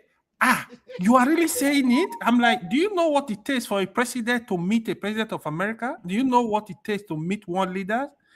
If you go White House now, facial recognition, or it no matter who you build. A Nigerian politician will just accept foreigner to come and be the president. Those people that love power. Yeah. I'm like, these guys, for me, it is very childish, especially when Nnamdi Kanu is saying, I understand that Kanu is just frustrated, just trying to drag propaganda. It was propaganda. That's chairman of propaganda. But when the educated, exposed people were saying it, then that's where I know this country no be beast. No be beast. See, man of prestige. If you don't know the principle of some things, you understand. Now, okay, let me give you an example. If you are not a software developer, if you use ChatGPT to develop software, I'm sorry. Maybe what you are supposed to use 5 days to build, you end up spending 5 months. And ChatGPT is supposed to help you, right? It can lead you to where you just be moving around the circle. You'll be looping around. Yeah. So you have to know exactly. So it's a tool to help your knowledge. Don't make it as a knowledge itself. So if you don't know the basic principle of what you are searching for, stop educating me. I know about that. Okay. When you quickly rush to ChatGPT now, I don't live on ChatGPT. I'm not like forefather. Okay, So instead of you going to Ministry of Finance, CBN, I use some of that. No let forefather hear you. Balance me. Oh no, I tell forefather that it's not an issue. Now forefather will go to ChatGPT and I will start being bold. It will be authoritative. All of a sudden, it becomes Rewani. It becomes Soludo. When you go to ChatGPT, it let's doesn't have work a conversation. Okay. We are still talking about the fuel subsidy and generating revenue. So let me ask you something. Like I said, we're saving money from the fuel subsidy, and we are still borrowing and other kind of things. Can you actually tell me what is the removal of fuel subsidy? What have the Nigeria benefited from the removal of the fuel subsidy? Can you just tell me, what they have benefited? We've told you these things severally. You understand? You guys, you are criticizing Lagos Coastal Road. You are criticizing expansion. Forget about that. Hold on, that's an elephant project. How can you call Lagos? Mr. Ola, can I answer matter of prestige simply? Because I think you are too intelligent to be doing all this stuff. Leave it for people like me. What am I doing? So, Mr. Man of Prestige, asking what have we benefited is asking someone that is bleeding profusely, someone that has been gravely wounded. Okay. Asking him and is bleeding, losing blood, losing 2-3 pints of blood, and asking him, what has he benefited by someone coming along and stopping him from bleeding? Well, he was about to die, and he's been rescued from certain death. That's what we benefited by stopping from subsidy. That's the first thing. Economy-wise, it's an estimation. That may not. No. There's no. Mr. Man of Prestige. Mr. Man of Prestige. Mr. Man of Prestige. Man of Prestige. Wait. Let's. We already said it earlier, okay? And because I heard Mr. Ola speaking early this morning, economics is a social science, okay? But from an accounting perspective, simple accounting, it was estimated that we're using 60,000 liters or barrels or whatever they were saying we're using every day in petrol. Okay, a lot of that was being subsidized for other West African nations. When you look at the amount of volume of petrol that's being used now, it's substantially less than 40%. We are bleeding and hemorrhaging money. So the main thing is this: from a primary simplistic point of view, we have stopped bleeding. You've arrested, you know what they call arresting the development? You've arrested the further development. You've arrested the development of a situation that would have been catastrophic. We were borrowing money we did not have. Already Nigeria was already at 97% service, debt service. Nigeria was threatening to go over 105% debt service. You know what that means? Actually, it's close to the 100 we was using before. So how can you tell me, how is it sustainable? A country borrowing 100%. You know what that means? That means they're yeah, I don't even, why? It's laughable. It's laughable that you man, you were earning 10,000 every month, but you need 115,000 to survive. You are earning 10,000. You need 15,000 to pay debt. You can't survive. The economy will fall. It will collapse. You would end up in a, I don't even know what's the worst country we've seen. Greece. Remember what happened in Greece during the recession? Probably worse. Remember what happened in Zimbabwe? That's where we go, because your creditors, the international creditors, they will simply call back there. I mean, do you even understand how bad it was, man of prestige? You are intelligent enough to understand. It was okay. Let me respond to that before we proceed. You asked me, Nigeria has stopped bleeding, because of the removal of the fuel subsidy, because that's unsustainable. My answer is yes or no. It's a good thing that we remove it. It's about time we remove it, But I can tell man of prestige, stop saying it's a good thing. It was a legal thing that removed it, because we removed it not because it was good. It's my opinion, Arrow, and I'm not. You should go to the National Assembly to go and contest the law they passed and tell them is your opinion. It's not a matter of opinion. You can't contest the Nigerian government. No, I mean, did the legislative not pass a law, the PIA Act? Yes or no? Do you understand that a component of the PIA Act stipulates that you must remove fuel subsidy? Why do we now have a PLC with what's they call this NNPC? NNPCL is no more just a simple. It's not NNPCL for a good reason, according to the PIA Act. And I think it's a problem, because the PIA Act was something that was debated for more than a decade, and when they passed it, a lot of Nigerians don't understand the contents of the PIA Act. Fuel subsidy was only extended until June by Buhari, because it went to the legislature and it got a supplementary budget to cover it for half of the year. Otherwise, Tinubu had no business making the announcement, because it was already a done deal. Okay, can you stop there? Let me intervene on that. When you say Tinubu has no business moving it, it's not about removal of the fuel subsidy, but it was the way it was done. It was done immediately, He didn't do anything. He only what Tinubu did is he said everything, inflation, everything. He should have done it face by face. You cannot do. Well, if you want, Oga, I use simple. Stronger relief measure before he does it. Man of prestige, I use simple English to just tell you what happened. The PIA Act was passed sometimes, I think, in October the previous year. That was during Buhari time, right? Yes. Okay. The moment that PIA Act is passed, you cannot pay for fuel subsidy anymore. Fuel subsidy now becomes an illegal act for any government, any executive that wants to subsidize has to go to wait. Would you let me land? Okay, would you let me land? Any executive that wants to pay for fuel subsidy needs to go to the House of Assembly, okay, to the National Assembly. It needs to go to the National Assembly and make a request for budgetary allocation for it. It has to be budgeted. It has to be appropriately budgeted. What Tinubu was essentially telling you on that ground in Eagle Square is, I do not intend to request for any supplementary budget to cover the rest of 2023, or I do not intend going forward in my budgetary plans to budget for fuel subsidy. That is essentially because the PIA Act already makes it null and void.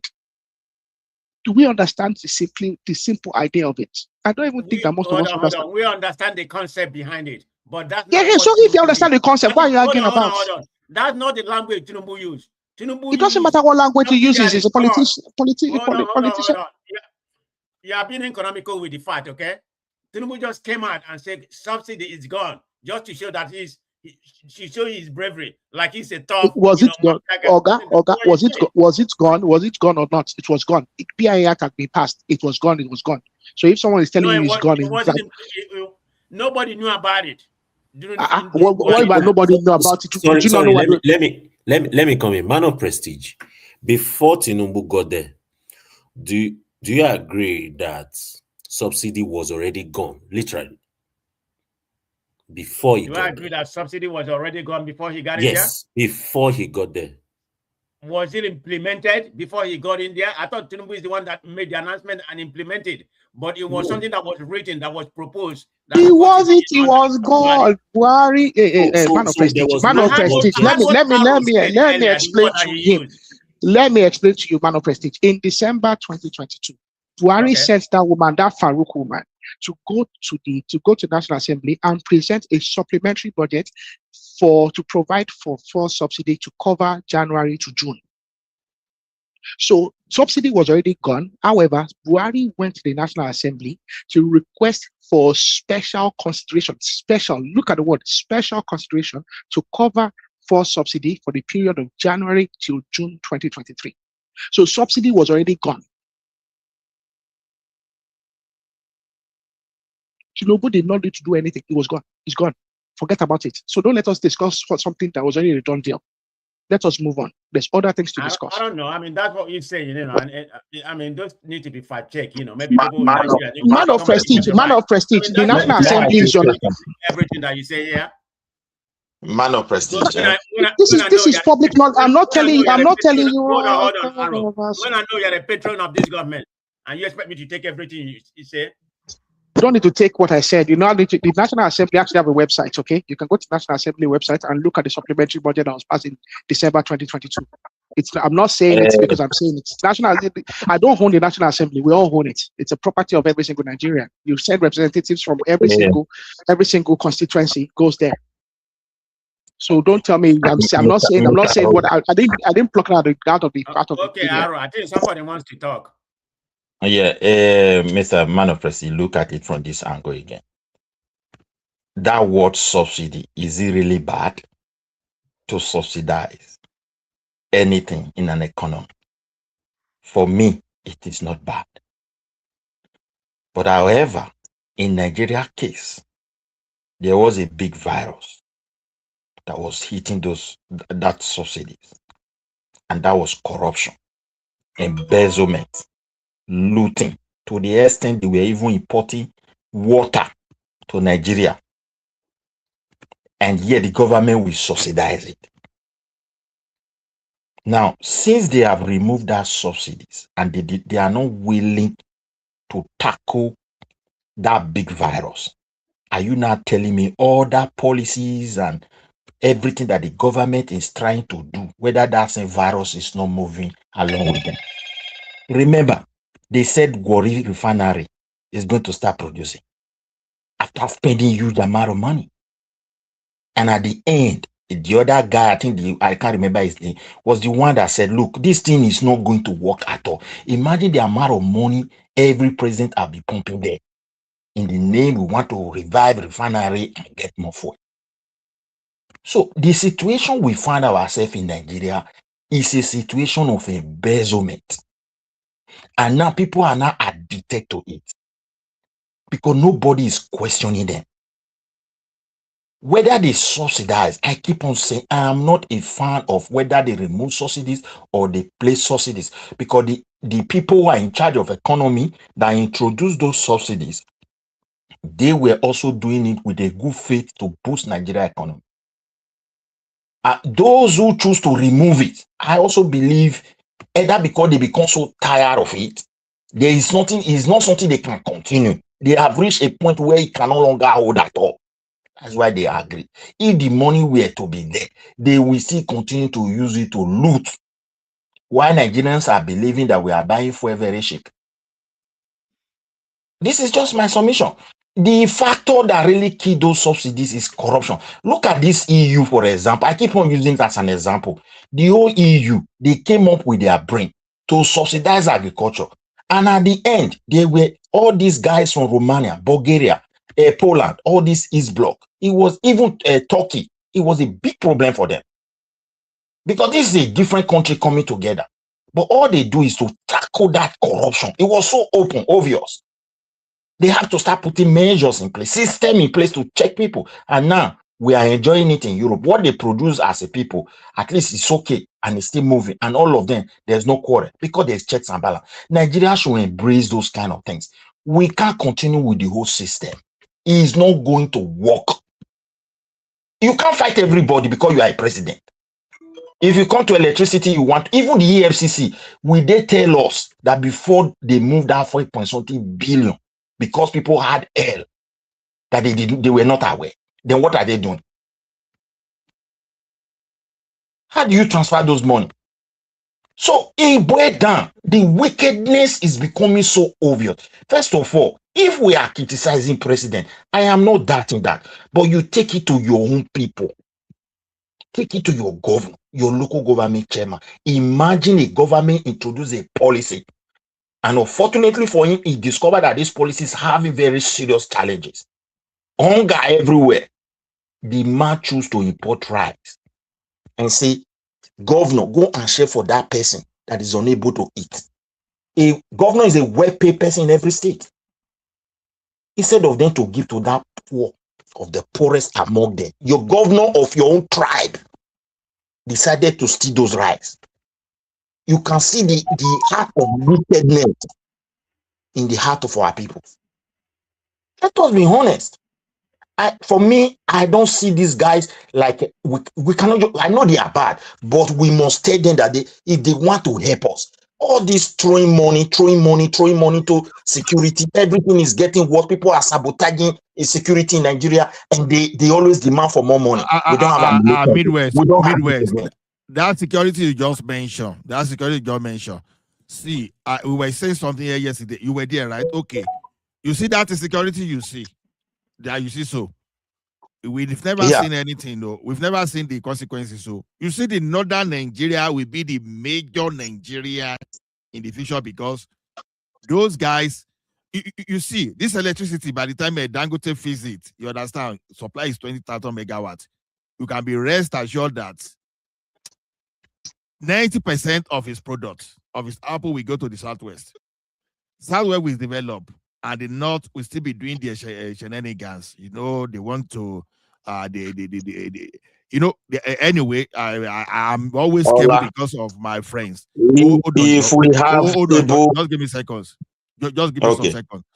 Now, you see, because sometimes, if not because of some of my few friends that are Muslims, so that they won't misrepresent what I'm saying. You see, all those criminals that are hiding under religion, even when they don't even believe in the religion they are even promoting. You understand? They are using it to tie them back. People will run down to the south. And you see, they will go their managers, everything. They will be looking for a job in the south in the future. So just brace up for it. That's the security you see. You understand? It's not going. This permutation. That's if Tinubu come back. You are not even getting it. I'm even talking beyond Tinubu. What you know what I wanted is you empower people. Okay, now you've taken electricity out of the exclusive list now, which is good. The electricity sector will develop. As now you are allowing state now to decide on whether they want seaport or whatever. Believe me, there will be more seaports in the south. You understand? The economy of the south will grow. Why the idiots in the north will still be using the people's money to do mass wedding, mass naming ceremony, mass whatever they are doing. You understand? No, they will leave something. What will make them to progress? They'll be talking about Sharia now. Exactly. You understand? They'll be talking about. So That's what I'm saying. They will move to the south. You understand? I mentioned the problem they wanted to cause in Ekiti. They wanted to take over the largest cassava farming area in Ekiti. If not because of the combined security that forced them, that brutally dealt with them. Look at all what those guys are doing. All they want to is just to, they say, okay, we are bringing Sharia. Now, lie you, they want to take over their land and control you. That thing has nothing to do with religion. They are just hiding because they know that. Wait a minute, Allah. Is it not the Southwest Muslim that's anchoring this Sharia stuff? What are you talking about? Did the Haftar come from the north, to promulgate this? Is it not the Southwestern Muslims? No, let me tell you how this thing works, bro. Okay, as a Christian, let me use Christianity as an example.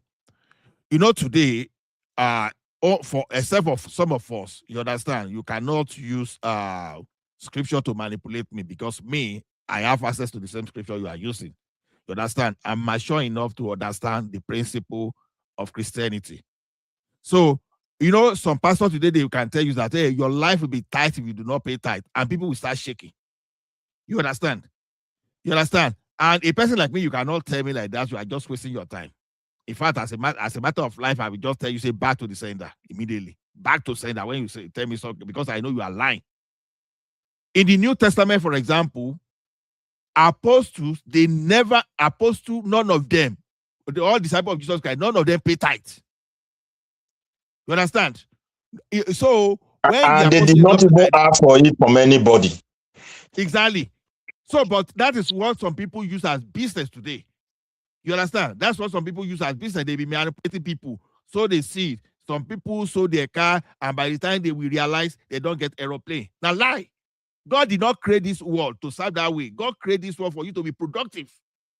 That is why you see those people that don't believe in God, they are prospering. You understand? And so, China, do they really are they Christian? Are they not moving forward?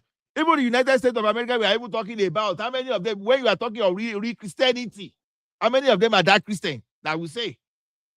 So the truth is, they use all those things as tools. So they will still continue to use those things as tools. Why the people will be coming to the south to come and take job in the south? Better brace up for it too.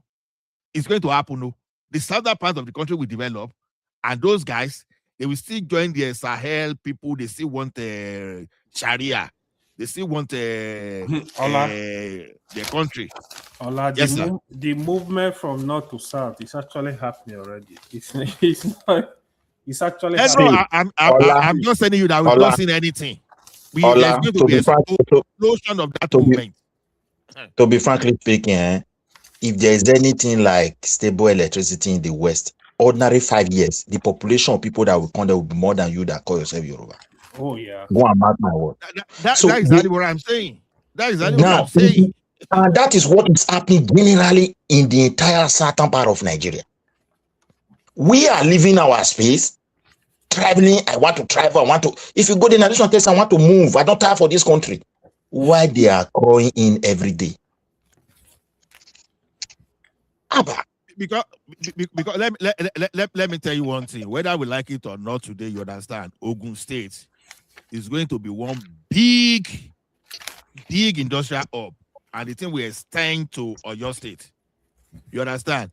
I pity myself because I have to be begging other part of that region not to forget my state, even though they are part of Southwest, at least to carry our people along. Now, book na the read now. Now, no one develop.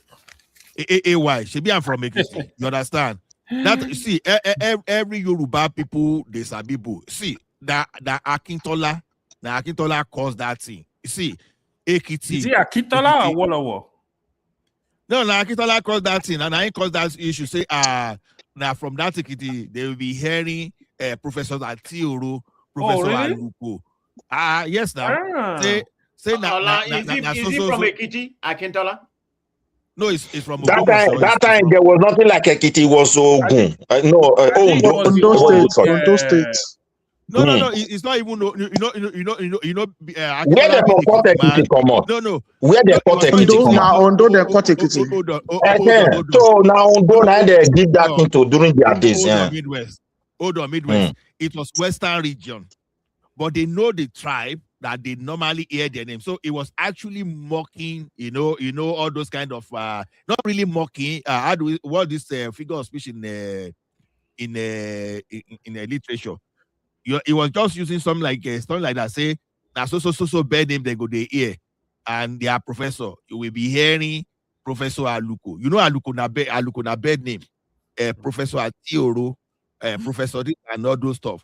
So that was when people now took it that okay, Ekiti has the highest number of professor, and the reality is not true. I've said it here. You understand? Oh, it's yes, not we true. hear it, but no, we don't have our highest number of professors. It's not true. Are you sure? Which say you think have highest number of professor? I think though per capita, I think they do, Mr. Ola. I think percentage wise, I think percentage wise, Mr. Ola, I think percentage wise against the general population, I think they have a rather very high percentage. You'll be shocked that there are many professors in the southeast. You understand? You'll be shocked when you look at. But when you look at population, Alhambra, but I'm talking about population against the volume of professors. I think it is relatively very high. Baba, I've done this thing on the site of Nigeria on NUC, Nigeria University Commission before. I'll be shocked. Ola. I think I saw that list some time ago. Okay, see, big problem. Now we are talking of professors. Okay, those professors, what do they normally do? Marry single wife, have 2-3 children. Their plan is how their children become professor. Somebody marry on 16 wife, and then those children are not coming in number to your place to come and dominate two where you born. We are in serious trouble. I don't know why our leaders, the kind of policy, what are they cracking their head for? Why can't they look into the foundation and save people's life? For me, the kind of crisis that is coming after Tinubu administration in the next 10 years, the way those people will mark all our areas, if they blow whistle, we are in trouble. I'm telling you, our land everywhere is now a place of training. It's just a training ground to them. And very soon we will start their nonsense. And before you know it, Turkey will come in, Saudi Arabia will come in, the other one will come. And when those guys are there, even the one that is telling you we don't believe in what those guys are doing, we still be protecting them indirectly. Yeah, jaga. Okay. I think where the confusion here is, you understand, maybe the way they rate it is that they can look at the concentration, but you can be an Ekiti man and live in Lagos. Okay, I understand that. But when you break that thing down by states, as at the report of 2024, Oyo State 757 professors, Enugu 710, yeah, Lagos State 657, Edo State, look, of course. No, Edo is high now. Edo State. Edo State 647. Ola, why are you not including Imo? Imo is the highest in Southeast. What are you talking about? No, I'm reading the list. I'm reading the list. You understand? I'm reading the list. Now, you now see the conclusion is this. You understand? Because people were controverting that thing. They say, okay, highest educated state. Some discussions suggest that why Oyo State leads in total numbers, Ekiti and Imo State have very high numbers of indigenous professors and PhD holders, with Ekiti often described as having the highest concentration of professors by origin. I think the problem is this. You can be a professor and be in Lagos. They will still count you as part of the professors in Lagos. Nice how to count. You understand? Okay. I don't have a lot of professors too, actually. Yeah, okay. I think yeah, you may be right when they say Ekiti, because before I didn't even look at this. My brother, imagine, okay, Ola, make us put one thing here. Just imagine we just counting professor. People that doesn't even have that professor, they are not in charge of our destiny. They decide what they want to do. They don't send their children to school, and nobody want to address it. I don't know why. No, do you know why? Do you know why? You see, especially that thing went wrong since that coup of 17th January 1966, and man of prestige, with due respect, this is not really a target to people from the south, from the southeast, or your politicians. You know, if not because of person like Azikiwe today, you really know that Nigeria would not have been won, because the person that started the idea of one indivisible Nigeria, you understand, it was actually Nnamdi Azikiwe. You know, leading to that first republic, Igbo people, there was the, when you are talking of the elites, they were majorly the most using the civil service because they occupied the civil service, the military top hierarchy, you find them there. They were worthy, everything, you understand? But they actually believe. You're not addressing the fact. It's not that the Igbos we are more educated than Yoruba. Forget about the alliance with the northern people. No, as at that time, as at that time, as at that time, they were, because you dominated I the don't know civil about service. that. Okay, whatever. Okay. It was that Awolowo's free education that liberated the West. You understand? We would have been as ignorant as anything, if not because, thank God for Awolowo. And that's the same way I'm happy that we have Tinubu today, because some of you guys cannot see what some of us saying in Tinubu. Now, towards 2020 what do you see election, in Tinubu? But nothing but nepotism to the highest level. By the time he finished, Southwest will be the richest. Everything will be in Southwest. So come on, call a spade a spade. Good, and that's one of the reasons I love him. Good. See, man of prestige. Good. If Southwest will be the richest, glory be to God, and that's exactly what I want. I've told you I'm tribalistic. Is it? Allah don't explain yourself. That's good. I didn't say that bad stage with Deo, I think. No, not be bad stage. No, see, let me tell you one thing. Allah don't care. You see, one thing is this. When you say Southwest will be the most developed, look at First Stack, for example, now. Who dominate First Stack? I bet you, Igbo people, they've taken over First Stack, Okukumaiko, Ajegunle. You understand? So that thing you call Southwest is not for the benefit of the Southwesterners. Igbo full First Stack. You understand? Igbo don't take over First Stack. So tomorrow, if there's a Republic of Igbo land in First Stack, it won't be a surprise to me. all those Orile, all those Okuku.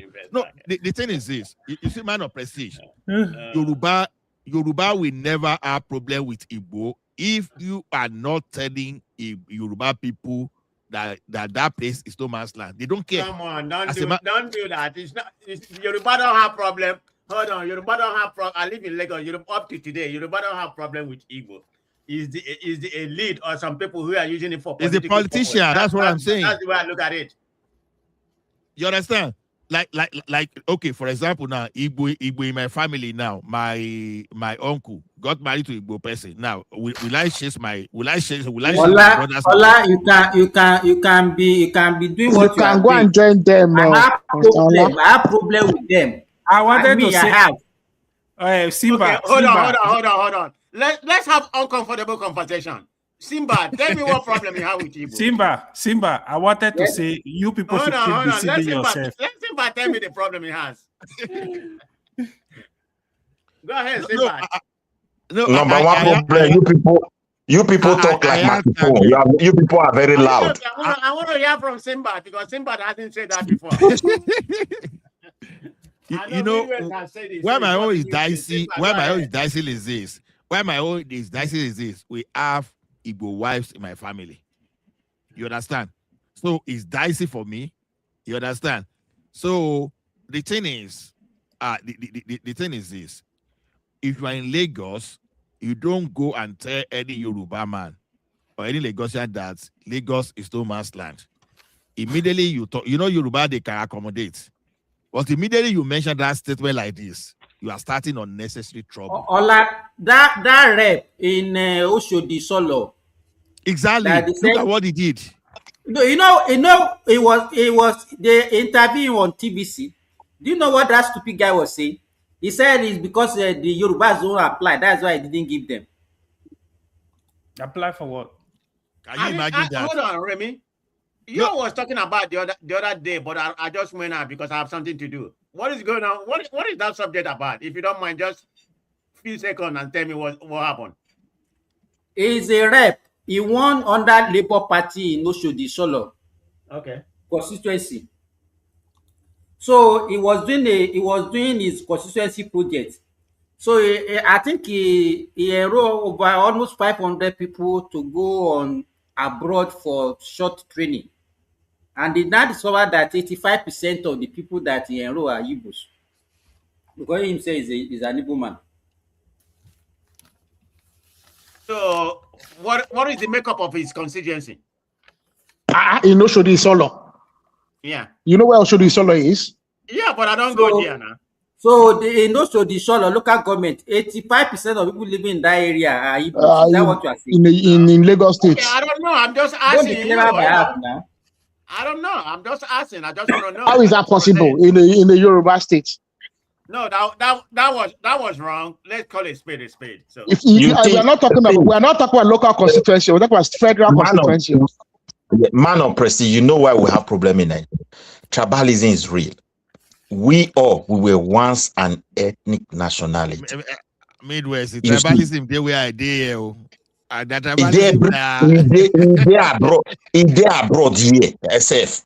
They were me idea among them. But it's just that because of the structure way they take address them, is still working to today, that they have mingle, they see themselves as one. It's just that sometimes when you were raised in some area, then when you talk, the accent, this one is not from our side, it's from the other side. You see, Anna. But when it comes to employment, they are not going to use that against you. When it comes to political position, nobody will use that promotion. No, I can bet you of that. But when it comes to that's not true though. They do that. You go to London and try and compare. Okay, that is your place. I'm just talking about my place here because you can't use where you are from to campaign in Sweden. It will not work. If you don't mind, where? Now Sweden. Oh, okay. So you can't use that to come. If you do that, no, they would disqualify the person straight. It's not that person will never smell any political position. You see why I want Yoruba nation is that you understand. If Yoruba is a country, you understand. See, I don't like Dubai now. Like Dubai now, there are 80 times foreigners in Dubai than even the real Dubai ADG. You understand? Now the thing is this: I want to have my Yoruba nation whereby every political positions, everything will be reserved for the Yoruba people. Because we have to preserve our land. I don't want anybody to take over my land. Yeah, it's very dangerous stuff. We are playing with fire. Exactly. So I don't care now. So if I preserve my land, I don't care if you are Igbo or Fulani and you live on my land, as long as you obey my law.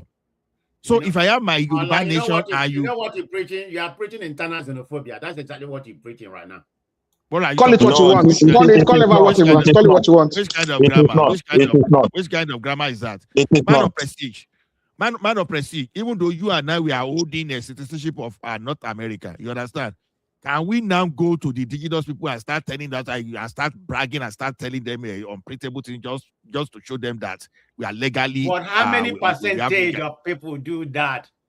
How many percentage? I think contest. One is too much. One is too many. Even one is too many for me. Man of prestige. Let me tell you the danger. Man of prestige. Hold on a moment. You are from Southeast. Okay. Let me tell you, there are numbers of Fulani that will start coming to your place. You that is here will say, no, this is too much. It's a danger against us. You know the reason. See what they did in Akure. Nigeria government they fail people. I mean, if they're not coming there to hold on. Why do I care? No, wait. It's not like I lost. Midwest, just hold on. No, man of prestige. I said something behind the scene, and I will say it openly. Do you really know that Igbo people, they are not really different from Fulani? You understand? All the Fulani that want to hijack land. The only difference is this: Igbo people, they are elite, and they are doing their own systemic, using systemic this thing to do their own by buying things and taking the thing up. Why those of Fulani, they just want to displace you outrightly illegally. So what Igbo people are doing, actually, they are not different in ideology. They are not different from what Fulani people are doing. They are basically the same. It's only that wait a minute. You need to elaborate. Okay. You need to elaborate on that. The comparison of the maybe I didn't quite get it. Give me what your similarity. Ethnic, you are both involved in the ethnic displacement. That's essentially what that's what. Ola, let's come up for this. Wait, hold on a moment. Ola, make we come up for this topic where you want to go. Because why you said you don't want to. So let's go to that conversation of the real threat that is facing all of us. I think we should leave this aspect. because this one will not be go good. ahead, Midwest. Go ahead, Midwest. They will go back because the threat that is before us now currently, yes, as you said, if we are looking at any tribe in the South that really moves to other people's place, we can't take Igbos away. But the way Igbo does their things, it's quite different from the reality that is facing it doesn't us. matter now. It doesn't matter. It doesn't matter how they do it if the result is the same. No, wait now. If you look the at result, my worry now, if the result is dispossession, it doesn't matter. If an individual that comes from the southeast is allowed to contest in Lagos, and then he decides that he's going to disenfranchise the indigents because he wants to send his people, 92% of the people that he sends to for the trainings are not the indigents. It doesn't matter to the indigent. It doesn't matter who is doing it. The result is dispossession. The result is a lack of opportunity. It doesn't matter who is doing it to you or how is doing it to you. It doesn't matter. If you are being denied opportunity, it doesn't matter how it's been done. No, Baba, wait, Aro. Hold on. How is that a disposition to the political party you already control? I mean, you already control about 80 to 90%. Why can I control? No, don't say that. When the people from that constituency sent in to the federal House of Representatives, okay, they didn't send them as to the federal representatives to represent the Igbo people in the constituency or to represent Igbo people that are probably manufactured that were not even members. They are not even members of that person. No, it's not a problem. No, it's a serious issue. And wait, man of prestige. Wait now, man of prestige. What that man did is a very serious issue, and it's been dealt in a manner that is dismissive. What he did is actually very, very serious and very dangerous. Because number one, if I was anybody in that constituency, the first thing I'll try and investigate is who are the people that were sent by that gentleman for who are the beneficiaries of his generosity? Are those individuals constituents of that? Those people, do they live in that constituency? When did they start living in that constituency? How many of the people in that constituency applied? What's the process for the selection? Those are the things that need to be investigated investigated thoroughly. What he did is a very, very dangerous thing. What he did is some of the sentiments that led to the Civil War. So let me see. Now you are going to a different level. Okay, you contribute to it. Let him speak. Let us also hear it. To see how many people that actually qualify, how many people that apply for. If that's investigated, then that's why I say he's wrong, because the more people that live here live over there is more Yoruba. If they actually apply, or they didn't apply, that's a different case. But man of prestige. And this is why the sentiment, man of prestige. Okay, wait, I'm not sure the goalpost. I'm trying to get you to understand, and it seems you don't want to understand. That gentleman might be Igbo, but the fact of the matter is, he's now living in the Southwest, in a place where the indigenes are from the Southwest. Wait, let me finish. Wait, let me land. So when I land, you